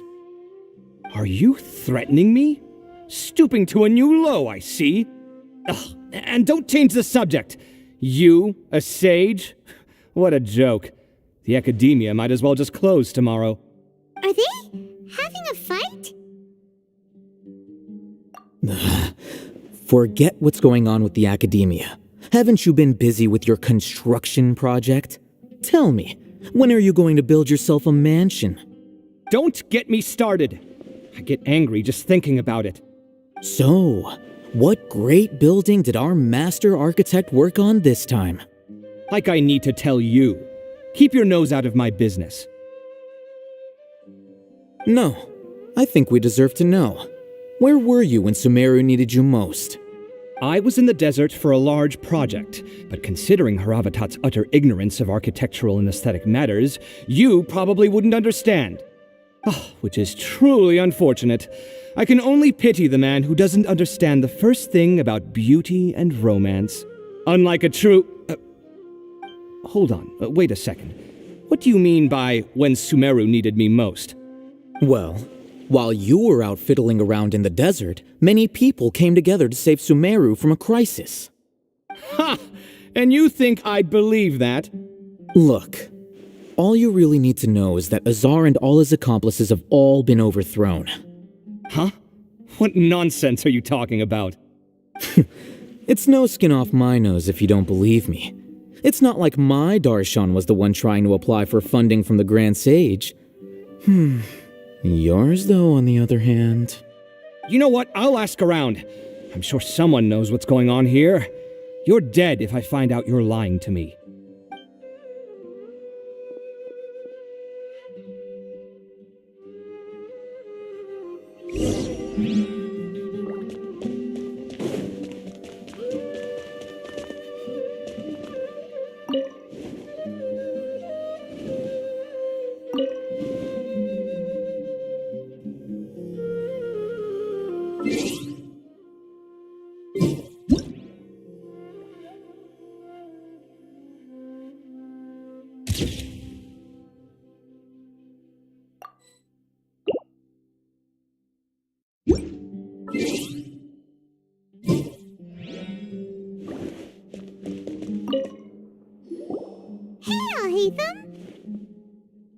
Oh, it's you two.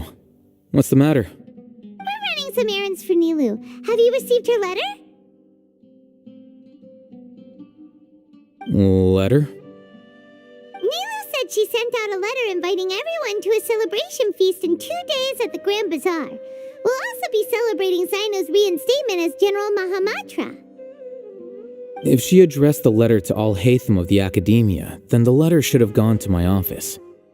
I've been busy these days, so I haven't had time to check for any new mail at my office. I only now have some free time to attend to personal matters. Have you always been so busy with your work? Of course not. I'm only busy these days because several sages have been dismissed recently and the whole Akademiya was practically turned upside down. Kainari told us they all went to train in the Avidia Forest. Apparently they will spend the rest of their lives there. That is already the best possible ending for the likes of them. 4 of the 6 great sages were possessed by their desire for power and attempted to create a new god. In order to pull it off, they even imprisoned the other 2 rational sages. To imagine such things could take place in the Akademiya. I don't know where to begin. Yeah, you're right. Feels kind of strange to hear them called that after all this time. But then again, the 6 great schools sounded pretty impressive too. Yes, at least that's how they're supposed to sound. It's said that when the Akademiya was first founded, the Dendro Archon herself established the 6 great schools, each representing one of the 6 different types of wisdom. Numerous Darshans have sprung up and faded. Only the 6 Darshans attaching themselves to the 6 great schools have stood the test of time and obtained permanent seats in the Akademiya. Now, the 6 Darshans are nearly synonymous with the 6 great schools, and the leaders selected for the schools are the 6 great sages. Among the 6 great sages, there is one central leader, the Grand Sage. Unfortunately, only the sages from Vahumana and Amorta remain now. They were imprisoned for opposing Azar and were only rescued after Azar's downfall. So who's managing things in the other 4 schools now? Do they need to find someone new? Yes. Normally, new sages are selected based on a strict set of criteria. Oh, didn't you just say something about becoming a sage? If they pick you, then we'd have a huge connection in Sumeru. Yes, about that. You didn't let me finish my sentence. The person in charge of personnel affairs nominated me to be the Grand Sage in place of Azar and help Lesser Lord Kusanali manage the Akademiya. But I refused. Huh? But why? Can't you be a little more ambitious? I'm not even interested in being one of the 6 great sages. Like I said before, I don't like being a leader. Oh, all right. So are you busy these days trying to find others to take the job? That's not my job either. I'm only responsible for handling important affairs within the Akademiya before the new sages take office. And the first thing I'll do is reject Kasharawar's application for funding. By the way, who was that other person just now? Is he your friend? Do we look like friends? Paimon doesn't know. That's why Paimon's asking. His name is Kaveh, my roommate. You could say he's the representative for Ksharawar scholars. Which is exactly why he always has so many problems. So everything that's happened recently must be a huge change for the people of Sumeru. Such is the work of the Akademiya scribe. Well, anyway, no matter how busy you are, since you are our planner, remember to attend the celebration feast in 2 days. Alright, I'll see you there.